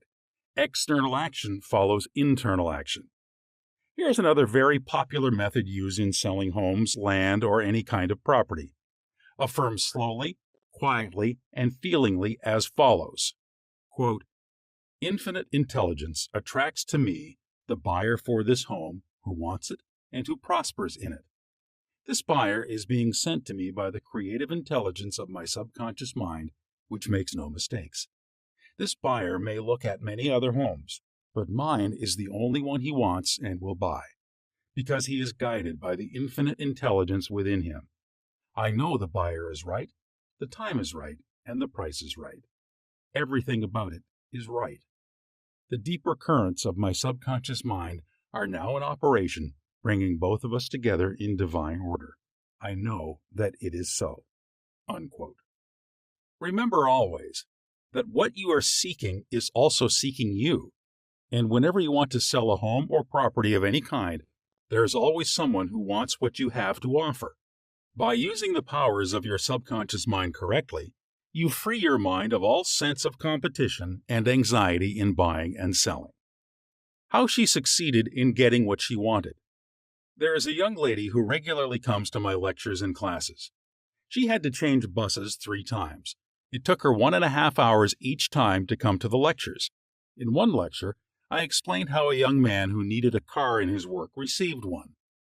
She went home and experimented as outlined in my lecture. Here is her letter in part, narrating her application of my method and published by her permission. Dear Dr. Murphy, this is how I received a Cadillac car. I wanted one to come to the lectures regularly. In my imagination, I went through the identical process I would go through if I were actually driving a car. I went to the showroom, and the salesman took me for a ride in one. I also drove it several blocks. I claimed the Cadillac car as my own over and over again. I kept the mental picture of getting into the car, driving it, feeling the upholstery, etc., consistently over 2 weeks. Last week, I drove to your lectures in a Cadillac. My uncle in Inglewood passed away and left me his Cadillac and his entire estate. A success technique employed by many outstanding executives and businessmen. There are many prominent businessmen who quietly use the abstract term success over and over many times a day until they reach a conviction that success is theirs. They know that the idea of success contains all the essential elements of success. Likewise, you can begin now to repeat the word success to yourself with faith and conviction. Your subconscious mind will accept it as true of you, and you will be under a subconscious compulsion to succeed. You are compelled to express your subjective beliefs, impressions, and convictions. What does success imply to you? You want, undoubtedly, to be successful in your home life and in your relationship with others. You wish to be outstanding in your chosen work or profession. You wish to possess a beautiful home and all the money you need to live comfortably and happily. You want to be successful in your prayer life and in your contact with the powers of your subconscious mind. You are a businessman also because you are in the business of living. Become a successful businessman by imagining yourself doing what you long to do and possessing the things you long to possess. Become imaginative. Mentally participate in the reality of the successful state. Make a habit of it. Go to sleep feeling successful every night and perfectly satisfied, and you will eventually succeed in implanting the idea of success in your subconscious mind. Believe you were born to succeed, and wonders will happen as you pray. Profitable pointers. 1. Success means successful living. When you are peaceful, happy, joyous, and doing what you love to do, you are successful. 2. Find out what you love to do, then do it. If you don't know your true expression, ask for guidance and the lead will come. 3. Specialize in your particular field and try to know more about it than anyone else. 4. A successful man is not selfish. His main desire in life is to serve humanity. 5. There is no true success without peace of mind. 6. A successful man possesses great psychological and spiritual understanding. 7. If you imagine an objective clearly, you will be provided with the necessities through the wonder-working power of your subconscious mind. 8. Your thought fused with feeling becomes a subjective belief, and, according to your belief, is it done unto you. 9. The power of sustained imagination draws forth the miracle-working powers of your subconscious mind. 10. If you are seeking promotion in your work, imagine your employer, supervisor, or loved one congratulating you on your promotion. Make the picture vivid and real. Hear the voice, see the gestures, and feel the reality of it all. Continue to do this frequently. And through frequent occupancy of your mind, you will experience the joy of the answered prayer. 11. Your subconscious mind is a storehouse of memory. For a perfect memory, affirm frequently. The infinite intelligence of my subconscious mind reveals to me everything I need to know at all times, everywhere. 12. If you wish to sell a home or property of any kind, affirm slowly, quietly, and feelingly as follows. Infinite intelligence attracts me to the buyer for this house or property, who wants it, and who prospers in it. Sustain this awareness, and the deeper currents of your subconscious mind will bring it to pass. 13. The idea of success contains all the elements of success. Repeat the word success to yourself frequently with faith and conviction, and you will be under a subconscious compulsion to succeed. Chapter 12. Scientists use the subconscious mind. Many scientists realize the true importance of the subconscious mind. Edison, Marconi, Kettering, Poincare, Einstein, and many others have used the subconscious mind. It has given them the insight and the know-how for all the great achievements in modern science and industry. Research has shown that the ability to bring into action the subconscious power has determined the success of all the great scientific and research workers. An instance of how a famous chemist, Friedrich von Stradonitz, used his subconscious mind to solve his problems is as follows. He had been working laboriously for a long time trying to rearrange the 6 carbon and the 6 hydrogen atoms of the benzene formula, and he was constantly perplexed and unable to solve the matter. Tired and exhausted, he turned the request over completely to his subconscious mind. Shortly afterward, as he was about to board a London bus, his subconscious presented his conscious mind with a sudden flash of a snake biting its own tail and turning around like a pinwheel. This answer from his subconscious mind gave him the long-sought answer of the circular rearrangement of the atoms that is known as the benzene ring. How a distinguished scientist brought forth his inventions. Nikola Tesla was a brilliant electrical scientist who brought forth the most amazing innovations. When an idea for a new invention came into his mind, he would build it up in his imagination, knowing that his subconscious mind would reconstruct and reveal to his conscious mind all the parts needed for its manufacture in concrete form. Through quietly contemplating every possible improvement, he spent no time in correcting defects and was able to give the technicians the perfect product of his mind. He said, "Invariably, my device works as I imagined it should. In 20 years, there has not been a single exception." How a famous naturalist solved his problem. Professor Agassiz, a distinguished American naturalist, discovered the indefatigable activities of his subconscious mind while he slept. The following has been reported by his widow in her biography of her famous husband. He had been for 2 weeks striving to decipher the somewhat obscure impression of a fossil fish on the stone slab in which it was preserved.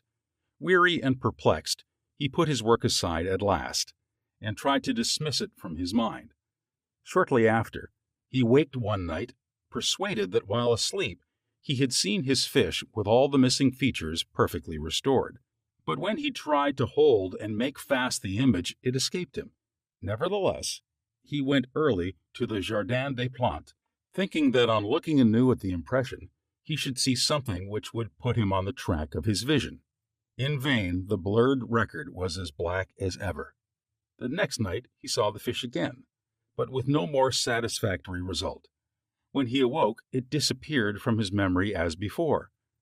Hoping that the same experience might be repeated, on the 3rd night he placed a pencil and paper beside his bed before going to sleep. Accordingly, toward morning, the fish reappeared in his dream, confusedly at first, but at last with such distinctness that he had no longer any doubt as to its zoological characters. Still half dreaming, in perfect darkness, he traced these characters on the sheet of paper at the bedside. In the morning, he was surprised to see in his nocturnal sketch features which he thought it impossible the fossil itself should reveal. He hastened to the Jardin des Plantes and, with his drawing as a guide, succeeded in chiseling away the surface of the stone under which portions of the fish proved to be hidden. When wholly exposed, it corresponded with his dream and his drawing, and he succeeded in classifying it with ease. An outstanding physician solved the problem of diabetes. Some years ago, I received a clipping from a magazine describing the origin of the discovery of insulin. This is the essence of the article as I recall it. About 40 years ago or more, Dr. Frederick Banting, a brilliant Canadian physician and surgeon, was concentrating his attention on the ravages of diabetes. At that time, medical science offered no effective method of arresting the disease. Dr. Banting spent considerable time experimenting and studying the international literature on the subject. One night, he was exhausted and fell asleep. While asleep, His subconscious mind instructed him to extract the residue from the degenerated pancreatic duct of dogs. This was the origin of insulin, which has helped millions of people. You will note that Dr. Banting had been consciously dwelling on the problem for some time, seeking a solution, a way out, and his subconscious responded accordingly. It does not follow that you will always get an answer overnight. The answer may not come for some time. Do not be discouraged. Keep on turning the problem over every night to the subconscious mind prior to sleep, as if you had never done it before. One of the reasons for the delay may be that you look upon it as a major problem. You may believe it will take a long time to solve it. Your subconscious mind is timeless and spaceless. Go to sleep believing you have the answer now. Do not postulate the answer in the future. Have an abiding faith in the outcome. Become convinced now as you read this book that there is an answer and a perfect solution for you. How a famous scientist and physicist escaped from a Russian concentration camp. Dr. Lothar von Blank-Schmidt, a member of the Rocket Society and an outstanding research electronic engineer, gives the following condensed summary of how he used his subconscious mind to free himself from certain death at the hands of brutal guards in a Russian prison camp coal mine. He states as follows: I was a prisoner of war in a coal mine in Russia, and I saw men dying all around me in that prison compound. We were watched over by brutal guards, arrogant officers, and sharp, fast-thinking commissars. After a short medical checkup, a quota of coal was assigned to each person. My quota was 300 pounds per day. In case any man did not fill his quota, his small food ration was cut down, and in a short time he was resting in the cemetery. I started concentrating on my escape. I knew that my subconscious mind would somehow find a way. My home in Germany was destroyed, my family wiped out. All my friends and former associates were either killed in the war or were in concentration camps. I said to my subconscious mind, I want to go to Los Angeles, and you will find the way. I had seen pictures of Los Angeles, and I remembered some of the boulevards very well as some of the buildings. Every day and night I would imagine I was walking down Wilshire Boulevard with an American girl whom I met in Berlin prior to the war. She is now my wife. In my imagination, we would visit the stores, ride buses, and eat in the restaurants. Every night I made it a special point to drive my imaginary American automobile up and down the boulevards of Los Angeles. I made all this vivid and real. These pictures in my mind were as real and as natural to me as one of the trees outside the prison camp. Every morning, the chief guard would count the prisoners as they were lined up. He would call out 1, 2, 3, etc. And when 17 was called out, which was my number in sequence, I stepped aside. In the meantime, the guard was called away for a minute or so, and on his return, he started my mistake on the next man as 17. When the crew returned in the evening, the number of men was the same, and I was not missed, and the discovery would take a long time. I walked out of the camp undetected and kept walking for 24 hours, resting in a deserted town the next day. I was able to live by fishing and killing some wildlife. I found coal trains going to Poland and traveled on them by night, until finally I reached Poland. With the help of friends, I made my way to Lucerne, Switzerland. One evening at the Palace Hotel, Lucerne, I had a talk with a man and his wife from the United States of America. This man asked me if I would care to be a guest at his home in Santa Monica, California. I accepted, and when I arrived in Los Angeles, I found that their chauffeur drove me along Wilshire Boulevard and many other boulevards which I had imagined so vividly in the long months in the Russian coal mines. I recognized the buildings which I had seen in my mind so often. It actually seemed as if I had been in Los Angeles before. I had reached my goal. I will never cease to marvel at the wonders of the subconscious mind. Truly, it has ways we know not of. How archaeologists and paleontologists reconstruct ancient scenes. These scientists know that their subconscious mind has a memory of everything that has ever transpired. As they study the ancient ruins and fossils through their imaginative perception, their subconscious mind aids them in reconstructing the ancient scenes. The dead past becomes alive and audible once more. Looking at these ancient temples and studying the pottery, statuary, tools, and household utensils of these ancient times, the scientist tells us of an age when there was no language. Communication was done by grunts, groans, and signs. The keen concentration and disciplined imagination of the scientist awakens the latent powers of his subconscious mind, enabling him to clothe the ancient temples with roofs and surround them with gardens, pools, and fountains. The fossil remains are clothed with eyes, sinews, and muscles, and they again walk and talk. The past becomes the living present, and we find that in mind there is no time or space. Through disciplined, controlled, and directed imagination, you can be a companion of the most scientific and inspired thinkers of all time.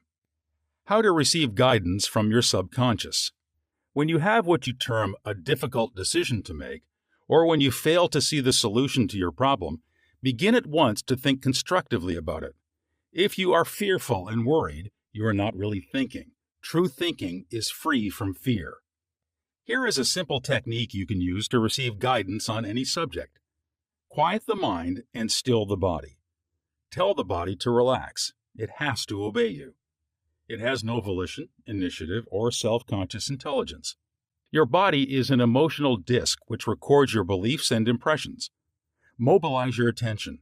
Focus your thought on the solution to your problem.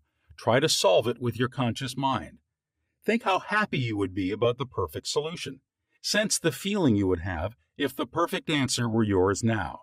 Let your mind play with this mood in a relaxed way, then drop off to sleep. When you awaken and you do not have the answer, get busy about something else. Probably when you are preoccupied with something else, the answer will come into your mind like toast pops out of a toaster. In receiving guidance from the subconscious mind, the simple way is the best. This is an illustration. I once lost a valuable ring which was an heirloom. I looked everywhere for it and could not locate it. At night, I talked to my subconscious in the same manner that I would talk to anyone. I said to it prior to dropping off to sleep, "You know all things, you know where that ring is, and you now reveal to me where it is." In the morning, I awoke suddenly with the words ringing in my ear, "Ask Robert." I thought it very strange that I should ask Robert, a young boy about 9 years of age. However, I followed the inner voice of intuition. Robert said, "Oh yes, I picked it up in the yard while I was playing with the boys. I placed it on the desk in my room. I did not think it worth anything, so I did not say anything about it." The subconscious mind will always answer you if you trust it. His subconscious revealed the location of his father's will. A young man who attends my lectures had this experience. His father died and apparently left no will. However, this man's sister told him that their father had confided to her that a will had been executed which was fair to all. Every attempt to locate the will failed. Prior to sleep, he talked to his deeper mind as follows. I now turn this request over to the subconscious mind. It knows just where that will is and reveals it to me. Then he condensed his request down to one word, answer, repeating it over and over again as a lullaby. He lulled himself to sleep with the word answer. The next morning, this young man had an overpowering hunch to go to a certain bank in Los Angeles, where he found a safe deposit vault registered in the name of his father, the contents of which solved all his problems. Your thought, as you go to sleep, arouses the powerful latency which is within you. For example, let us suppose you are wondering whether to sell your home, buy a certain stock, sever partnership, move to New York, or stay in Los Angeles, dissolve the present contract, or take a new one. Do this. Sit quietly in your armchair or at the desk in your office. Remember that there is a universal law of action and reaction. The action is your thought. The reaction is the response from your subconscious mind. The subconscious mind is reactive and reflexive. This is its nature. It rebounds, rewards, and repays. It is the law of correspondence. It responds by corresponding. As you contemplate right action, you will automatically experience a reaction or response in yourself, which represents the guidance or answer of your subconscious mind. In seeking guidance, you simply think quietly about right action, which means that you are using the infinite intelligence resident in the subconscious mind to the point where it begins to use you. From there on, your course of action is directed and controlled by the subjective wisdom within you, which is all-wise and omnipotent. Your decision will be right. There will only be right action because you are under a subjective compulsion to do the right thing. I use the word compulsion because the law of the subconscious is compulsion. The secret of guidance. The secret of guidance or right action is to mentally devote yourself to the right answer until you find its response in you. The response is a feeling, an inner awareness, an overpowering hunch whereby you know that you know. You have used the power to the point where it begins to use you. You cannot possibly fail or make one false step while operating under the subjective wisdom within you. You will find that all your ways are pleasantness, and all your paths are peace. Highlights to recall. 1. Remember that the subconscious mind has determined the success and wonderful achievements of all great scientific workers. 2. By giving your conscious attention and devotion to the solution of a perplexing problem, your subconscious mind gathers all the necessary information and presents it full-blown to the conscious mind. 3. If you are wondering about the answer to a problem, try to solve it objectively. Get all the information you can from research and also from others. If no answer comes, turn it over to your subconscious mind prior to sleep, and the answer always comes. It never fails. 4. You do not always get the answer overnight. Keep on turning your request over to your subconscious until the day breaks and the shadows flee away. 5. You delay the answer by thinking it will take a long time or that it is a major problem. Your subconscious has no problem. It knows only the answer. 6. Believe that you have the answer now. Feel the joy of the answer and the way you would feel if you had the perfect answer. Your subconscious will respond to your feeling. 7. Any mental picture, backed by faith and perseverance, will come to pass through the miracle-working power of your subconscious. Trust it, believe in its power, and wonders will happen as you pray. 8. Your subconscious is the storehouse of memory, and within your subconscious are recorded all your experiences since childhood. 9. Scientists meditating on ancient scrolls, temples, fossils, etc., are able to reconstruct scenes of the past and make them alive today. Their subconscious mind comes to their aid. 10. Turn over your request for a solution to your subconscious prior to sleep. Trust it and believe in it, and the answer will come. It knows all and sees all, but you must not doubt or question its powers. 11. The action is your thought, and the reaction is the response of your subconscious mind. If your thoughts are wise, your actions and decisions will be wise. 12. Guidance comes as a feeling, an inner awareness, an overpowering hunch whereby you know that you know. It is an inner sense of touch. Follow it. Chapter 13. Your Subconscious and the Wonders of Sleep. You spend about 8 out of every 24 hours, or 1/3 of your entire life, in sleep. This is an inexorable law of life. This also applies to the animal and vegetable kingdoms. Sleep is a divine law, and many answers to our problems come to us when we are sound asleep upon the bed. Many people have advocated the theory that you get tired during the day, that you go to sleep to rest the body, and that a reparative process takes place while you sleep. Nothing rests in sleep. Your heart, lungs, and all your vital organs function while you are asleep. If you eat prior to sleep, the food is digested and assimilated. Also, your skin secretes perspiration, and your nails and hair continue to grow. Your subconscious mind never rests or sleeps. It is always active, controlling all your vital forces. The healing process takes place more rapidly while you are asleep, as there is no interference from your conscious mind. Remarkable answers are given to you while you are asleep. Why we sleep. Dr. John Bigelow, a famous research authority on sleep, demonstrated that at night, while asleep, you receive impressions showing that the nerves of the eyes, ears, nose, and taste buds are active during sleep, and also that the nerves of your brain are quite active. He says that the main reason we sleep is because, quote, the nobler part of the soul is united by abstraction to our higher nature, and becomes a participant in the wisdom and foreknowledge of the gods." Unquote. Dr. Bigelow states also, quote, "The results of my studies have not only strengthened my convictions that the supposed exemption from customary toils and activities was not the final purpose of sleep, but have also made clearer to my mind the conviction that no part of a man's life deserves to be considered more indispensable to its symmetrical and perfect spiritual development than the while he is separated from the phenomenal world of sleep." Unquote. Prayer, a form of sleep. Your conscious mind gets involved with vexations, strife, and contentions of the day, and it is very necessary to withdraw periodically from sense evidence and the objective world, and commune silently with the inner wisdom of your subconscious mind. By claiming guidance, strength, and greater intelligence in all phases of your life, you will be enabled to overcome all difficulties and solve your daily problems. This regular withdrawal from sense evidence and the noise and confusion of everyday living is also a form of sleep. For example, you become asleep to the world of the senses and alive to the wisdom and power of your subconscious mind. Startling effects of sleep deprivation. Lack of sleep can cause you to become irritable, moody, and depressed.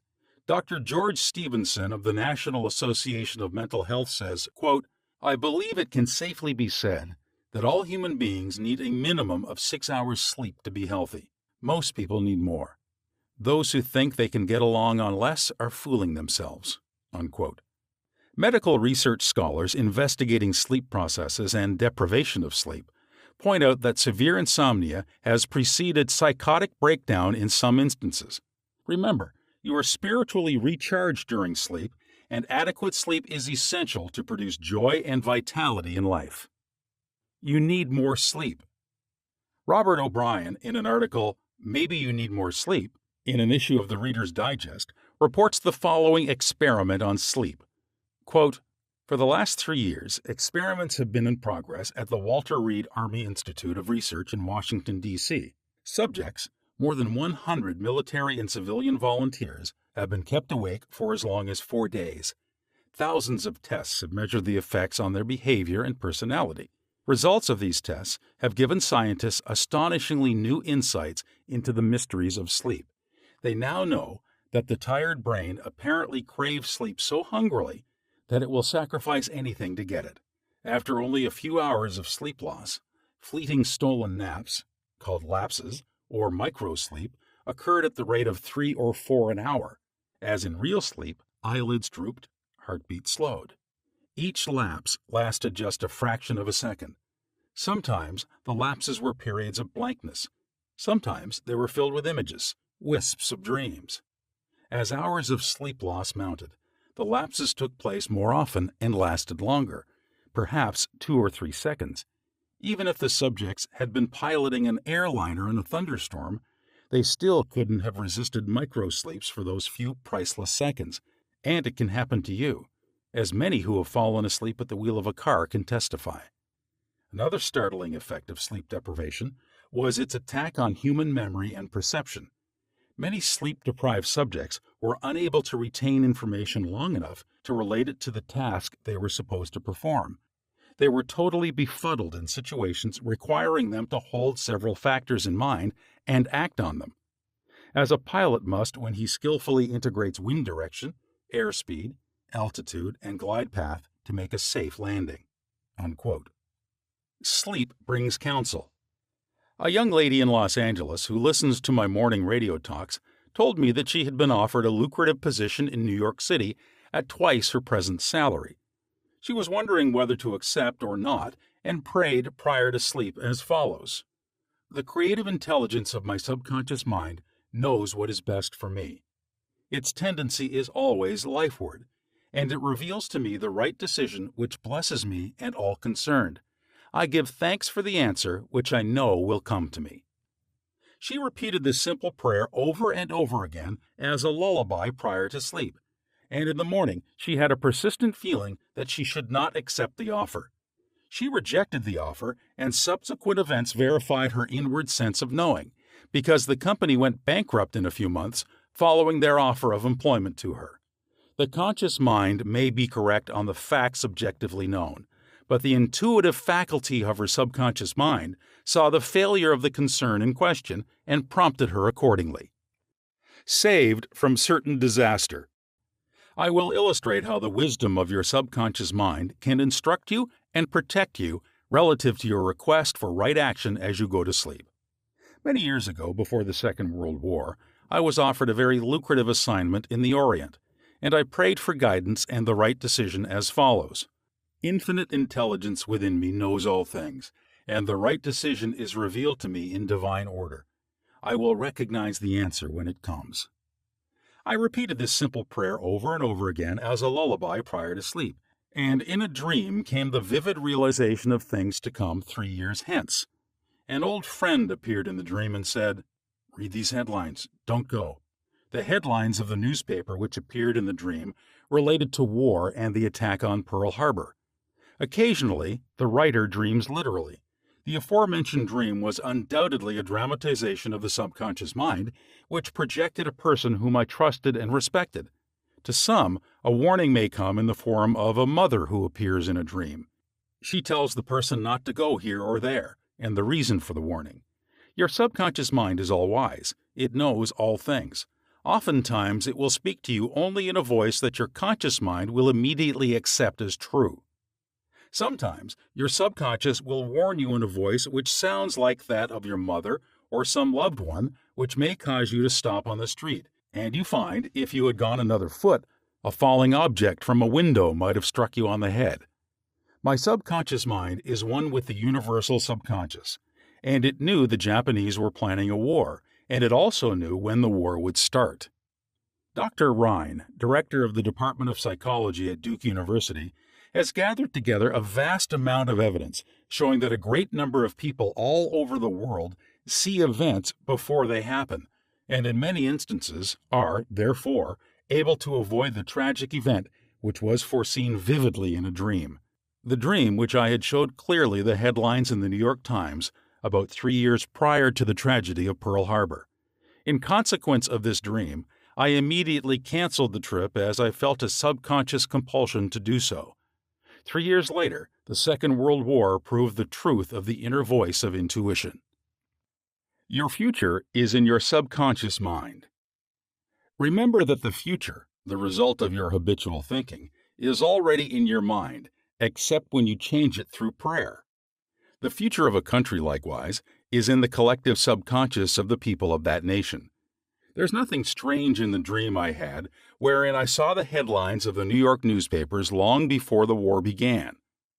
The war had already taken place in my mind, and all the plans of attack were already engraved on that great recording instrument, the subconscious mind, or collective unconscious of the universal mind. Tomorrow's events are in your subconscious mind.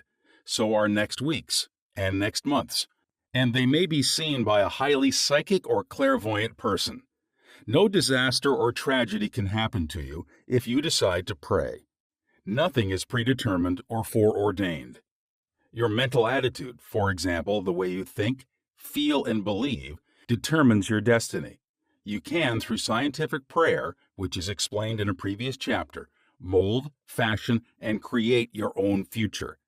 Whatsoever a man soweth, that shall he also reap. A cat nap nets him $15,000.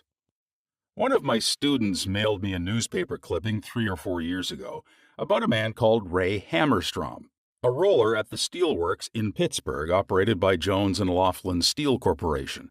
He received $15,000 for his dream. According to the article, the engineers could not fix a faulty switch in a newly installed bar mill, which controlled the delivery of straight bars to the cooling beds. The engineers worked on the switch about 11 or 12 times to no avail.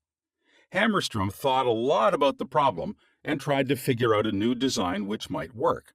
Nothing worked. One afternoon, he lay down for a nap, and prior to sleep, he began to think about the answer to the switch problem. He had a dream in which a perfect design for the switch was portrayed. When he awoke, he sketched his new design according to the outline of his dream. This visionary catnap won Hammerstrom a check for $15,000, the largest award the firm ever gave an employee for a new idea. How a famous professor solved his problem in sleep. Dr. H.V. Helprecht, professor of Assyrian at the University of Pennsylvania, wrote as follows, quote, "One Saturday evening, I had been wearying myself in the vain attempt to decipher two small fragments of agate, which were supposed to belong to the finger rings of some Babylonians. About midnight, weary and exhausted, I went to bed and dreamed the following remarkable dream. A tall, thin priest of Nippur, about 40 years of age, led me to the treasure chamber of the temple, a small, low-ceilinged room without windows, while scraps of agate and lapis lazuli lay scattered on the floor. Here he addressed me as follows. The two fragments, which you have published separately on pages 22 and 26, belong together, and are not finger rings. The first two rings served as earrings for the statue of the god. The two fragments you have are the portions of them. If you will put them together, you will have confirmation of my words. I woke at once, examined the fragments, and to my astonishment, found the dream verified. The problem was then at last solved." Unquote. This demonstrates clearly the creative manifestation of his subconscious mind, which knew the answer to all his problems. How the subconscious worked for a famous writer while he slept. Robert Louis Stevenson, in one of his books, Across the Plains, devotes a whole chapter to dreams. He was a vivid dreamer and had the persistent habit of giving specific instructions to his subconscious every night prior to sleep. He would request his subconscious to evolve stories for him while he slept. For example, if Stevenson's funds were at a low ebb, his command to his subconscious would be something like this. Give me a good, thrilling novel which will be marketable and profitable. His subconscious responded magnificently. Stevenson says, these little brownies, the intelligences and powers of his subconscious, can tell me a story piece by piece like a serial, and keep me, its supposed creator, all the while in total ignorance of where they aim. And he added, that part of my work, which is done when I am up and about, while he is consciously aware and awake, is by no means necessarily mine, since all goes to show that the brownies have a hand in it even then. Sleep in peace and wake in joy. To those who suffer from insomnia, you will find the following prayer very effective. Repeat it slowly, quietly, and lovingly prior to sleep. My toes are relaxed. My ankles are relaxed. My abdominal muscles are relaxed. My heart and lungs are relaxed. My hands and arms are relaxed. My neck is relaxed. My brain is relaxed. My face is relaxed. My eyes are relaxed. My whole mind and body are relaxed. I fully and freely forgive everyone, and I sincerely wish for them harmony, health, peace, and all the blessings of life. I am at peace. I am poised, serene, and calm. I rest in security and in peace. A great stillness steals over me, and a great calm quiets my whole being as I realize the divine presence within me. I know that the realization of life and love heals me. I wrap myself in the mantle of love and fall asleep filled with goodwill for all. Throughout the night, peace remains with me, and in the morning I shall be filled with life and love. A circle of love is drawn around me. I will fear no evil, for thou art with me. I sleep in peace. I awake in joy, and in him I live, move, and have my being. Summary of your aids to the wonders of sleep. 1. If you are worried that you will not wake up on time, suggest to your subconscious mind prior to sleep the exact time you wish to arise, and it will awaken you. It needs no clock. Do the same thing with all problems. There is nothing too hard for your subconscious. 2. Your subconscious never sleeps. It is always on the job. It controls all your vital functions. Forgive yourself and everyone else before you go to sleep, and healing will take place much more rapidly. 3. Guidance is given you while you are asleep, sometimes in a dream. The healing currents are also released, and in the morning you feel refreshed and rejuvenated. 4. When troubled by the vexations and strife of the day, still the wheels of your mind and think about the wisdom and intelligence lodged in your subconscious mind, which is ready to respond to you. This will give you peace, strength, and confidence. 5. Sleep is essential for peace of mind and health of body. Lack of sleep can cause irritation, depression, and mental disorders. You need 8 hours sleep. 6. Medical research scholars point out that insomnia precedes psychotic breakdowns. 7. You are spiritually recharged during sleep. Adequate sleep is essential for joy and vitality in life. 8. Your tired brain craves sleep so hungrily that it will sacrifice anything to get it. Many who have fallen asleep at the wheel of an automobile can testify to this. 9. Many sleep-deprived people have poor memories and lack proper coordination. They become befuddled, confused, and disoriented. 10. Sleep brings counsel. Prior to sleep, claim that the infinite intelligence of your subconscious mind is guiding and directing you. Then, watch for the lead which comes, perhaps on awakening. 11. Trust your subconscious completely. Know that its tendency is always lifeward. Occasionally, your subconscious answers you in a very vivid dream and a vision in the night. You can be forewarned in a dream in the same way as the author of this book was warned. 12. Your future is in your mind now, based on your habitual thinking and beliefs. Claiming infinite intelligence leads and guides you, and that all good is yours, and your future will be wonderful. Believe it and accept it. Expect the best, and invariably the best will come to you. 13. If you are writing a novel, play, or book, or are working on an invention, speak to your subconscious mind at night and claim boldly that its wisdom, intelligence, and power are guiding, directing, and revealing to you the ideal play, novel, book, or revealing the perfect solution, whatever it may be. Wonders will happen as you pray this way. Chapter 14. Your subconscious mind and marital problems. Ignorance of the functions and powers of the mind is the cause of all marital trouble. Friction between husband and wife can be solved by each using the law of mind correctly. By praying together, they stay together. The contemplation of divine ideals, the study of the laws of life, the mutual agreement on a common purpose and plan, and the enjoyment of personal freedom bring about that harmonious marriage, that wedded bliss, that sense of oneness where the two become one. The best time to prevent divorce is before marriage. It is not wrong to try to get out of a very bad situation. But why get into the bad situation in the first place? Would it not be better to give attention to the real cause of marital problems? In other words, to really get at the root of the matter involved? As with all other problems of men and women, the problems of divorce, separation, annulment, and endless litigation are directly traceable to lack of knowledge of the working and interrelationship of the conscious and subconscious mind. The meaning of marriage. Marriage, to be real, must first be on a spiritual basis. It must be of the heart, and the heart is the chalice of love.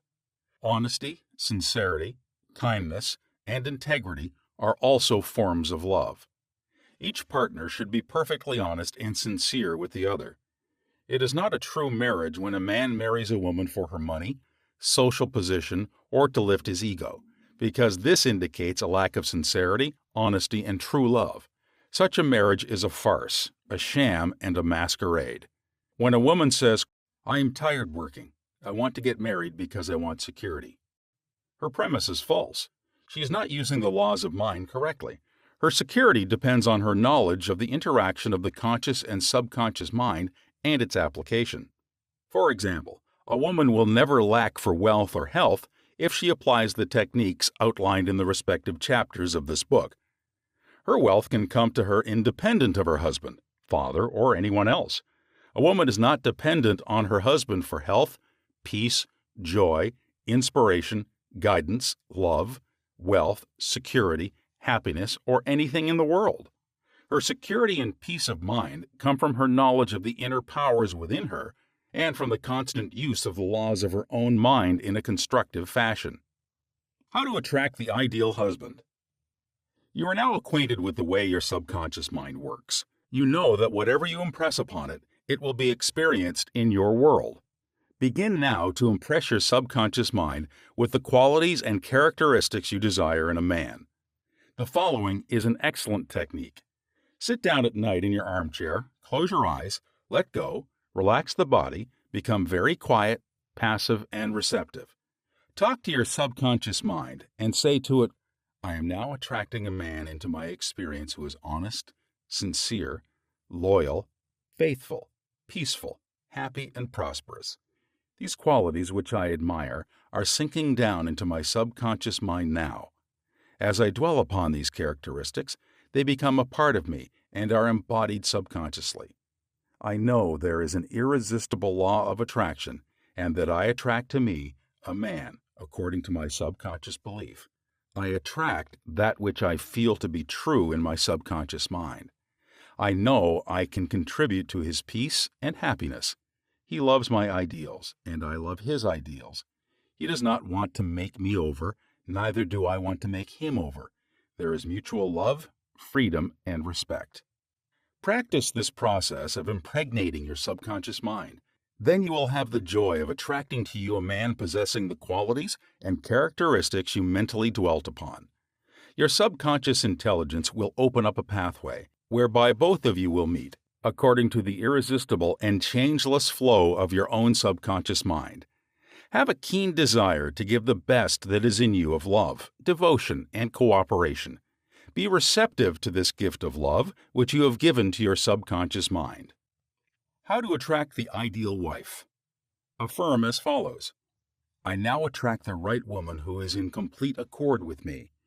This is a spiritual union because it is divine love functioning through the personality of someone with whom I blend perfectly. I know I can give to this woman love, light, peace, and joy. I feel and believe I can make this woman's life full, complete, and wonderful. I now decree that she possesses the following qualities and attributes. She is spiritual, loyal, faithful, and true. She is harmonious, peaceful, and happy. We are irresistibly attracted to each other. Only that which belongs to love, truth, and beauty can enter my experience. I accept my ideal companion now. As you think quietly and with interest on the qualities and attributes which you admire in the companion you seek, you will build the mental equivalent into your mentality. Then, the deeper currents of your subconscious mind will bring both of you together in divine order. No need for third mistake. Recently, a teacher said to me, I have had 3 husbands, and all 3 have been passive, submissive, and dependent on me to make all decisions and govern everything. Why do I attract such type men? I asked her whether she had known that her second husband was the effeminate type, and she replied, Of course not, I would not have married him. Apparently, she had not learned anything from the first mistake. The trouble was with her own personality makeup. She was very masculine, domineering, and unconsciously wanted someone who would be submissive and passive so that she could play the dominant role. All this was unconscious motivation, and her subconscious picture attracted to her what she subjectively wanted. She had to learn to break the pattern by adopting the right prayer process. How she broke the negative pattern. The above-mentioned woman learned a simple truth. When you believe you can have the type of man you idealize, it is done unto you as you believe. The following is the specific prayer she used to break the old subconscious pattern and attract to her the ideal mate. I am building into my mentality the type of man I deeply desire. The man I attract for a husband is strong, powerful, loving, very masculine, successful, honest, loyal, and faithful. He finds love and happiness with me. I love to follow where he leads. I know he wants me, and I want him. I am honest, sincere, loving, and kind. I have wonderful gifts to offer him. They are goodwill, a joyous heart, and a healthy body. He offers me the same. It is mutual. I give and I receive. Divine intelligence knows where this man is, and the deeper wisdom of my subconscious mind is now bringing both of us together in its own way, and we recognize each other immediately. I release this request to my subconscious mind, which knows how to bring my request to pass. I give thanks for the perfect answer." She prayed in the above manner night and morning, affirming these truths and knowing that through frequent occupation of the mind, she would reach the mental equivalent of that which she sought. The answer to her prayer. Several months went by. She had a great number of dates and social engagements, none of which was agreeable to her. When she was about to question, waver, doubt, and vacillate, she reminded herself that the infinite intelligence was bringing it to pass in its own way, and that there was nothing to be concerned about. Her final decree in her divorce proceedings was granted, which brought her a great sense of release and mental freedom. Shortly afterward, she went to work as a receptionist in a doctor's office. She told me that the minute she saw the physician, she knew he was the man she was praying about. Apparently he knew it too, because he proposed to her the first week she was in the office, and their subsequent marriage was ideally happy. This physician was not the passive or submissive type, but was a real man, a former football player, an outstanding athlete, and was a deeply spiritual man, though he was completely devoid of any sectarian or denominational affiliation. She got what she prayed for, because she claimed it mentally until she reached the point of saturation. In other words, she mentally and emotionally united with her idea, and it became a part of her, in the same way that an apple becomes a part of her bloodstream. Should I get a divorce? Divorce is an individual problem. It cannot be generalized. In some cases, of course, there never should have been a marriage. In some cases, divorce is not the solution. No more so than marriage is the solution for a lonely man. Divorce may be right for one person and wrong for another. A divorced woman may be far more sincere and noble than many of her married sisters who perhaps are living a lie. For example, I once talked with a woman whose husband was a dope fiend, an ex-convict, a wife-beater, and a non-provider. She had been told it was wrong to get a divorce. I explained to her that marriage is of the heart. If two hearts blend harmoniously, lovingly, and sincerely, that is the ideal marriage. The pure action of the heart is love. Following this explanation, she knew what to do. She knew in her heart that there is no divine law which compelled her to be browbeaten, intimidated, and beaten because someone said, "I pronounce you man and wife." If you are in doubt as to what to do, ask for guidance, knowing that there is always an answer and you will receive it. Follow the lead that comes to you in the silence of your soul. It speaks to you in peace. Drifting into divorce. Recently, a young couple, married for only a few months, were seeking a divorce. I discovered that the young man had a constant fear that his wife would leave him. He expected rejection, and he believed that she would be unfaithful. These thoughts haunted his mind and became an obsession with him. His mental attitude was one of separation and suspicion. She felt unresponsive to him. It was his own feeling or atmosphere of loss and separation operating through them. This brought about a condition or action in accordance with the mental pattern behind it. There is a law of action and reaction, or cause and effect. The thought is the action, and the response of the subconscious mind is the reaction. His wife left home and asked for a divorce, which is what he feared and believed she would do. Divorce begins in the mind. Divorce takes place first in the mind. The legal proceedings follow after. These two young people were full of resentment, fear, suspicion, and anger. These attitudes weaken, exhaust, and debilitate the whole being. They learned that hate divides and that love unites. They began to realize what they had been doing with their minds. Neither one of them knew the law of mental action, and they were misusing their minds and bringing on chaos and misery. These two people went back together at my suggestion and experimented with prayer therapy. They began to radiate love, peace, and goodwill to each other.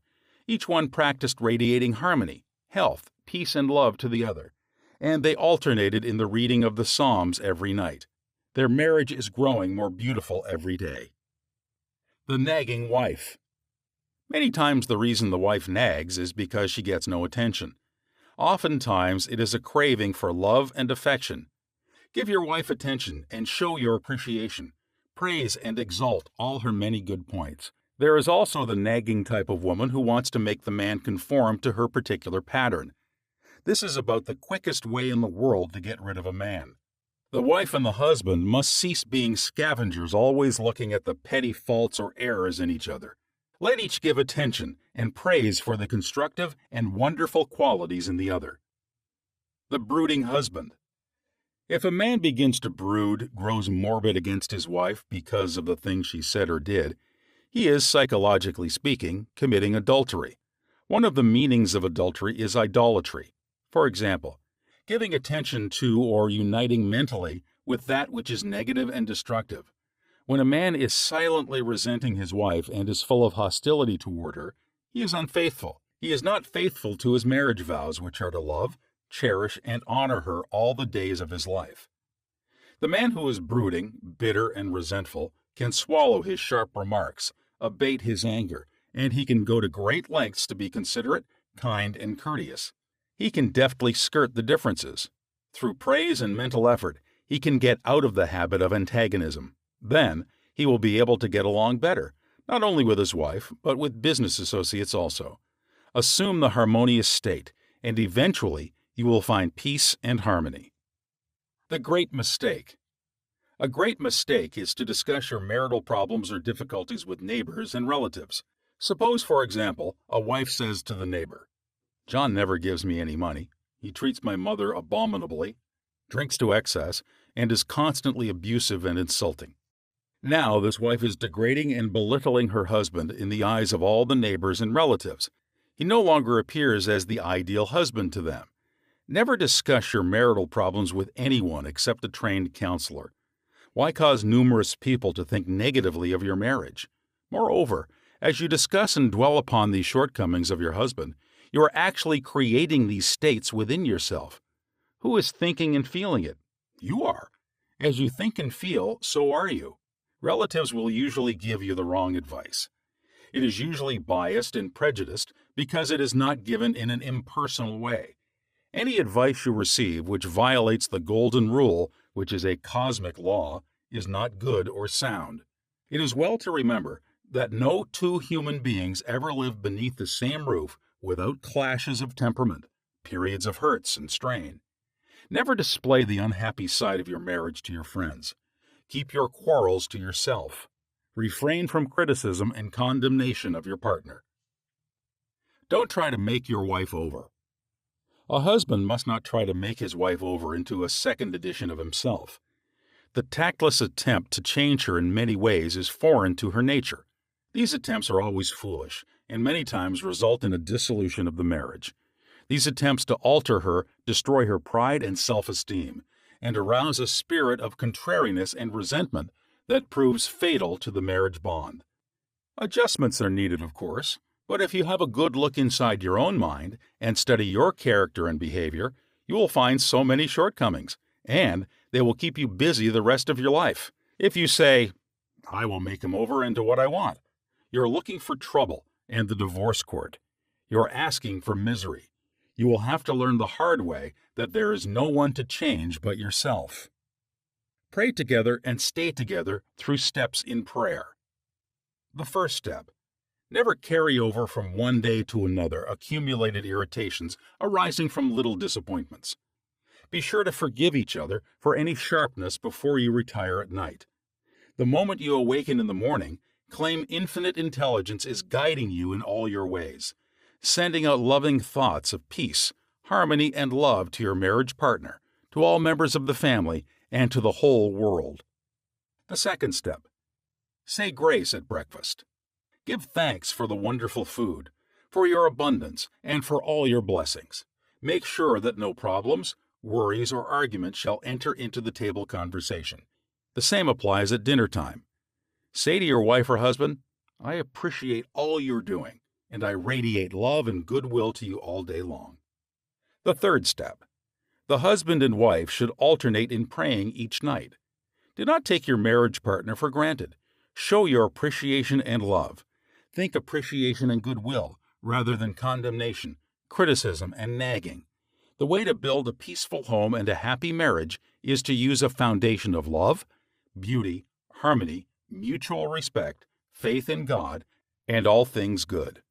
Read the 23rd, 27th, and 91st Psalms, the 11th chapter of Hebrews, the 13th chapter of 1 Corinthians, and other great texts of the Bible before going to sleep. As you practice these truths, your marriage will grow more and more blessed through the years. Review your actions. 1. Ignorance of mental and spiritual laws is the cause of all marital unhappiness. By praying scientifically together, you stay together. 2. The best time to prevent divorce is before marriage. If you learn how to pray in the right way, you will attract the right mate for you. 3. Marriage is the union of a man and woman who are bound together by love. Their hearts beat as one, and they move onward, upward, and Godward. 4. Marriage does not bequeath happiness.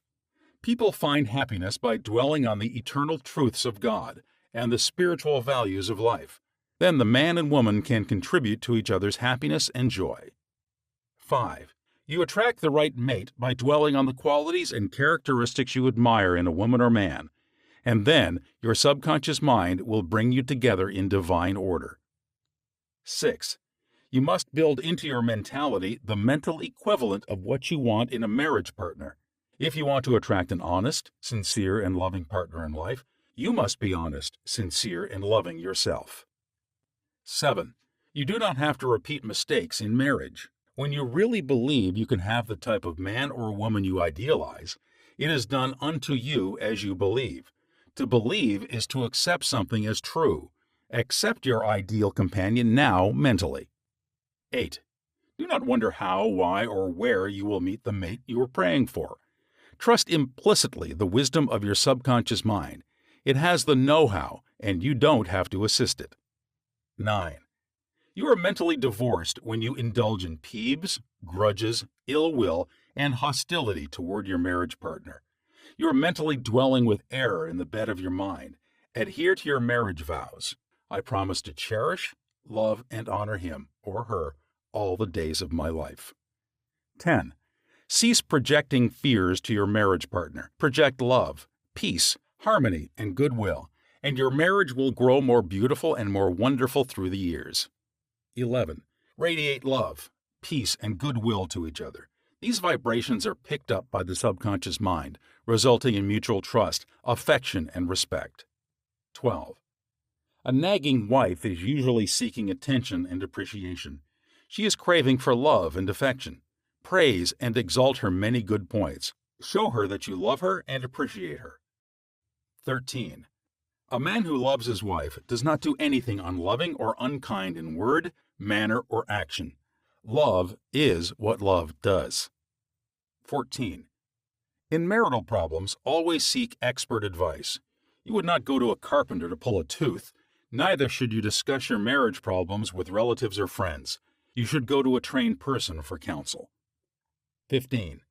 Never try to make your wife or husband over. These attempts are always foolish and tend to destroy the pride and self-esteem of the other. Moreover, it arouses a spirit of resentment that proves fatal to the marriage bond. Cease trying to make the other a second edition of yourself. 16. Pray together and you will stay together. Scientific prayer solves all problems. Mentally picture your wife as she ought to be, joyous, happy, healthy, and beautiful. See your husband as he ought to be, strong, powerful, loving, harmonious, and kind. Maintain this mental picture, and you will experience the marriage made in heaven, which is harmony and peace. Chapter 15. Your subconscious mind and your happiness. William James, father of American psychology, said that the greatest discovery of the 19th century was not in the realm of physical science.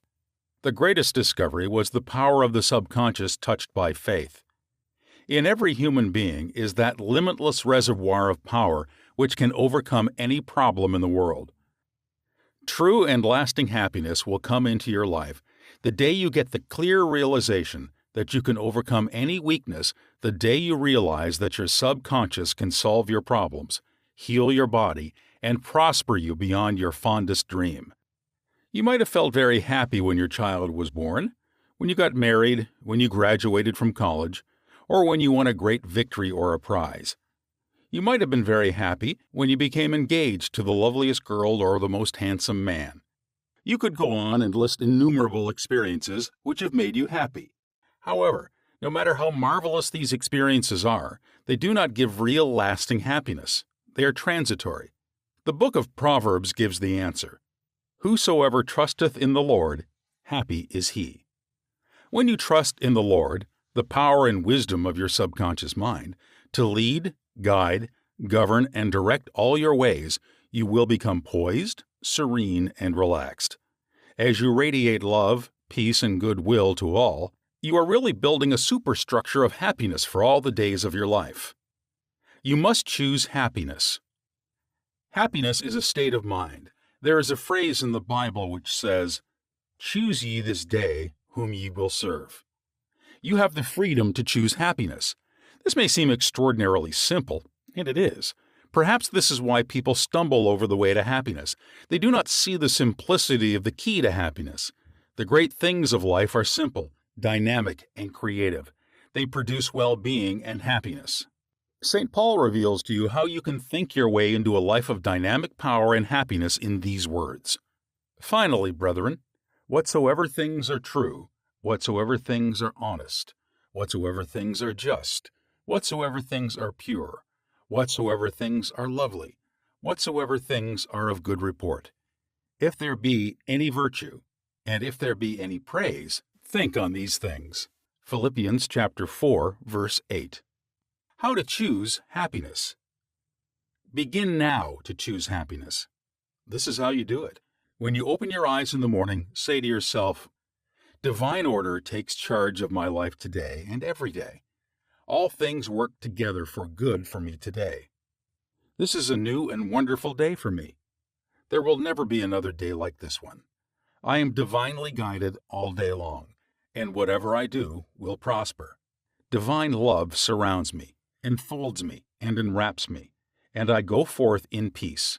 Whenever my attention wanders away from that which is good and constructive, I will immediately bring it back to the contemplation of that which is lovely and of good report. I am a spiritual and mental magnet, attracting to myself all things which bless and prosper me. I am going to be a wonderful success in all my undertakings today. I am definitely going to be happy all day long." Start each day in this manner. Then you will be choosing happiness, and you will be a radiant, joyous person. He made it a habit to be happy. A number of years ago, I stayed for about a week in a farmer's house in Connemara, on the west coast of Ireland. He seemed to be always singing and whistling and was full of humor. I asked him the secret to his happiness, and his reply was, "It is a habit of mine to be happy. Every morning when I awaken, and every night before I go to sleep, I bless my family, the crops, the cattle, and I thank God for the wonderful harvest." This farmer has made a practice of this for over 40 years. As you know, thoughts repeated regularly and systematically sink into the subconscious mind and become habitual. He discovered that happiness is a habit. You must desire to be happy. There is one very important point about being happy. You must sincerely desire to be happy.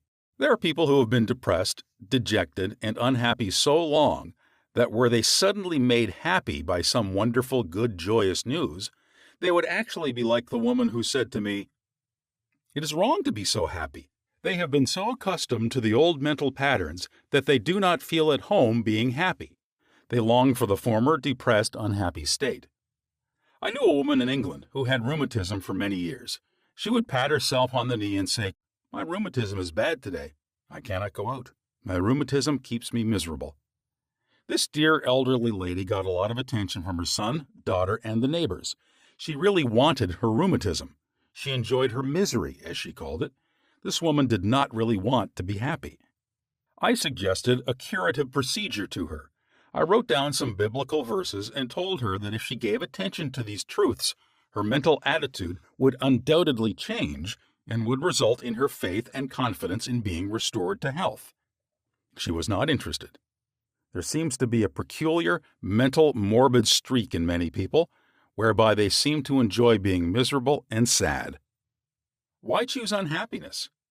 Many people choose unhappiness by entertaining these ideas. Today is a black day, everything is going to go wrong. I'm not going to succeed. Everyone is against me. Business is bad and it is going to get worse. I'm always late. I never get the breaks. He can, but I can't. If you have this attitude in mind the first thing in the morning, you will attract all these experiences to you, and you will be very unhappy. Begin to realize the world you live in is determined largely by what goes on in your mind. Marcus Aurelius, the great Roman philosopher and sage, said, quote, "A man's life is what his thoughts make of it." Unquote. Emerson, America's foremost philosopher, said, quote, "A man is what he thinks all day long." Unquote. The thoughts you habitually entertain in your mind have the tendency to actualize themselves in physical conditions. Make certain you do not indulge in negative thoughts, defeatist thoughts, or unkind, depressing thoughts. Recall frequently to your mind that you can experience nothing outside your own mentality. If I had $1 million, I would be happy. I have visited many men in mental institutions who were millionaires, but they insisted they were penniless and destitute. They were incarcerated because of psychotic, paranoid, and manic depressive tendencies. Wealth in and of itself will not make you happy. On the other hand, it is not a deterrent to happiness. Today, there are many people trying to buy happiness through the purchase of radios, television sets, automobiles, a home in the country, a private yacht, and a swimming pool. But happiness cannot be purchased or procured in that way. The kingdom of happiness is in your thought and feeling. Too many people have the idea that it takes something artificial to produce happiness. Some say, if I were elected mayor, made president of the organization, promoted to general manager of the corporation, I would be happy. The truth is that happiness is a mental and spiritual state. None of these positions mentioned will necessarily bequeath happiness. Your strength, joy, and happiness consist in finding out the law of divine order and right action lodged in your subconscious mind, and by applying these principles in all phases of your life. He found happiness to be the harvest of a quiet mind. Lecturing in San Francisco some years ago, I interviewed a man who was very unhappy and dejected over the way his business was going. He was the general manager. His heart was filled with resentment toward the vice president and the president of the organization. He claimed that they opposed him. Because of this internal strife, business was declining. He was receiving no dividends or stock bonuses. This is how he solved his business problem. The first thing in the morning, he affirmed quietly as follows: "All those working in our corporation are honest, sincere, cooperative, faithful, and full of goodwill to all. They are mental and spiritual links in the chain of this corporation's growth, welfare, and prosperity. I radiate love, peace, and goodwill in my thoughts, words, and deeds to my 2 associates and to all those in the company. The president and the vice president of our company are divinely guided in all their undertakings. The infinite intelligence of my subconscious mind makes all decisions through me. There is only right action in all our business transactions and in our relationship with each other. I send the messengers of peace, love, and goodwill before me to the office. Peace and harmony reign supreme in the minds and hearts of all those in the company, including myself. I now go forth into a new day, full of faith, confidence, and trust." This business executive repeated the above meditation slowly 3 times in the morning, feeling the truth of what he affirmed. When fearful or angry thoughts came into his mind during the day, he would say to himself, "Peace, harmony, and poise govern my mind at all times." As he continued disciplining his mind in this manner, all the harmful thoughts ceased to come, and peace came into his mind. He reaped the harvest. Subsequently, he wrote me to the effect that at the end of about 2 weeks of reordering his mind, the president and the vice president called him into the office, praised his operations and his new constructive ideas, and remarked how fortunate they were in having him as general manager. He was very happy in discovering that man finds happiness within himself. The block or stump is not really there. I read a newspaper article some years ago which told about a horse who had shied when he came to a stump on the road. Subsequently, every time the horse came to that stump, he shied. The fanner dug the stump out, burned it and leveled the old road.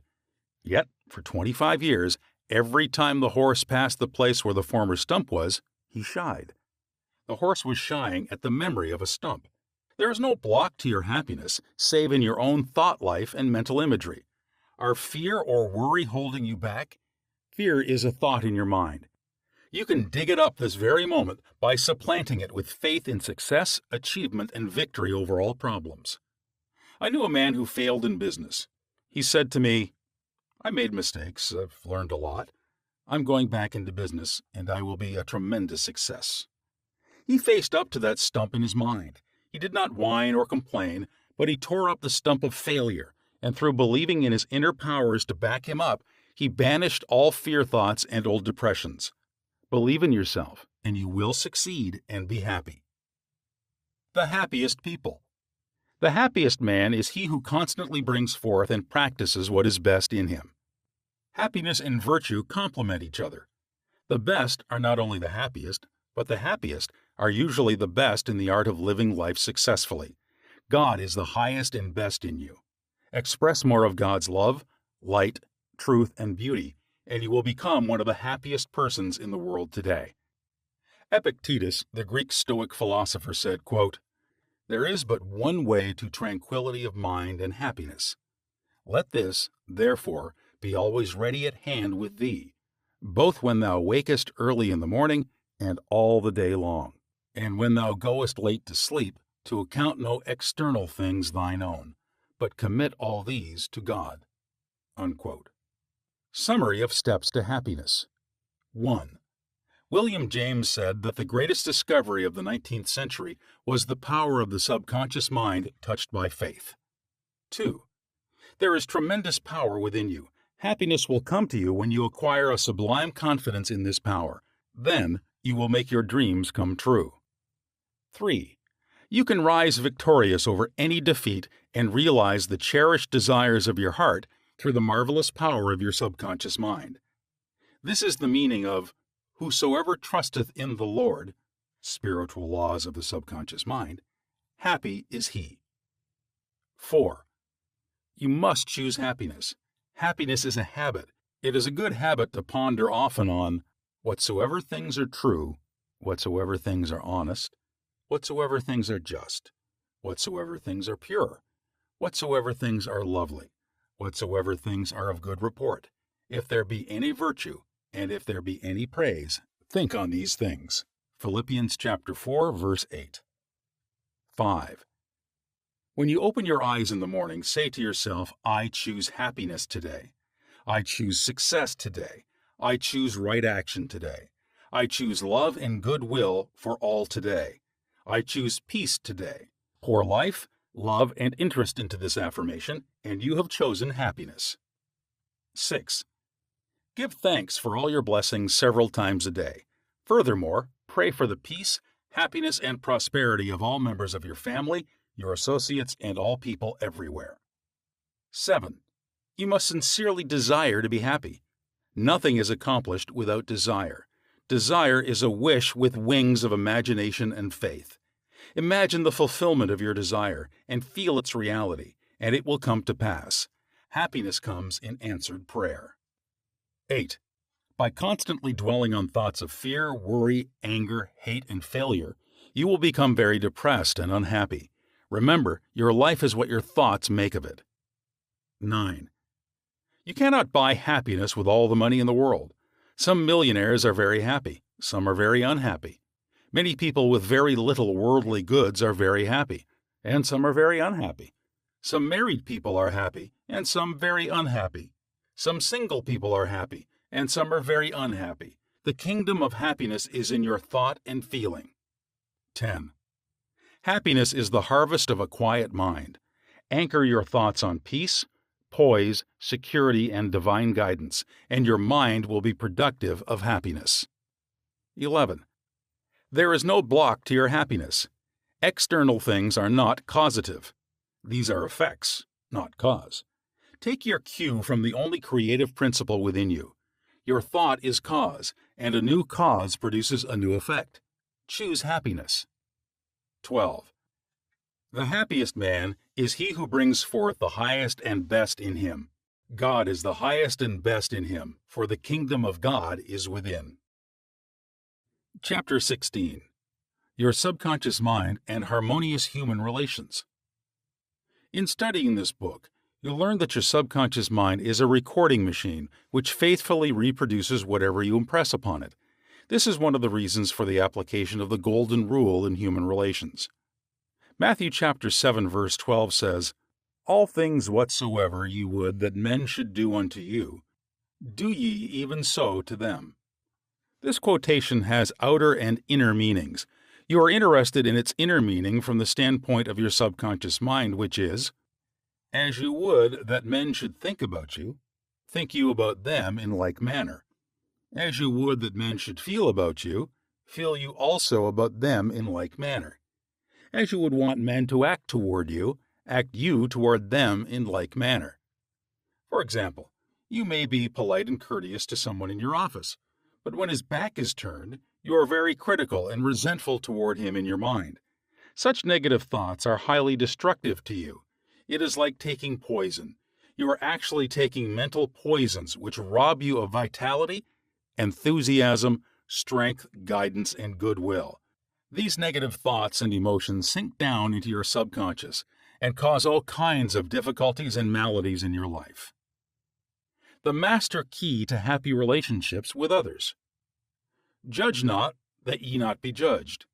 For with what judgment ye judge, ye shall be judged. And with what measure ye mete, it shall be measured to you again. Matthew chapter 7, verses 1 and 2. A study of these verses and the application of the inner truths therein contained represent the real key to harmonious relations. To judge is to think, to arrive at a mental verdict or conclusion in your mind. The thought you have about the other person is your thought, because you are thinking it. Your thoughts are creative. Therefore, you actually create in your own experience what you think and feel about the other person. It is also true that the suggestion you give to another, you give to yourself, because your mind is the creative medium. This is why it is said, "For with what judgment ye judge, ye shall be judged." When you know this law and the way your subconscious mind works, you are careful to think, feel, and act right toward the other. These verses teach you about the emancipation of man and reveal to you the solution to your individual problems. And with what measure ye mete, it shall be measured to you again. The good you do for others comes back to you in like measure, and the evil you do returns to you by the law of your own mind. If a man cheats and deceives another, he is actually cheating and deceiving himself. His sense of guilt and mood of loss inevitably will attract loss to him in some way, at some time. His subconscious records his mental act and reacts according to the mental intention or motivation. Your subconscious mind is impersonal and unchanging, neither considering persons nor respecting religious affiliations or institutions of any kind. It is neither compassionate nor vindictive. The way you think, feel, and act toward others returns at last upon yourself. The daily headlines made him sick. Begin now to observe yourself. Observe your reactions to people, conditions, and circumstances. How do you respond to the events and news of the day? It makes no difference if all the other people were wrong and you alone were right. If the news disturbs you, it is your evil because your negative emotions robbed you of peace and harmony. A woman wrote me about her husband, saying that he goes into a rage when he reads what certain newspaper columnists write in the newspaper. She added that this constant reaction of anger and suppressed rage on his part brought on bleeding ulcers, and his physician recommended an emotional reconditioning. I invited this man to see me, and I explained to him the way his mind functions, indicating how emotionally immature it was to get angry when others write articles with which he disapproves or disagrees. He began to realize that he should give the newspaper man freedom to express himself, even though the latter disagreed with him politically, religiously, or in any other way. In the same manner, the newspaper man would give him the freedom to write a letter to the newspaper disagreeing with his published statements. He learned that he could disagree without being disagreeable. He awakened to the simple truth that it is never what a person says or does that affects him. It is his reaction to what is said or done that matters. This explanation was the cure for this man, and he realized that with a little practice he could master his morning tantrums. His wife told me subsequently that he laughed at himself and also at what the columnists say. They no longer have power to disturb, annoy, and irritate him. His ulcers have disappeared due to his emotional poise and serenity. I hate women, but I like men. A private secretary was very bitter toward some of the girls in her office because they were gossiping about her and, as she said, spreading vicious lies about her. She admitted that she did not like women. She said, "I hate women, but I like men." I discovered also that she spoke to the girls who were under her in the office in a very haughty, imperious, and irritable tone of voice. She pointed out that they took a delight in making things difficult for her. There was a certain pomposity in her way of speaking, and I could see where her tone of voice would affect some people unpleasantly. If all the people in the office or factory annoy you, isn't it a possibility that the vibration, annoyance, and turmoil may be due to some subconscious pattern or mental projection from you? We know that a dog will react ferociously if you hate or fear dogs. Animals pick up your subconscious vibrations and react accordingly. Many undisciplined human beings are just as sensitive as dogs, cats, and other animals. I suggested a process of prayer to this private secretary who hated women, explaining to her that when she began to identify herself with spiritual values and commenced to affirm the truths of life, her voice, mannerisms, and hatred of women would completely disappear. She was surprised to know that the emotion of hatred shows up in a person's speech, actions, in his writings, and in all phases of his life. She ceased reacting in the typical resentful and angry way. She established a pattern of prayer, which she practiced regularly, systematically, and conscientiously in the office. The prayer was as follows: I think, speak, and act lovingly, quietly, and peacefully. I now radiate love, peace, tolerance, and kindliness to all the girls who criticized me and gossiped about me. I anchor my thoughts on peace, harmony, and goodwill to all. Whenever I am about to react negatively, I say firmly to myself, I'm going to think, speak, and act from the standpoint of the principle of harmony, health, and peace within myself. Creative intelligence leads, rules, and guides me in all my ways. The practice of this prayer transformed her life, and she found that all criticism and annoyance ceased. The girls became co-workers and friends along life's journey. She discovered that there is no one to change but myself. His inner speech held back his promotion. One day, a salesman came to see me and described his difficulties in working with the sales manager of his organization. He had been with the company 10 years and had received no promotion or recognition of any kind. He showed me his sales figures, which were greater proportionately than the other men in the territory. He said that the sales manager did not like him, that he was unjustly treated, and that at conferences the manager was rude to him and at times ridiculed his suggestions. I explained that undoubtedly the cause was to a great degree within himself, and that his concept and belief about his superior bore witness to the reaction of this man. The measure we meet shall be measured to us again. His mental measure or concept of the sales manager was that he was mean and cantankerous. He was filled with bitterness and hostility toward the executive. On his way to work, he conducted a vigorous conversation with himself filled with criticism, mental arguments, recriminations, and denunciations of his sales manager. What he gave out mentally, he was inevitably bound to get back. This salesman realized that his inner speech was highly destructive because the intensity and force of his silent thoughts and emotions and personally conducted mental condemnation and vilification of the sales manager entered into his own subconscious mind. This brought about the negative response from his boss, as well as creating many other personal, physical, and emotional disorders. He began to pray frequently as follows: I am the only thinker in my universe. I am responsible for what I think about my boss.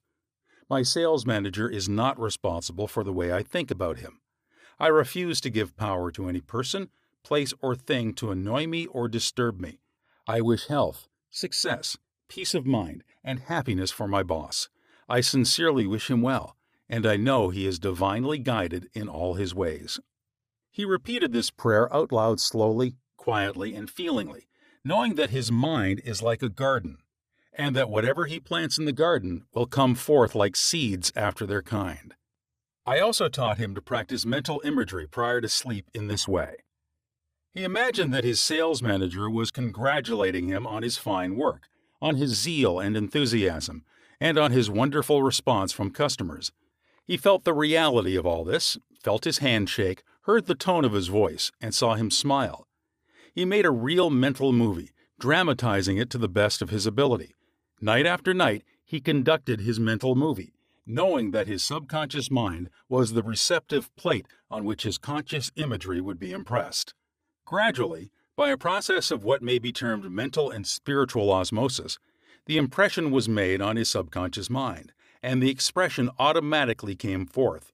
The sales manager subsequently called him up to San Francisco, congratulated him, and gave him a new assignment as division sales manager over 100 men with a big increase in salary. He changed his concept and estimate of his boss, and the latter responded accordingly. Becoming emotionally mature. What the other person says or does cannot really annoy or irritate you, except you permit him to disturb you. The only way he can annoy you is through your own thought. For example, if you get angry, you have to go through 4 stages in your mind. You begin to think about what he said. You decide to get angry and generate an emotion of rage. Then you decide to act. Perhaps you talk back and react in kind. You see that the thought, emotion, reaction, and action all take place in your mind. When you become emotionally mature, you do not respond negatively to the criticism and resentment of others. To do so would mean that you have descended to that state of low mental vibration and become one with the negative atmosphere of the other. Identify yourself with your aim in life and do not permit any person, place, or thing to deflect you from your inner sense of peace, tranquility, and radiant health. The meaning of love in harmonious human relations. Sigmund Freud, the Austrian founder of psychoanalysis, said that unless the personality has love, it sickens and dies. Love includes understanding, goodwill, and respect for the divinity in the other person. The more love and goodwill you emanate and exude, the more comes back to you. If you puncture the other fellow's ego and wound his estimate of himself, you cannot gain his goodwill. Recognize that every man wants to be loved and appreciated, and made to feel important in the world. Realize that the other man is conscious of his true worth, and that, like yourself, he feels the dignity of being an expression of the one life principle animating all men. As you do this, consciously and knowingly, you build the other person up, and he returns your love and goodwill. He hated audiences. An actor told me that the audience booed and hissed him on his first appearance on the stage. He added that the play was badly written and that undoubtedly he did not play a good role. He admitted openly to me that for months afterward he hated audiences. He called them dopes, dummies, stupid, ignorant, gullible, etc. He quit the stage in disgust and went to work in a drugstore for a year. One day, a friend invited him to hear a lecture in Town Hall, New York City, on how to get along with ourselves. This lecture changed his life. He went back to the stage and began to pray sincerely for the audience and himself. He poured out love and goodwill every night before appearing on the stage. He made it a habit to claim that the peace of God filled the hearts of all present, and that all present were lifted up and inspired. During each performance, he sent out love vibrations to the audience. Today, he is a great actor, and he loves and respects people. His goodwill and esteem are transmitted to others and are felt by them. Handling difficult people. There are difficult people in the world who are twisted and distorted mentally. They are malconditioned. Many are mental delinquents, argumentative, uncooperative, cantankerous, cynical, and sour on life. They are sick psychologically. Many people have deformed and distorted minds, probably warped during childhood. Many have congenital deformities. You would not condemn a person who had tuberculosis, nor should you condemn a person who is mentally ill. No one, for example, hates or resents a hunchback. There are many mental hunchbacks. You should have compassion and understanding. To understand all is to forgive all. Misery loves company. The hateful, frustrated, distorted, and twisted personality is out of tune with the infinite. He resents those who are peaceful, happy, and joyous. Usually, he criticizes, condemns, and vilifies those who have been very good and kind to him. His attitude is this: why should they be so happy when he is so miserable? He wants to drag them down to his own level. Misery loves company. When you understand this, you remain unmoved, calm, and dispassionate. The practice of empathy in human relations. A girl visited me recently stating that she hated another girl in her office. She gave as her reason that the other girl was prettier, happier, and wealthier than she, and in addition was engaged to the boss of the company where they worked. One day, after the marriage had taken place, the crippled daughter, by a former marriage, of the woman whom she hated came into the office. The child put her arms around her mother and said, "Mommy, Mommy, I love my new daddy. Look what he gave me." She showed her mother a wonderful new toy. She said to me, "My heart went out to that little girl, and I knew how happy she must feel. I got a vision of how happy this woman was. All of a sudden, I felt love for her, and I went into the office and wished her all the happiness in the world, and I meant it." In psychological circles today, this is called empathy, which simply means the imaginative projection of your mental attitude into that of another. She projected her mental mood or the feeling of her heart into that of the other woman and began to think and look out through the other woman's brain. She was actually thinking and feeling as the other woman and also as the child, because she likewise had projected herself into the mind of the child. She was looking out from that vantage point on the child's mother. If tempted to injure or think ill of another, project yourself mentally into the mind of Moses and think from the standpoint of the Ten Commandments. If you are prone to be envious, jealous, or angry, project yourself into the mind of Jesus and think from that standpoint, and you will feel the truth of the words, "Love ye one another."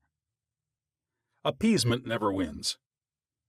Do not permit people to take advantage of you and gain their point by temper tantrums, crying jags, or so-called heart attacks.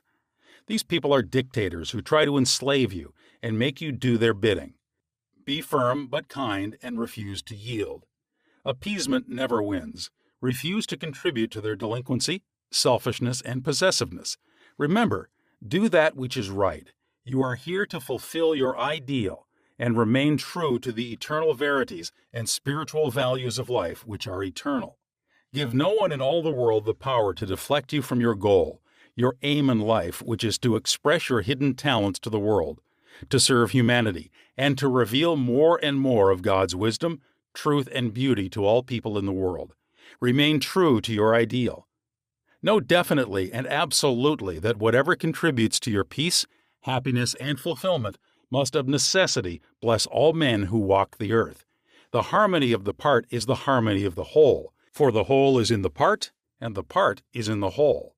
All you owe the other, as Paul says, is love, and love is the fulfilling of the law of health, happiness, and peace of mind. Profitable pointers in human relations. 1. Your subconscious mind is a recording machine which reproduces your habitual thinking. Think good of the other, and you are actually thinking good about yourself. 2. A hateful or resentful thought is a mental poison. Do not think ill of another, for to do so is to think ill of yourself.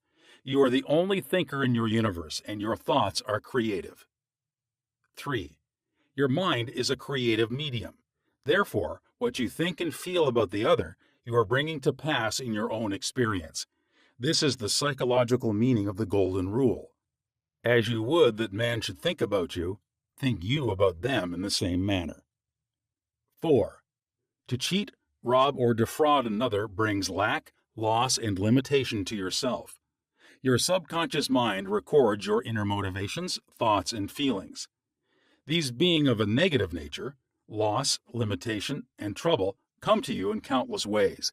Actually, what you do to the other, you are doing to yourself. 5. The good you do, the kindness proffered, the love and goodwill you send forth, will all come back to you multiplied in many ways. 6. You are the only thinker in the world. You are responsible for the way you think about the other. Remember, the other person is not responsible for the way you think about him. Your thoughts are reproduced. What are you thinking about now about the other fellow? 7. Become emotionally mature and permit other people to differ from you. They have a perfect right to disagree with you, and you have the same freedom to disagree with them. You can disagree without being disagreeable. 8. Animals pick up your fear vibrations and snap at you. If you love animals, they will never attack you. Many undisciplined human beings are just as sensitive as dogs, cats, and other animals. 9. Your inner speech, representing your silent thoughts and feelings, is experienced in the reactions of others toward you. 10. Wish for the other what you wish for yourself. This is the key to harmonious human relations. 11. Change your concept and estimate of your employer. Feel and know he is practicing the golden rule and the law of love, and he will respond accordingly. 12. The other person cannot annoy you or irritate you except you permit him. Your thought is creative. You can bless him. If someone calls you a skunk, you have the freedom to say to the other, God's peace fills your soul. 13. Love is the answer to getting along with others. Love is understanding, goodwill, and respecting the divinity of the other. 14. You would not hate a hunchback or cripple. You would have compassion. Have compassion and understanding for mental hunchbacks who have been conditioned negatively. To understand all is to forgive all. 15. Rejoice in the success, promotion, and good fortune of the other. In doing so, you attract good fortune to yourself. 16. Never yield to emotional scenes and tantrums of others. Appeasement never wins. Do not be a doormat. Adhere to that which is right. Stick to your ideal, knowing that the mental outlook which gives you peace, happiness, and joy is right, good, and true. What blesses you blesses all. 17. All you owe any person in the world is love, and love is wishing for everyone what you wish for yourself: health, happiness, and all the blessings of life. Chapter 17. How to use your subconscious for forgiveness. Life plays no favorites. God is life, and this life principle is flowing through you this moment. God loves to express himself as harmony, peace, beauty, joy, and abundance through you. This is called the will of God, or the tendency of life. If you set up resistance in your mind to the flow of life through you, this emotional congestion will get snarled up in your subconscious mind and cause all kinds of negative conditions. God has nothing to do with unhappy or chaotic conditions in the world. All these conditions are brought about by man's negative and destructive thinking. Therefore, it is silly to blame God for your trouble or sickness. Many persons habitually set up mental resistance to the flow of life by accusing and reproaching God for the sin, sickness, and suffering of mankind. Others cast the blame on God for their pains, aches, loss of loved ones, personal tragedies, and accidents. They are angry at God, and they believe He is responsible for their misery. As long as people entertain such negative concepts about God, they will experience the automatic negative reactions from their subconscious minds. Actually, such people do not know that they are punishing themselves. They must see the truth, find release, and give up all condemnation, resentment, and anger against anyone or any power outside themselves. Otherwise, they cannot go forward into a healthy, happy, or creative activity. The minute these people entertain a God of love in their minds and hearts, and when they believe that God is their loving Father who watches over them, cares for them, guides them, sustains and strengthens them, this concept and belief about God, or the life principle, will be accepted by their subconscious mind, and they will find themselves blessed in countless ways. Life always forgives you. Life forgives you when you cut your finger. The subconscious intelligence within you sets about immediately to repair it. New cells build bridges over the cut. Should you take some tainted food by error, life forgives you and causes you to regurgitate it in order to preserve you. If you burn your hand, the life principle reduces the edema and congestion and gives you new skin, tissue, and cells. Life holds no grudges against you, and it is always forgiving you. Life brings you back to health, vitality, harmony, and peace if you cooperate by thinking in harmony with nature. Negative, hurtful memories, bitterness, and ill will clutter up and impede the free flow of the life principle in you. How he banished that feeling of guilt. I knew a man who worked every night until about 1 o'clock in the morning. He paid no attention to his 2 boys or his wife.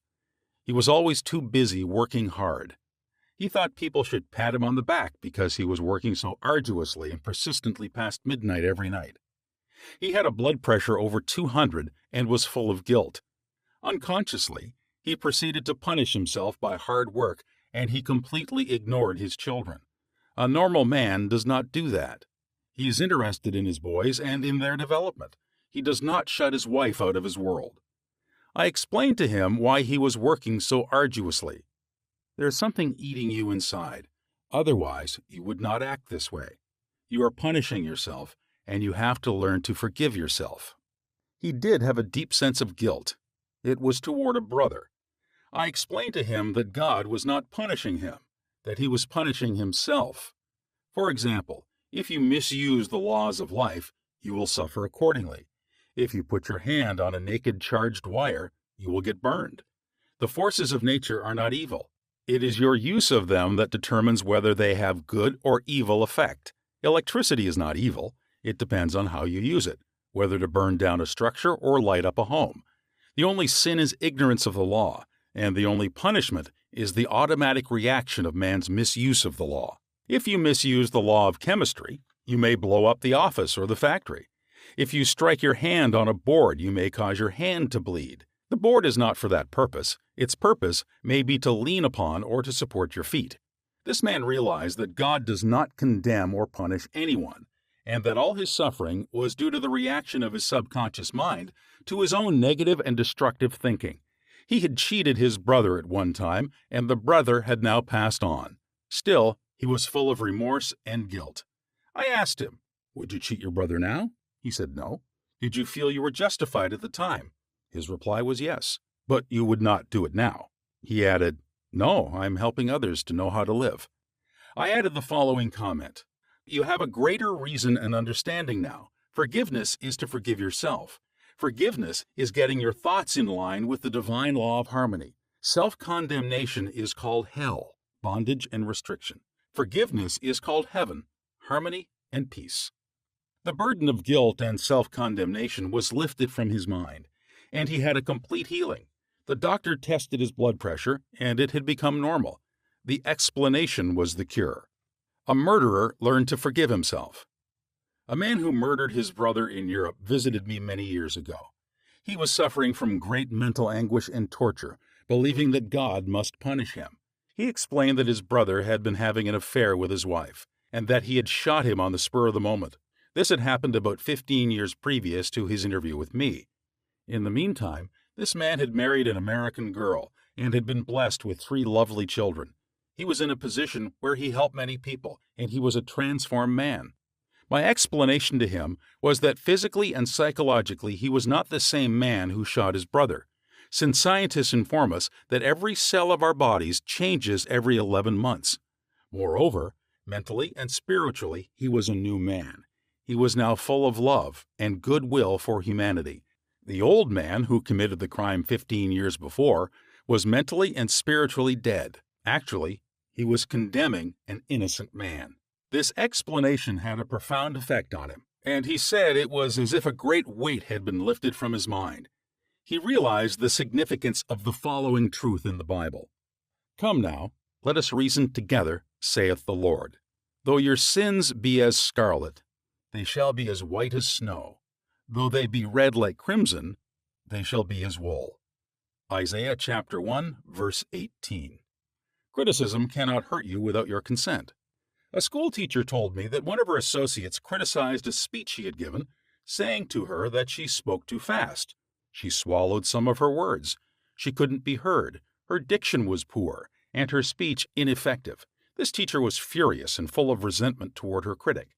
She admitted to me that the criticisms were just. Her first reaction was really childish, and she agreed that the letter was really a blessing and a marvelous corrective. She proceeded immediately to supplement her deficiencies in her speech by enrolling in a course in public speaking at City College. She wrote and thanked the writer of the note for her interest, expressing appreciation for her conclusions and findings, which enabled the teacher to correct the matter at once. How to be compassionate. Suppose none of the things mentioned in the letter had been true of the teacher. The latter would have realized that her class material had upset the prejudices, superstitions, or narrow sectarian beliefs of the writer of the note, and that a psychologically ill person was simply pouring forth her resentment because a psychological boil had been hurt. To understand this fact is to be compassionate. The next logical step would be to pray for the other person's peace, harmony, and understanding.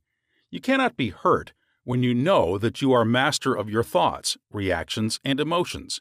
Emotions follow thoughts, and you have the power to reject all thoughts which may disturb or upset you. Left at the altar. Some years ago I visited a church to perform a marriage ceremony. The young man did not appear, and at the end of 2 hours, the bride-to-be shed a few tears and then said to me, "I prayed for divine guidance. This might be the answer, for he never faileth." That was her reaction. Faith in God and all things good. She had no bitterness in her heart because, as she said, it must not have been right action because my prayer was for right action for both of us. Someone else having a similar experience would have gone into a tantrum, have had an emotional fit, required sedation, and perhaps needed hospitalization. Tune in with the infinite intelligence within your subconscious depths, trusting the answer in the same way that you trusted your mother when she held you in her arms. This is how you can acquire poise and mental and emotional health. It is wrong to marry. Sex is evil, and I am evil. Some time ago, I talked to a young lady aged 22. She was taught that it was a sin to dance, to play cards, to swim, and to go out with men. She was threatened by her mother, who told her she would burn eternally in hellfire if she disobeyed her will and her religious teachings. This girl wore a black dress and black stockings. She wore no rouge, lipstick, or any form of makeup because her mother said that these things were sinful. Her mother told her that all men were evil and that sex was of the devil and simply diabolic debauchery. This girl had to learn how to forgive herself as she was full of guilt. To forgive means to give for. She had to give up all these false beliefs for the truths of life and a new estimate of herself. When she went out with young men in the office where she worked, she had a deep sense of guilt and thought that God would punish her. Several eligible young men proposed to her, but she said, "It is wrong to marry. Sex is evil, and I am evil." This was her conscience or early conditioning speaking. She came to me once weekly for about 10 weeks, and I taught her the workings of the conscious and subconscious mind as set forth in this book. This young girl gradually came to see that she had been completely brainwashed, mesmerized, and conditioned by an ignorant, superstitious, bigoted, and frustrated mother. She broke away completely from her family and started to live a wonderful life. At my suggestion, she dressed up and had her hair attended to. She took lessons in dancing from a man, and she also took driving lessons. She learned to swim, play cards, and had a number of dates. She began to love life. She prayed for a divine companion by claiming that infinite spirit would attract her a man who harmonized with her thoroughly. Eventually, this came to pass. As she left my office one evening, there was a man waiting to see me, and I casually introduced them. They are now married and harmonize with each other perfectly. Forgiveness is necessary for healing. And when ye stand praying, forgive, if ye have aught against any. Mark chapter 11, verse 25. Forgiveness of others is essential to mental peace and radiant health. You must forgive everyone who has ever hurt you if you want perfect health and happiness. Forgive yourself by getting your thoughts in harmony with divine law and order. You cannot really forgive yourself completely until you have forgiven others first. To refuse to forgive yourself is nothing more or less than spiritual pride or ignorance. In the psychosomatic field of medicine today, it is being constantly stressed that resentment, condemnation of others, remorse, and hostility are behind a host of maladies ranging from arthritis to cardiac disease. They point out that these sick people who were hurt, mistreated, deceived, or injured were full of resentment and hatred for those who hurt them. This caused inflamed and festering wounds in their subconscious minds. There is only one remedy. They have to cut out and discard their hurts, and the one and only sure way is by forgiveness. Forgiveness is love in action. The essential ingredient in the art of forgiveness is the willingness to forgive. If you sincerely desire to forgive the other, you are 51% over the hurdle. I feel sure you know that to forgive the other does not necessarily mean that you like him or want to associate with him. You cannot be compelled to like someone, neither can a government legislate goodwill, love, peace, or tolerance. It is quite impossible to like people because someone in Washington issues an edict to that effect. We can, however, love people without liking them. The Bible says, "Love ye one another." This anyone can do who really wants to do it. Love means that you wish for the other health, happiness, peace, joy, and all the blessings of life. There is only one prerequisite, and that is sincerity. You're not being magnanimous when you forgive. You are really being selfish, because what you wish for the other, you are actually wishing for yourself. The reason is that you are thinking it and you are feeling it. As you think and feel, so are you. Could anything be simpler than that? Technique of forgiveness. The following is a simple method which works wonders in your life as you practice it. Quiet your mind, relax, and let go. Think of God and His love for you, and then affirm, "I fully and freely forgive." Mention the name of the offender. "I release him mentally and spiritually. I completely forgive everything connected with the matter in question.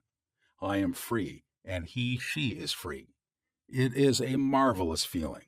It is my day of general amnesty. I release anybody and everybody who has ever hurt me, and I wish for each and everyone health, happiness, peace, and all the blessings of life.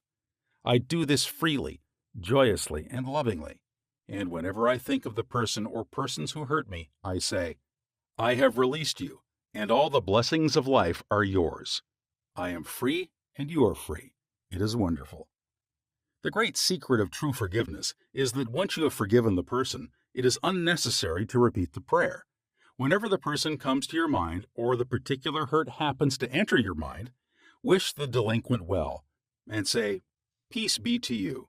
Do this as often as the thought enters your mind. You will find that after a few days, the thought of the person or experience will return less and less often until it fades into nothingness. The acid test for forgiveness. There is an acid test for gold. There is also an acid test for forgiveness. If I should tell you something wonderful about someone who has wronged you, cheated you, or defrauded you, and you sizzled at hearing the good news about this person, the roots of hatred would still be in your subconscious mind, playing havoc with you. Let us suppose you had a painful abscess on your jaw a year ago, and you told me about it. I would casually ask you if you had any pain now. You would automatically say, "Of course not, I have a memory of it, but no pain." That is the whole story. You may have a memory of the incident, but no sting or hurt anymore. This is the acid test, and you must meet it psychologically and spiritually. Otherwise, you are simply deceiving yourself and not practicing the true art of forgiveness. To understand all is to forgive all.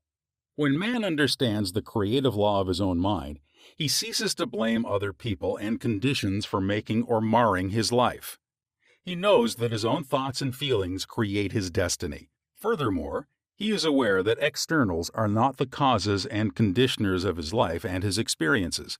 To think that others can mar your happiness, that you are the football of a cruel fate, that you must oppose and fight others for a living, all these and others like them are untenable when you understand that thoughts are things.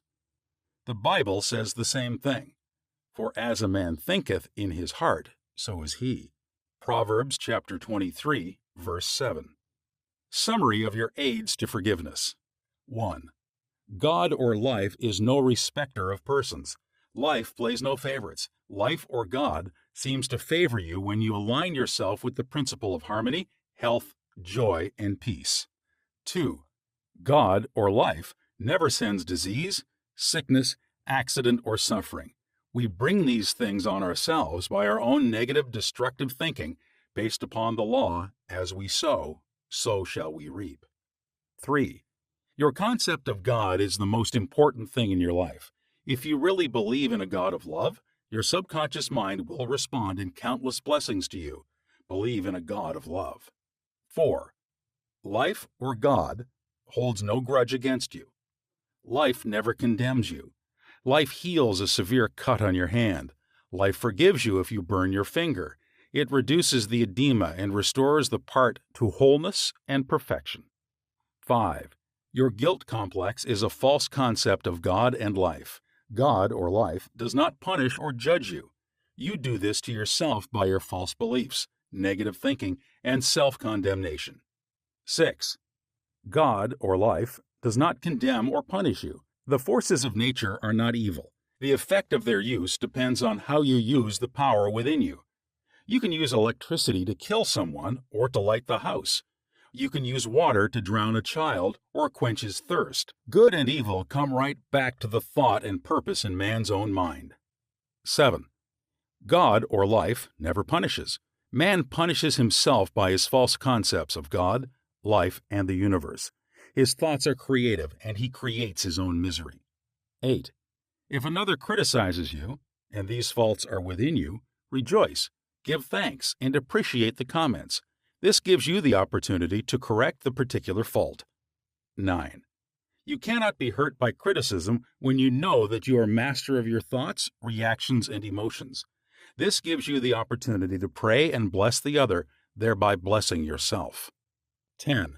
When you pray for guidance and right action, take what comes. Realize it is good and very good. Then there is no cause for self-pity, criticism, or hatred. 11. There is nothing good or bad, but thinking makes it so. There is no evil in sex, the desire for food, wealth, or true expression. It depends on how you use these urges, desires, or aspirations. Your desire for food can be met without killing someone for a loaf of bread. 12. Resentment, hatred, ill will, and hostility are behind a host of maladies. Forgive yourself and everybody else by pouring out love, life, joy, and goodwill to all those who have hurt you. Continue until such time as you meet them in your mind and you are at peace with them. 13. To forgive is to give something for. Give love, peace, joy, wisdom, and all the blessings of life to the other, until there is no sting left in your mind. This is really the acid test of forgiveness. 14. Let us suppose you had an abscess in your jaw about a year ago. It was very painful. Ask yourself if it is painful now. The answer is in the negative. Likewise, if someone has hurt you, lied about and vilified you, and said all manner of evil about you, is your thought of that person negative? Do you sizzle when he or she comes into your mind? If so, the roots of hatred are still there, playing havoc with you and your good.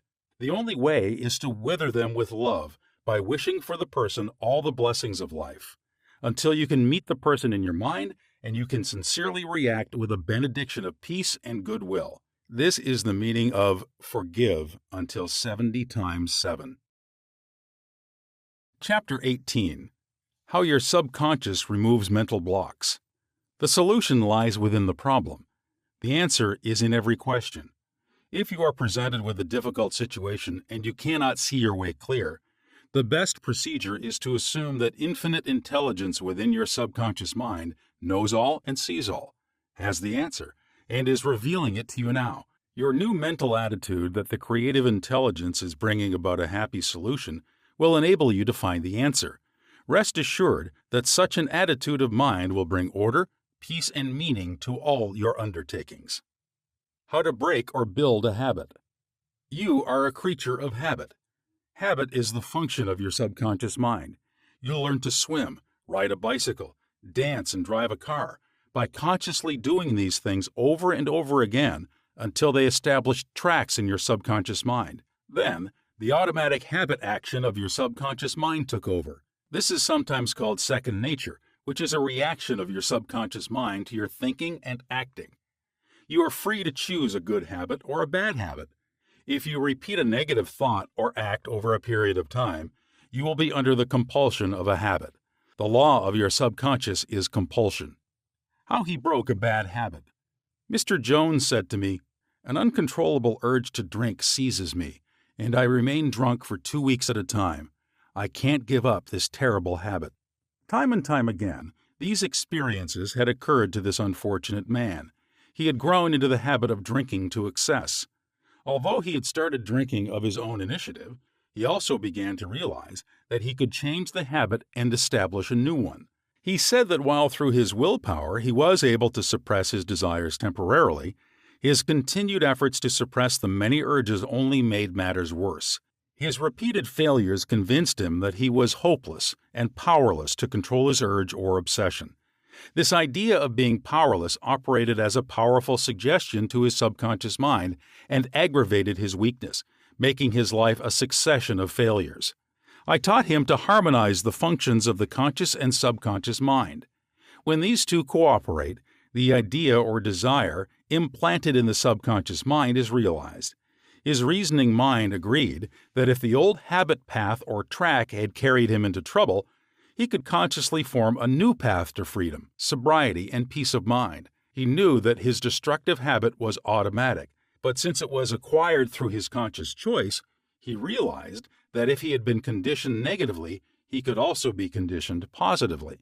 As a result, he ceased thinking of the fact that he was powerless to overcome the habit. Moreover, he understood clearly that there was no obstacle to his healing other than his own thought. Therefore, there was no occasion for great mental effort or mental coercion. The power of his mental picture. This man acquired a practice of relaxing his body and getting into a relaxed, drowsy, meditative state. Then, he filled his mind with the picture of the desired end, knowing his subconscious mind could bring it about the easiest way. He imagined his daughter congratulating him on his freedom and saying to him, "Daddy, it's wonderful to have you home." He had lost his family through drink. He was not allowed to visit them, and his wife would not speak to him. Regularly, systematically, he used to sit down and meditate in the way outlined. When his attention wandered, he made it a habit to immediately recall the mental picture of his daughter with her smile and the scene of his home enlivened by her cheerful voice. All this brought about a reconditioning of his mind. It was a gradual process. He kept it up. He persevered, knowing that sooner or later he would establish a new habit pattern in his subconscious mind. I told him that he could liken his conscious mind to a camera, that his subconscious mind was the sensitive plate on which he registered and impressed the picture. This made a profound impression on him, and his whole aim was to firmly impress the picture on his mind and develop it there. Films are developed in the dark. Likewise, mental pictures are developed in the dark room of the subconscious mind. Focused attention. Realizing that his conscious mind was simply a camera, he used no effort. There was no mental struggle. He quietly adjusted his thoughts and focused his attention on the scene before him until he gradually became identified with the picture.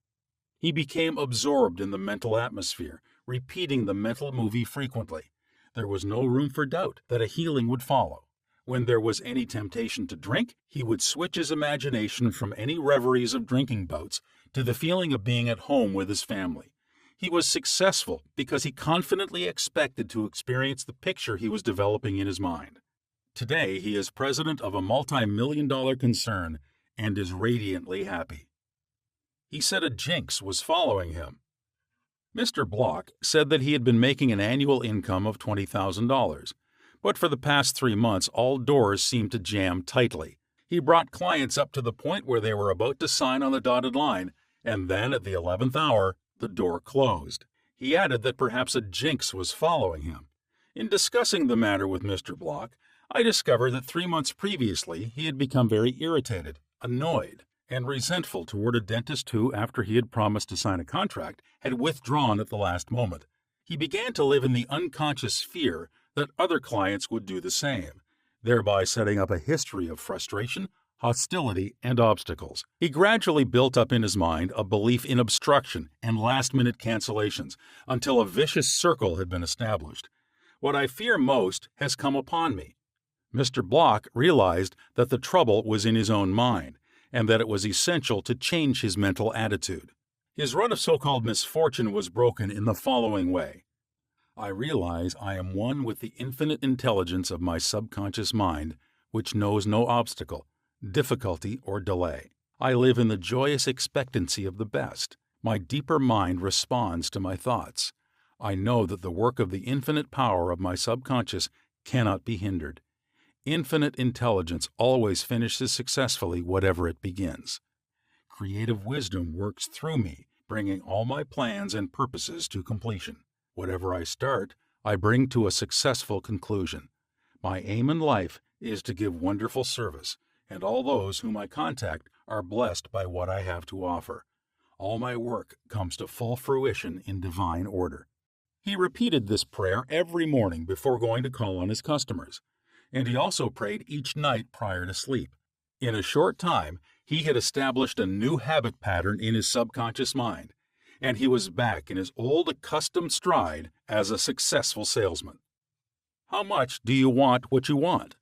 A young man asked Socrates how he could get wisdom. Socrates replied, "Come with me."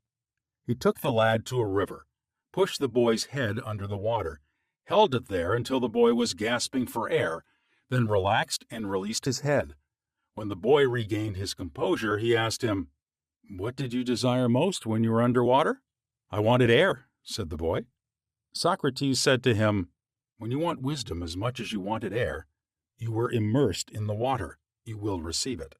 Likewise, when you have a really intense desire to overcome any block in your life, and you come to a clear-cut decision that there is a way out, and that is the course you wish to follow, then victory and triumph are assured. If you really want peace of mind and inner calm, you will get it, regardless of how unjustly you have been treated, or how unfair the boss has been, or what a mean scoundrel someone has proved to be. All this makes no difference to you when you awaken to your mental and spiritual powers. You know what you want, and you will definitely refuse to let the thieves, thoughts of hatred, anger, hostility, and ill will rob you of peace, harmony, health, and happiness. You cease to become upset by people, conditions, news, and events by identifying your thoughts immediately with your aim in life. Your aim is peace, health, inspiration, harmony, and abundance. Feel a river of peace flowing through you now. Your thought is the immaterial and invisible power, and you choose to let it bless, inspire, and give you peace. Why he could not be healed. This is a case history of a married man with 4 children who was supporting and secretly living with another woman during his business trips. He was ill, nervous, irritable, and cantankerous, and he could not sleep without drugs. The doctor's medicine failed to bring down his high blood pressure of over 200. He had pains in numerous organs of his body, which doctors could not diagnose or relieve.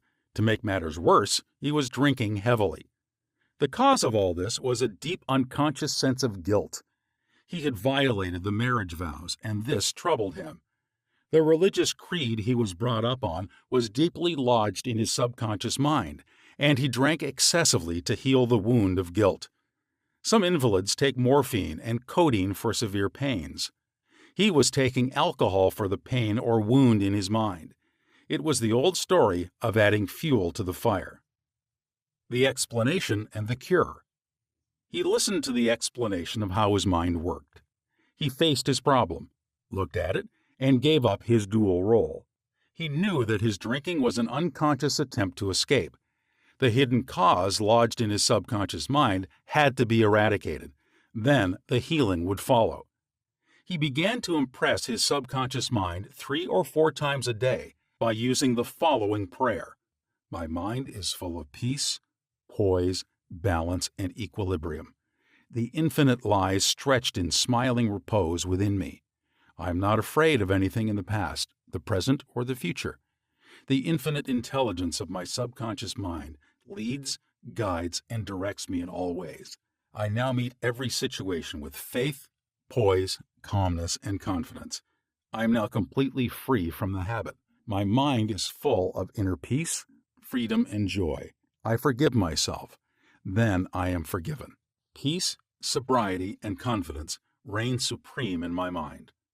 He repeated this prayer frequently as outlined, being fully aware of what he was doing and why he was doing it. Knowing what he was doing gave him the necessary faith and confidence. I explained to him that as he spoke these statements out loud, slowly, lovingly, and meaningfully, they would gradually sink down into his subconscious mind. Like seeds, they would grow after their kind. These truths, on which he concentrated, went in through his eyes, his ears heard the sound, and the healing vibrations of these words reached his subconscious mind and obliterated all the negative mental patterns which caused all the trouble. Light dispels darkness. The constructive thought destroys the negative thought. He became a transformed man within a month. Refusing to admit it. If you are an alcoholic or drug addict, admit it. Do not dodge the issue. Many people remain alcoholics because they refuse to admit it. Your disease is an instability, an inner fear. You are refusing to face life, and so you try to escape your responsibilities through the bottle. As an alcoholic, you have no free will, although you think you have, and you may even boast about your willpower. If you are a habitual drunkard and say bravely, "I will not touch it anymore," you have no power to make this assertion come true, because you do not know where to locate the power. You are living in a psychological prison of your own making, and you are bound by your beliefs, opinions, training, and environmental influences. Like most people, you are a creature of habit. You are conditioned to react the way you do. Building the idea of freedom. You can build the idea of freedom and peace of mind into your mentality so that it reaches your subconscious depths. The latter, being all-powerful, will free you from all desire for alcohol. Then, you will have the new understanding of how your mind works, and you can truly back up your statement and prove the truth to yourself. 51% healed. If you have a keen desire to free yourself from any destructive habit, you are 51% healed already. When you have a greater desire to give up the bad habit than to continue it, you will not experience too much difficulty in gaining complete freedom. Whatever thought you anchor the mind upon, the latter magnifies. If you engage the mind on the concept of freedom, freedom from the habit, and peace of mind, and if you keep it focused on this new direction of attention, you generate feelings and emotions which gradually emotionalize the concept of freedom and peace. Whatever idea you emotionalize is accepted by your subconscious and brought to pass. The law of substitution. Realize that something good can come out of your suffering. You have not suffered in vain. However, it is foolish to continue to suffer. If you continue as an alcoholic, it will bring about mental and physical deterioration and decay. Realize that the power in your subconscious is backing you up. Even though you may be seized with melancholia, you should begin to imagine the joy of freedom that is in store for you. This is the law of substitution. Your imagination took you to the bottle. Let it take you now to freedom and peace of mind. You will suffer a little bit, but it is for a constructive purpose. You will bear it like a mother in the pangs of childbirth, and you will, likewise, bring forth a child of the mind. Your subconscious will give birth to sobriety. Cause of alcoholism. The real cause of alcoholism is negative and destructive thinking. For as a man thinketh, so is he. The alcoholic has a deep sense of inferiority, inadequacy, defeat, and frustration, usually accompanied by a deep inner hostility. He has countless alibis as to his reason for drinking, but the sole reason is in his thought life. 3 magic steps. The first step: get still. Quiet the wheels of the mind. Enter into a sleepy, drowsy state. In this relaxed, peaceful, receptive state, you are preparing for the second step. The second step: take a brief phrase which can readily be graven on the memory and repeat it over and over as a lullaby. Use the phrase, "Sobriety and peace of mind are mine now, and I give thanks." To prevent the mind from wandering, repeat it aloud or sketch its pronunciation with the lips and tongue as you say it mentally. This helps its entry into the subconscious mind. Do this for 5 minutes or more. You will find a deep emotional response. The third step: just before going to sleep, practice what Johann von Goethe, German author, used to do. Imagine a friend, a loved one in front of you. Your eyes are closed. You are relaxed and at peace. The loved one or friend is subjectively present and is saying to you, "Congratulations, You see the smile. You hear the voice. You mentally touch the hand. It's all real and vivid. The word congratulations implies complete freedom. Hear it over and over again until you get the subconscious reaction which satisfies. Keep on keeping on. When fear knocks at the door of your mind, or when worry, anxiety, and doubt cross your mind, behold your vision, your goal. Think of the infinite power within your subconscious mind, which you can generate by thinking and imagining, and this will give you confidence, power, and courage. Keep on, persevere, until the day breaks and the shadows flee away. Review your thought power. 1. The solution lies within the problem. The answer is in every question. Infinite intelligence responds to you as you call upon it with faith and confidence. 2. Habit is the function of your subconscious mind. There is no greater evidence of the marvelous power of your subconscious than the force and sway habit holds in your life. You are a creature of habit. 3. You form habit patterns in your subconscious mind by repeating a thought and act over and over again until it establishes tracks in your subconscious mind and becomes automatic, such as swimming, dancing, typing, walking, driving your car, etc. 4. You have freedom to choose. You can choose a good habit or a bad habit. Prayer is a good habit. 5. Whatever mental picture backed by faith you behold in your conscious mind, your subconscious mind will bring to pass. 6. The only obstacle to your success and achievement is your own thought or mental image. 7. When your attention wanders, bring it back to the contemplation of your good or goal. Make a habit of this. This is called disciplining the mind. 8. Your conscious mind is the camera, and your subconscious mind is the sensitive plate on which you register or impress the picture. 9. The only jinx that follows anyone is a fear thought repeated over and over in the mind. Break the jinx by knowing that whatever you start, you will bring to a conclusion in divine order. Picture the happy ending and sustain it with confidence. 10. To form a new habit, you must be convinced that it is desirable. When your desire to give up the bad habit is greater than your desire to continue, you are 51% healed already. 11. The statements of others cannot hurt you except through your own thoughts and mental participation. Identify yourself with your aim, which is peace, harmony, and joy. You are the only thinker in your universe. 12. Excessive drinking is an unconscious desire to escape. The cause of alcoholism is negative and destructive thinking. The cure is to think of freedom, sobriety, and perfection, and to feel the thrill of accomplishment. 13.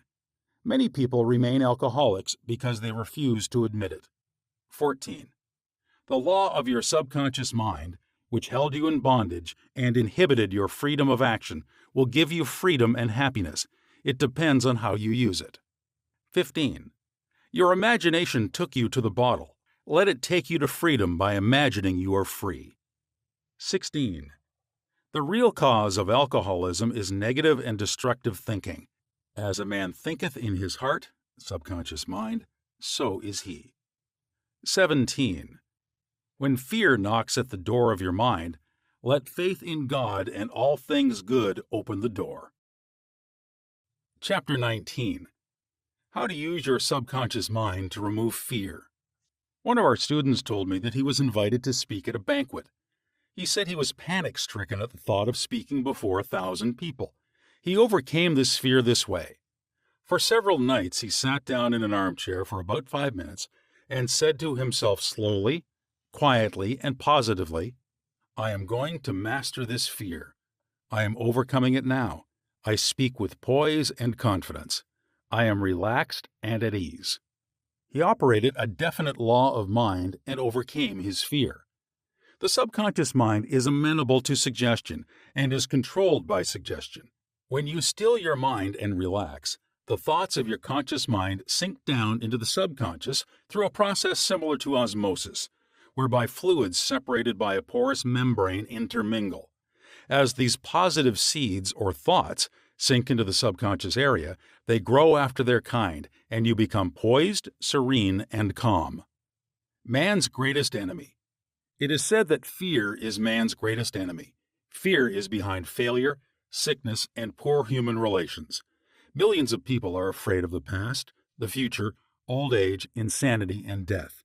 Fear is a thought in your mind, and you are afraid of your own thoughts. A little boy can be paralyzed with fear when he is told there is a boogeyman under his bed who is going to take him away. When his father turns on the light and shows him there is no boogeyman, he is freed from fear. The fear in the mind of the boy was as real as if there really was a boogeyman there. He was healed of a false thought in his mind. The thing he feared did not exist. Likewise, most of your fears have no reality. They are merely a conglomeration of sinister shadows, and shadows have no reality. Do the thing you fear. Ralph Waldo Emerson, philosopher and poet, said, quote, "Do the thing you are afraid to do, and the death of fear is certain." Unquote. There was a time when the writer of this chapter was filled with unutterable fear when standing before an audience. The way I overcame it was to stand before the audience, do the thing I was afraid to do, and the death of fear was certain. When you affirm positively that you are going to master your fears, and you come to a definite decision in your conscious mind, you release the power of the subconscious, which flows in response to the nature of your thought. Banishing stage fright. A young lady was invited to an audition. She had been looking forward to the interview. However, on 3 previous occasions, she had failed miserably due to stage fright. She possessed a very good voice, but she was certain that when the time came for her to sing, she would be seized with stage fright. The subconscious mind takes your fears as a request, proceeds to manifest them, and brings them into your experience. On 3 previous auditions, she sang wrong notes, and she finally broke down and cried. The cause, as previously outlined, was an involuntary autosuggestion. For example, a silent fear thought emotionalized and subjectified. She overcame it by the following technique. 3 times a day, she isolated herself in her room. She sat down comfortably in an armchair, relaxed her body, and closed her eyes. She stilled her mind and body to the best of her ability. Physical inertia favors passivity and renders the mind more receptive to suggestion. She counteracted the fear suggestion by its converse, saying to herself, "I sing beautifully. I am poised, serene, confident, and calm." She repeated the words slowly, quietly, and with feeling from 5 to 10 times at each sitting. She had 3 such sittings every day and 1 immediately prior to sleep at night. At the end of a week, she was completely poised and confident, and gave a definitely outstanding audition. Carry out the above procedure, and the death of fear is certain. Fear of failure. Occasionally, young men from the local university come to see me, as well as school teachers, who often seem to suffer from suggestive amnesia at examinations. The complaint is always the same. I know the answers after the examination is over, but I can't remember the answers during the examination. The idea, which realizes itself, is the one to which we invariably give concentrated attention. I find that each one is obsessed with the idea of failure. Fear is behind the temporary amnesia, and it is the cause of the whole experience. One young medical student was the most brilliant person in his class, yet he found himself failing to answer simple questions at the time of written or oral examinations. I explained to him that the reason was he had been worrying and was fearful for several days previous to the examination. These negative thoughts became charged with fear. Thoughts enveloped in the powerful emotion of fear are realized in the subconscious mind. In other words, this young man was requesting his subconscious mind to see to it that he failed, and that is exactly what it did. On the day of the examination, he found himself stricken with what is called, in psychological circles, suggestive amnesia. How he overcame the fear. He learned that his subconscious mind was the storehouse of memory, and that it had a perfect record of all he had heard and read during his medical training. Moreover, he learned that the subconscious mind was responsive and reciprocal. The way to be en rapport with it was to be relaxed, peaceful, and confident. Every night and morning he began to imagine his mother congratulating him on his wonderful record. He would hold an imaginary letter from her in his hand. As he began to contemplate the happy result, He called forth a corresponding or reciprocal response or reaction in himself. The all-wise and omnipotent power of the subconscious took over, dictated, and directed his conscious mind accordingly. He imagined the end, thereby willing the means to the realization of the end. Following this procedure, he had no trouble passing subsequent examinations. In other words, the subjective wisdom took over, compelling him to give an excellent account of himself.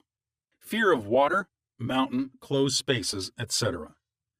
There are many people who are afraid to go into an elevator, climb mountains, or even swim in the water. It may well be that the individual had unpleasant experiences in the water in his youth, such as having been thrown forcibly into the water without being able to swim. He might have been forcibly detained in an elevator which failed to function properly, causing resultant fear of closed places. I had an experience when I was about 10 years of age. I accidentally fell into a pool and went down 3 times. I can still remember the dark water engulfing my head, and my gasping for air until another boy pulled me out at the last moment. This experience sank into my subconscious mind, and for years I feared the water. An elderly psychologist said to me, "Go down to the swimming pool, look at the water, and say out loud in strong tones, 'I am going to master you. I can dominate you.' Then go into the water, take lessons, and overcome it." This I did, and I mastered the water. Do not permit water to master you. Remember, you are the master of the water. When I assumed the new attitude of mind, the omnipotent power of the subconscious responded, giving me strength, faith, and confidence, and enabling me to overcome my fear. Master technique for overcoming any particular fear. The following is a process and technique for overcoming fear which I teach from the platform. It works like a charm. Try it. Suppose you are afraid of the water, a mountain, an interview, an audition, or you fear closed places. If you are afraid of swimming, begin now to sit still for 5 or 10 minutes 3 or 4 times a day and imagine you are swimming. Actually, you are swimming in your mind. It is a subjective experience. Mentally, you have projected yourself into the water. You feel the chill of the water and the movement of your arms and legs. It is all real, vivid, and a joyous activity of the mind. It is not idle daydreaming, for you know that what you are experiencing in your imagination will be developed in your subconscious mind. Then you will be compelled to express the image and likeness of the picture you impressed on your deeper mind. This is the law of the subconscious. You could apply the same technique if you are afraid of mountains or high places. Imagine you are climbing the mountain. Feel the reality of it all. Enjoy the scenery, knowing that as you continue to do this mentally, you will do it physically with ease and comfort. He blessed the elevator. I knew an executive of a large corporation who was terrified to ride in an elevator. He would walk up 5 flights of stairs to his office every morning. He said that he began to bless the elevator every night and several times a day. He finally overcame his fear. This was how he blessed the elevator. The elevator in our building is a wonderful idea. It came out of the universal mind. It is a boon and a blessing to all our employees. It gives wonderful service. It operates in divine order. I ride it in peace and joy. I remain silent now while the currents of life, love, and understanding flow through the patterns of my thought. In my imagination, I am now in the elevator, and I step out into my office. The elevator is full of our employees. I talk to them, and they are friendly, joyous, and free. It is a wonderful experience of freedom, faith, and confidence. I give thanks. He continued this prayer for about 10 days, and on the 11th day, he walked into the elevator with other members of the organization and felt completely free. Normal and abnormal fear. Man is born only with 2 fears, the fear of falling and the fear of noise. These are a sort of alarm system given you by nature as a means of self-preservation. Normal fear is good. You hear an automobile coming down the road, and you step aside to survive. The momentary fear of being run over is overcome by your action. All other fears were given to you by parents, relatives, teachers, and all those who influenced your early years. Abnormal fear. Abnormal fear takes place when man lets his imagination run riot. I knew a woman who was invited to go on a trip around the world by plane. She began to cut out of the newspapers all reports of airplane catastrophes. She pictured herself going down in the ocean, being drowned, etc. This is abnormal fear. Had she persisted in this, she would undoubtedly have attracted what she feared most.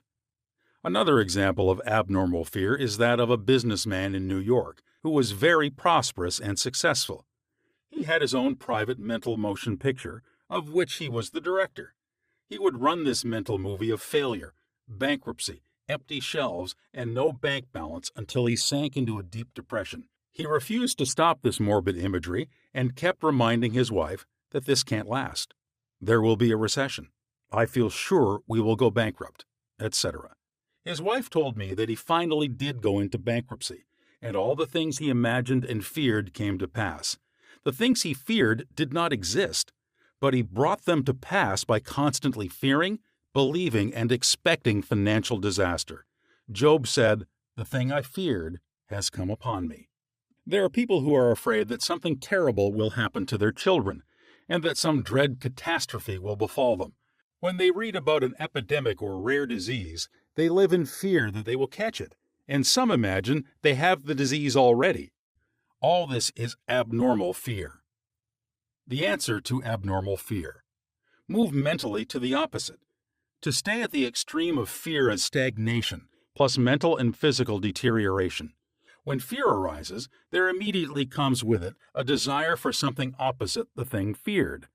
Place your attention on the thing immediately desired. Get absorbed and engrossed in your desire, knowing that the subjective always overturns the objective. This attitude will give you confidence and lift your spirits. The infinite power of your subconscious mind is moving on your behalf, and it cannot fail. Therefore, peace and assurance are yours. Examine your fears. The president of a large organization told me that when he was a salesman, he used to walk around the block 5 or 6 times before he called on a customer. The sales manager came along one day and said to him, "Don't be afraid of the boogeyman behind the door. There is no boogeyman. It is a false belief." The manager told him that whenever he looked at his own fears, he stared them in the face and stood up to them, looking them straight in the eye. They faded and shrank into insignificance. He landed in the jungle. A chaplain told me of his experiences in the Second World War. He had parachuted from a damaged plane and landed in the jungle. He said he was frightened, but he knew there were 2 kinds of fear, normal and abnormal, which we have previously pointed out. He decided to do something about the fear immediately and began to talk to himself, saying, "John, you can't surrender to your fear. Your fear is a desire for safety and security and a way out." He began to claim, "Infinite intelligence, which guides the planets in their courses, is now leading and guiding me out of this jungle." He kept saying this out loud to himself for 10 minutes or more. Then, he added, something began to stir inside me. A mood of confidence began to seize me, and I began to walk. After a few days, I miraculously came out of the jungle and was picked up by a rescue plane. His changed mental attitude saved him. His confidence and trust in the subjective wisdom and power within him was the solution to his problem. He said, "Had I begun to bemoan my fate and indulge my fears, I would have succumbed to the monster fear, and probably would have died of fear and starvation." He dismissed himself. The general manager of an organization told me that for 3 years he feared he would lose his position. He was always imagining failure. The thing he feared did not exist, save as a morbid, anxious thought in his own mind. His vivid imagination dramatized the loss of his job until he became nervous and neurotic. Finally, he was asked to resign. Actually, he dismissed himself. His constant negative imagery and fear suggestions to his subconscious mind caused the latter to respond and react accordingly. It caused him to make mistakes and foolish decisions which resulted in his failure as a general manager. His dismissal would never have happened if he had immediately moved to the opposite in his mind. They plotted against him. During a recent world lecture tour, I had a 2-hour conversation with a prominent government official. He had a deep sense of inner peace and serenity. He said that all the abuse he receives politically from newspapers and the opposition party never disturb him. His practice is to sit still for 15 minutes in the morning and realize that in the center of himself is a deep, still ocean of peace. Meditating in this way, he generates tremendous power which overcomes all manner of difficulties and fears. Sometime previously, a colleague called him at midnight and told him a group of people were plotting against him. This is what he said to his colleague: "I'm going to sleep now in perfect peace. You can discuss it with me at 10 a.m. tomorrow." He said to me, "I know that no negative thought can ever manifest except I emotionalize the thought and accept it mentally. I refuse to entertain their suggestion of fear. Therefore, no harm can come to me." Notice how calm he was, how cool, how peaceful. He did not start getting excited, tearing his hair, or wringing his hands. At his center he found the still water, an inner peace, and there was a great calm. Deliver yourself from all your fears. Use this perfect formula for casting out fear. I sought the Lord, and he heard me, and delivered me from all my fears. Psalm 34, verse 4. The Lord is an ancient word meaning law, the power of your subconscious mind. Learn the wonders of your subconscious and how it works and functions. Master the techniques given to you in this chapter. Put them into practice now, today. Your subconscious will respond, and you will be free of all fears. I sought the Lord, and he heard me, and delivered me from all my fears. Step this way to freedom from fear. 1.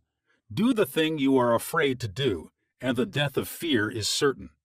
Say to yourself, and mean it, I am going to master this fear, and you will. 2. Fear is a negative thought in your mind.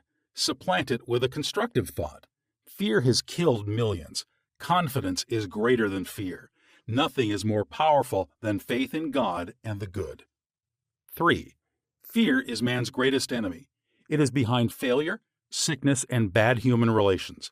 Love casts out fear. Love is an emotional attachment to the good things of life. Fall in love with honesty, integrity, justice, goodwill, and success. Live in the joyous expectancy of the best, and invariably the best will come to you. 4. Counteract the fear suggestions with the opposite, such as, I sing beautifully, I am poised, serene, and calm. It will pay fabulous dividends. 5. Fear is behind amnesia at oral and written examination time. You can overcome this by affirming frequently, I have perfect memory for everything I need to know.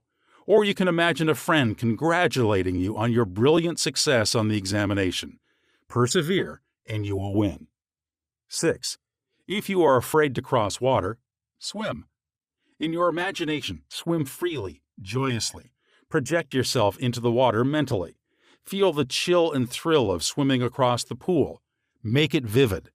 As you do this subjectively, you will be compelled to go into the water and conquer it. This is the law of your mind. 7.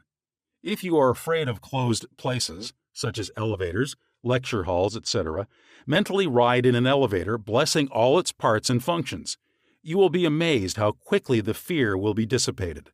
8. You were born with only 2 fears, the fear of falling and the fear of noise. All your other fears were acquired. Get rid of them. 9. Normal fear is good. Abnormal fear is very bad and destructive. To constantly indulge in fear thoughts results in abnormal fear, obsessions, and complexes. To fear something persistently causes a sense of panic and terror. 10. You can overcome abnormal fear when you know the power of your subconscious mind can change conditions and bring to pass the cherished desires of your heart.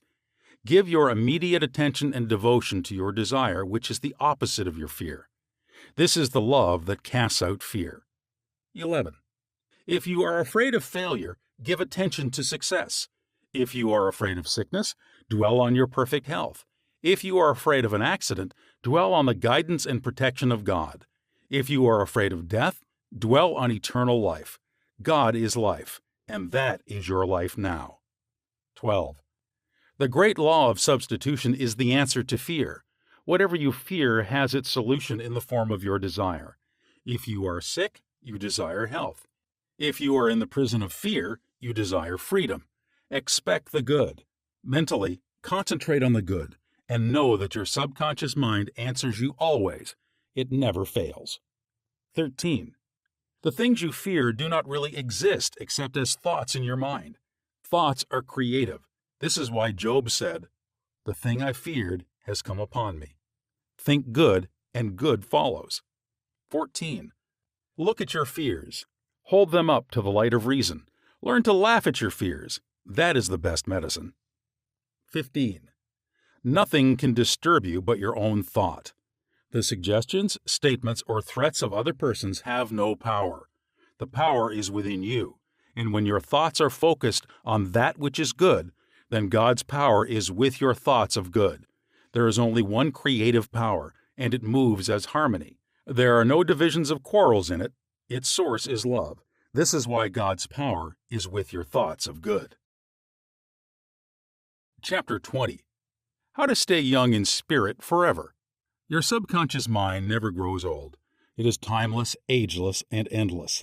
It is a part of the universal mind of God, which was never born, and it will never die. Fatigue or old age cannot be predicated on any spiritual quality or power. Patience, kindness, veracity, humility, goodwill, peace, harmony, and brotherly love are attributes and qualities which never grow old. If you continue to generate these qualities here on this plane of life, you will always remain young in spirit. I remember reading an article in one of our magazines some years ago, which stated that a group of eminent medical men at the DeCourcy Clinic in Cincinnati, Ohio, reported that years alone are not responsible for bringing about degenerative disorders. These same physicians stated that it is the fear of time, not time itself, that has a harmful aging effect on our minds and bodies, and that the neurotic fear of the effects of time may well be the cause of premature aging. During the many years of my public life, I have had occasion to study the biographies of the famous men and women who have contributed their productive activities into the years well beyond the normal span of life. Some of them achieved their greatness in old age. At the same time, it has been my privilege to meet and to know countless individuals of no prominence who, in their lesser sphere, belong to those hardy mortals who have proved that old age of itself does not destroy the creative powers of the mind and body. He had grown old in his thought life. A few years ago, I called on an old friend in London, England. He was over 80 years of age, very ill, and obviously was yielding to his advancing years. Our conversation revealed his physical weakness, his sense of frustration, and a general deterioration almost approaching lifelessness. His cry was that he was useless, and that no one wanted him. With an expression of hopelessness, he betrayed his false philosophy. We are born, grow up, become old, good for nothing, and that's the end. This mental attitude of futility and worthlessness was the chief reason for his sickness. He was looking forward only to senescence, and after that, nothing. Indeed, he had grown old in his thought life, and his subconscious mind brought about all the evidence of his habitual thinking. Age is the dawn of wisdom. Unfortunately, many people have the same attitude as this unhappy man. They are afraid of what they term old age, the end, and extinction, which really means that they are afraid of life. Yet life is endless. Age is not the flight of years, but the dawn of wisdom. Wisdom is an awareness of the tremendous spiritual powers in your subconscious mind and the knowledge of how to apply these powers to lead a full and happy life. Get it out of your head once and for all that 65, 75, or 85 years of age is synonymous with the end of you or anybody else. It can be the beginning of a glorious, fruitful, active, and most productive life pattern, better than you have ever experienced. Believe this, expect it, and your subconscious will bring it to pass. Welcome the change. Old age is not a tragic occurrence. What we call the aging process is really change. It is to be welcomed joyfully and gladly, as each phase of human life is a step forward on the path, which has no end. Man has powers which transcend his bodily powers. He has senses which transcend his 5 physical senses. Scientists today are finding positive, indisputable evidence that something conscious in man can leave his present body and travel thousands of miles to see, hear, touch, and speak to people, even though his physical body never leaves the couch on which it reclines. Man's life is spiritual and eternal. He need never grow old, for life or God cannot grow old. The Bible says that God is life. Life is self-renewing, eternal, indestructible, and is the reality of all men. Evidence for survival. The evidence gathered by the physical research societies both in Great Britain and America is overwhelming. You may go into any large metropolitan library and get volumes on the Proceedings of Physical Research Society based on findings of distinguished scientists on survival following so-called death. You will find a startling report on scientific experiments establishing the reality of life after death in the case of psychic survival by Hereward Carrington, director of the American Psychical Institute. Life is. A woman asked Thomas Edison, the electrical wizard, "Mr. Edison, what is electricity?" He replied, "Madam, electricity is. Use it." Electricity is a name we give an invisible power which we do not fully comprehend, but we learn all we can about the principle of electricity and its uses. We use it in countless ways. The scientist cannot see an electron with his eyes, yet he accepts it as a scientific fact, because it is the only valid conclusion which coincides with his other experimental evidence. We cannot see life. However, we know we are alive. Life is, and we are here to express it in all its beauty and glory. Mind and spirit do not grow old. The Bible says, "And this is life eternal, that they may not know thee, the only true God." John chapter 17, verse 13. The man who thinks or believes that the earthly cycle of birth, adolescence, youth, maturity, and old age is all there is to life is indeed to be pitied. Such a man has no anchor, no hope, no vision, and to him life has no meaning. This type of belief brings frustration, stagnation, cynicism, and a sense of hopelessness resulting in neurosis and mental aberrations of all kinds. If you cannot play a fast game of tennis, or swim as fast as your son, or if your body has slowed down, or you walk with a slow step, remember life is always clothing itself anew. What men call death is but a journey to a new city in another dimension of life. I say to men and women in my lectures that they should accept what we call old age gracefully. Age has its own glory, beauty, and wisdom which belong to it. Peace, love, joy, beauty, happiness, wisdom, goodwill, and understanding are qualities which never grow old or die.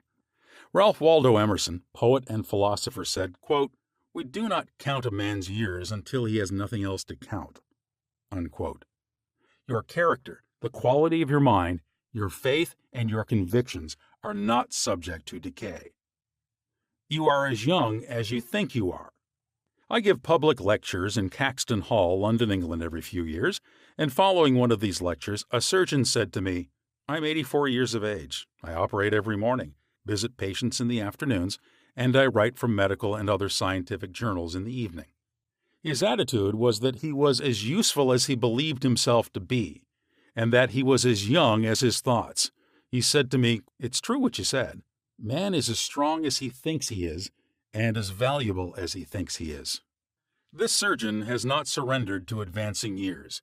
He knows that he is immortal. His final comment to me was, "If I should pass on tomorrow, I would be operating on people in the next dimension, not with a surgeon's scalpel, but with mental and spiritual surgery."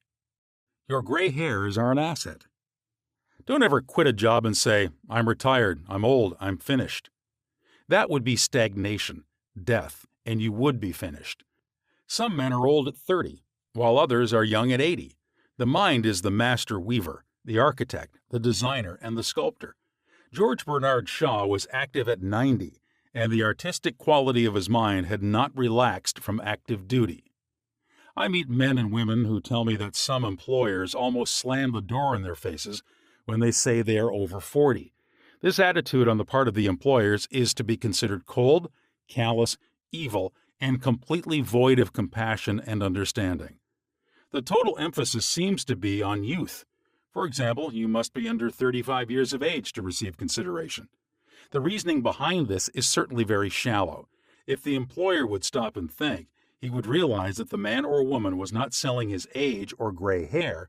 Rather, he was willing to give of his talents, his experience, and his wisdom gathered through years of experience in the marketplace of life. Age is an asset. Your age should be a distinct asset to any organization because of your practice and application through the years of the principles of the Golden Rule and the law of love and goodwill. Your gray hair, if you have any, should stand for greater wisdom, skill, and understanding. Your emotional and spiritual maturity should be a tremendous blessing to any organization. A man should not be asked to resign when he is 65 years of age. That is the time of life when he could be most useful in handling personnel problems, making plans for the future, making decisions, and guiding others in the realm of creative ideas based on his experience and insight into the nature of the business. Be your age. A motion picture writer in Hollywood told me that he had to write scripts which would cater to the 12-year-old mind. This is a tragic state of affairs if the great masses of people are expected to become emotionally and spiritually mature. It means that the emphasis is placed on youth in spite of the fact that youth stands for inexperience, lack of discernment, and hasty judgment. I can keep up with the best of them. I am now thinking of a man 65 years of age who is trying frantically to keep young. He swims with young men every Sunday, goes on long hikes, plays tennis, and boasts of his prowess and physical power, saying, "Look, I can keep up with the best of them." He should remember the great truth, "As a man thinketh in his heart, so is he." Proverbs chapter 23, verse 7. Diets, exercise, and games of all kinds will not keep this man young. It is necessary for him to observe that he grows old or remains young in accordance with his processes of thinking. Your subconscious mind is conditioned by your thoughts. If your thoughts are constantly on the beautiful, the noble, and the good, you will remain young regardless of the chronological years. Fear of old age. Job said, "The thing which I greatly feared is come upon me." There are many people who fear old age and are uncertain about the future because they anticipate mental and physical deterioration as the years advance. What they think and feel comes to pass. You grow old when you lose interest in life, when you cease to dream, to hunger after new truths, and to search for new worlds to conquer. When your mind is open to new ideas, new interests, and when you raise the curtain and let in the sunshine and inspiration of new truths of life and the universe, you will be young and vital. You have much to give. If you are 65 or 95 years of age, realize you have much to give. You can help stabilize, advise, and direct the younger generation. You can give the gift of your knowledge, your experience, and your wisdom. You can always look ahead, for at all times you are gazing into infinite life. You will find that you can never cease to unveil the glories and wonders of life. Try to learn something new every moment of the day, and you will find your mind will always be young. 110 years old. Some years ago, while lecturing in Bombay, India, I was introduced to a man who said he was 110 years old. He had the most beautiful face I've ever seen. He seemed transfigured by the radiance of an inner light. There was a rare beauty in his eyes, indicating he had grown old in years with gladness, and with no indication that his mind had dimmed its lights. Retirement, a new venture. Be sure that your mind never retires. It must be like a parachute, which is no good unless it opens up. Be open and receptive to new ideas. I have seen men of 65 and 70 retire. They seemed to rot away, and in a few months passed on. They obviously felt that life was at an end. Retirement can be a new venture, a new challenge, a new path, the beginning of the fulfillment of a long dream. It is inexpressibly depressing to hear a man say, "What shall I do now that I'm retired?" He is saying, in effect, "I'm mentally and physically dead. My mind is bankrupt of ideas." All this is a false picture. The real truth is that you can accomplish more at 90 than you did at 60, because each day you are growing in wisdom and understanding of life and the universe through your new studies and interest. He graduated to a better job. An executive who lives near me was forced to retire a few months ago because he had reached the age of 65. He said to me, "I look upon my retirement as promotion from kindergarten to the first grade." He philosophized in this manner. He said that when he left high school, he went up the ladder by going to college. He realized this was a step forward in his education and understanding of life in general. Likewise, he added, now he could do the things he had always wanted to do, and therefore his retirement was still another step forward on the ladder of life and wisdom. He came to the wise conclusion that he was no longer going to concentrate on making a living. Now he was going to give all his attention to living life. He is an amateur photographer, and he took additional courses on the subject. He took a trip around the world and took movies of famous places. He now lectures before various groups, lodges, and clubs, and is in popular demand. There are countless ways of taking an interest in something worthwhile outside yourself. Become enthusiastic over new creative ideas, make spiritual progress, and continue to learn and to grow. In this manner, you remain young in heart, because you are hungering and thirsting after new truths, and your body will reflect your thinking at all times. You must be a producer and not a prisoner of society. The newspapers are taking cognizance of the fact that the voting population of the elderly in California elections is increasing by leaps and bounds. This means that their voices will be heard in the legislature of the state and also in the halls of Congress. I believe there will be enacted a federal law prohibiting employers from discrimination against men and women because of age. A man of 65 years may be younger mentally, physically, and physiologically than many men at 30. It is stupid and ridiculous to tell a man he cannot be hired because he is over 40. It is like saying to him that he is ready for the scrap heap or the junk pile. What is a man of 40 or over to do? Must he bury his talents and hide his light under a bushel? Men who are deprived and prevented from working because of age must be sustained by government treasuries at county, state, and federal levels. The many organizations who refuse to hire them and benefit from their wisdom and experience will be taxed to support them. This is a form of financial suicide. Man is here to enjoy the fruit of his labor, and he is here to be a producer and not a prisoner of society which compels him to idleness. Man's body slows down gradually as he advances through the years, but his conscious mind can be made much more active, alert, alive, and quickened by the inspiration from his subconscious mind. His mind, in reality, never grows old.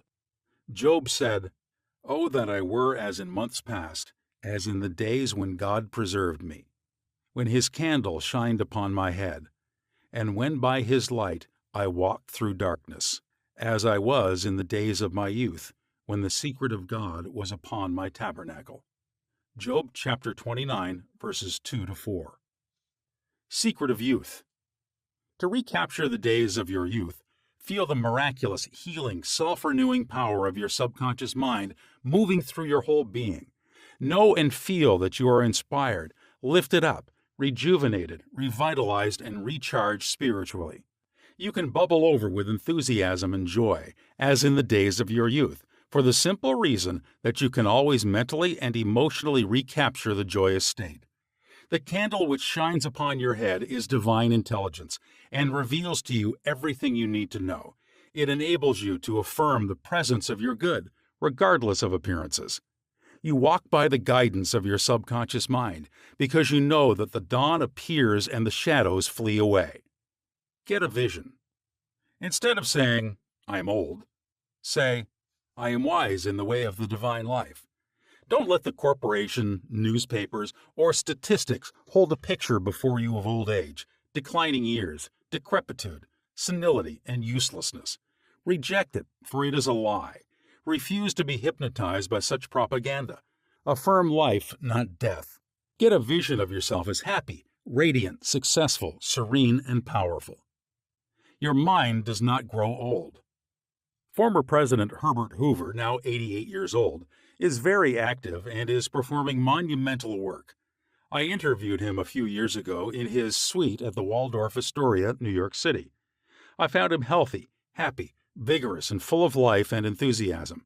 He was keeping several secretaries busy, handling his correspondence, and was himself writing books of a political and historical nature. Like all great men, I found him affable, genial, amiable, loving, and most understanding. His mental acumen and sagacity gave me the thrill of a lifetime. He is a deeply religious man and is full of faith in God and in the triumph of the eternal truth of life. He was subjected to a barrage of criticism and condemnation in the years of the Great Depression, but he weathered the storm and did not grow old in hatred, resentment, ill will, and bitterness. On the contrary, he went into the silence of his soul, and communing with the divine presence within him, he found the peace which is the power at the heart of God. His mind active at 99. My father learned the French language at 65 years of age and became an authority on it at 70. He made a study of Gaelic when he was over 60 and became an acknowledged and famous teacher of the subject. He assisted my sister in a school of higher learning and continued to do so until he passed away at 99. His mind was as clear at 99 as it was when he was 20. Moreover, his handwriting and his reasoning powers had improved with age. Truly, you are as old as you think and feel. We need our senior citizens. Marcus Porcius Cato, the Roman patriot, learned Greek at 80. Madame Ernestine Schumann-Heink, the great German-American contralto, reached the pinnacle of her musical success after she became a grandmother. It is wonderful to behold the accomplishments of the oldsters. General Douglas MacArthur, Harry S. Truman, General Dwight David Eisenhower, and American financier Bernard Baruch are interesting, active, and contributing their talents and wisdom to the world. The Greek philosopher Socrates learned to play musical instruments when he was 80 years old. Michelangelo was painting his greatest canvases at 80. At 80, Ceos Simonides won the prize for poetry. Johann von Goethe finished Faust, and Leopold von Ranke commenced his History of the World, which he finished at 92. Alfred Tennyson wrote a magnificent poem, Crossing the Bar, at 83. Isaac Newton was hard at work close to 85. At 88, John Wesley was directing, preaching, and guiding Methodism. We have several men of 95 years who come to my lectures, and they tell me they are in better health now than they were at 20. Let us place our senior citizens in high places and give them every opportunity to bring forth the flowers of paradise. If you are retired, get interested in the laws of life and the wonders of your subconscious mind. Do something you have always wanted to do. Study new subjects and investigate new ideas. Pray as follows. As the hart panteth after the water brooks, so panteth my soul after thee, O God. Psalm 42, chapter 1. The fruits of old age. His flesh shall be fresher than a child's. He shall return to the days of his youth. Job chapter 33, verse 25. Old age really means the contemplation of the truths of God from the highest standpoint. Realize that you are on an endless journey, a series of important steps in the ceaseless, tireless, endless ocean of life. Then, with the psalmist, you will say, "They shall still bring forth fruit in old age. They shall be fat and flourishing." Psalm 92, chapter 14. But the fruit of the Spirit is love, joy, peace, patience, gentleness, goodness, faith, meekness, temperance. Against such there is no law. Galatians chapter 5, verses 22 to 23. You are a child, son of infinite life, which knows no end, and you are a child of eternity. Profitable pointers. 1. Patience, kindness, love, goodwill, joy, happiness, wisdom, and understanding are qualities which never grow old. Cultivate them and express them, and remain young in mind and body. 2. Some research physicians say that the neurotic fear of the effects of time may well be the cause of premature aging. 3. Age is not the flight of years, it is the dawn of wisdom in the mind of man. 4.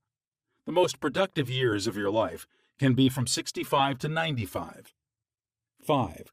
Welcome the advancing years. It means you are moving higher on the path of life, which has no end. 6. God is life, and that is your life now. Life is self-renewing, eternal, and indestructible, and is the reality of all men. You live forever because your life is God's life. 7.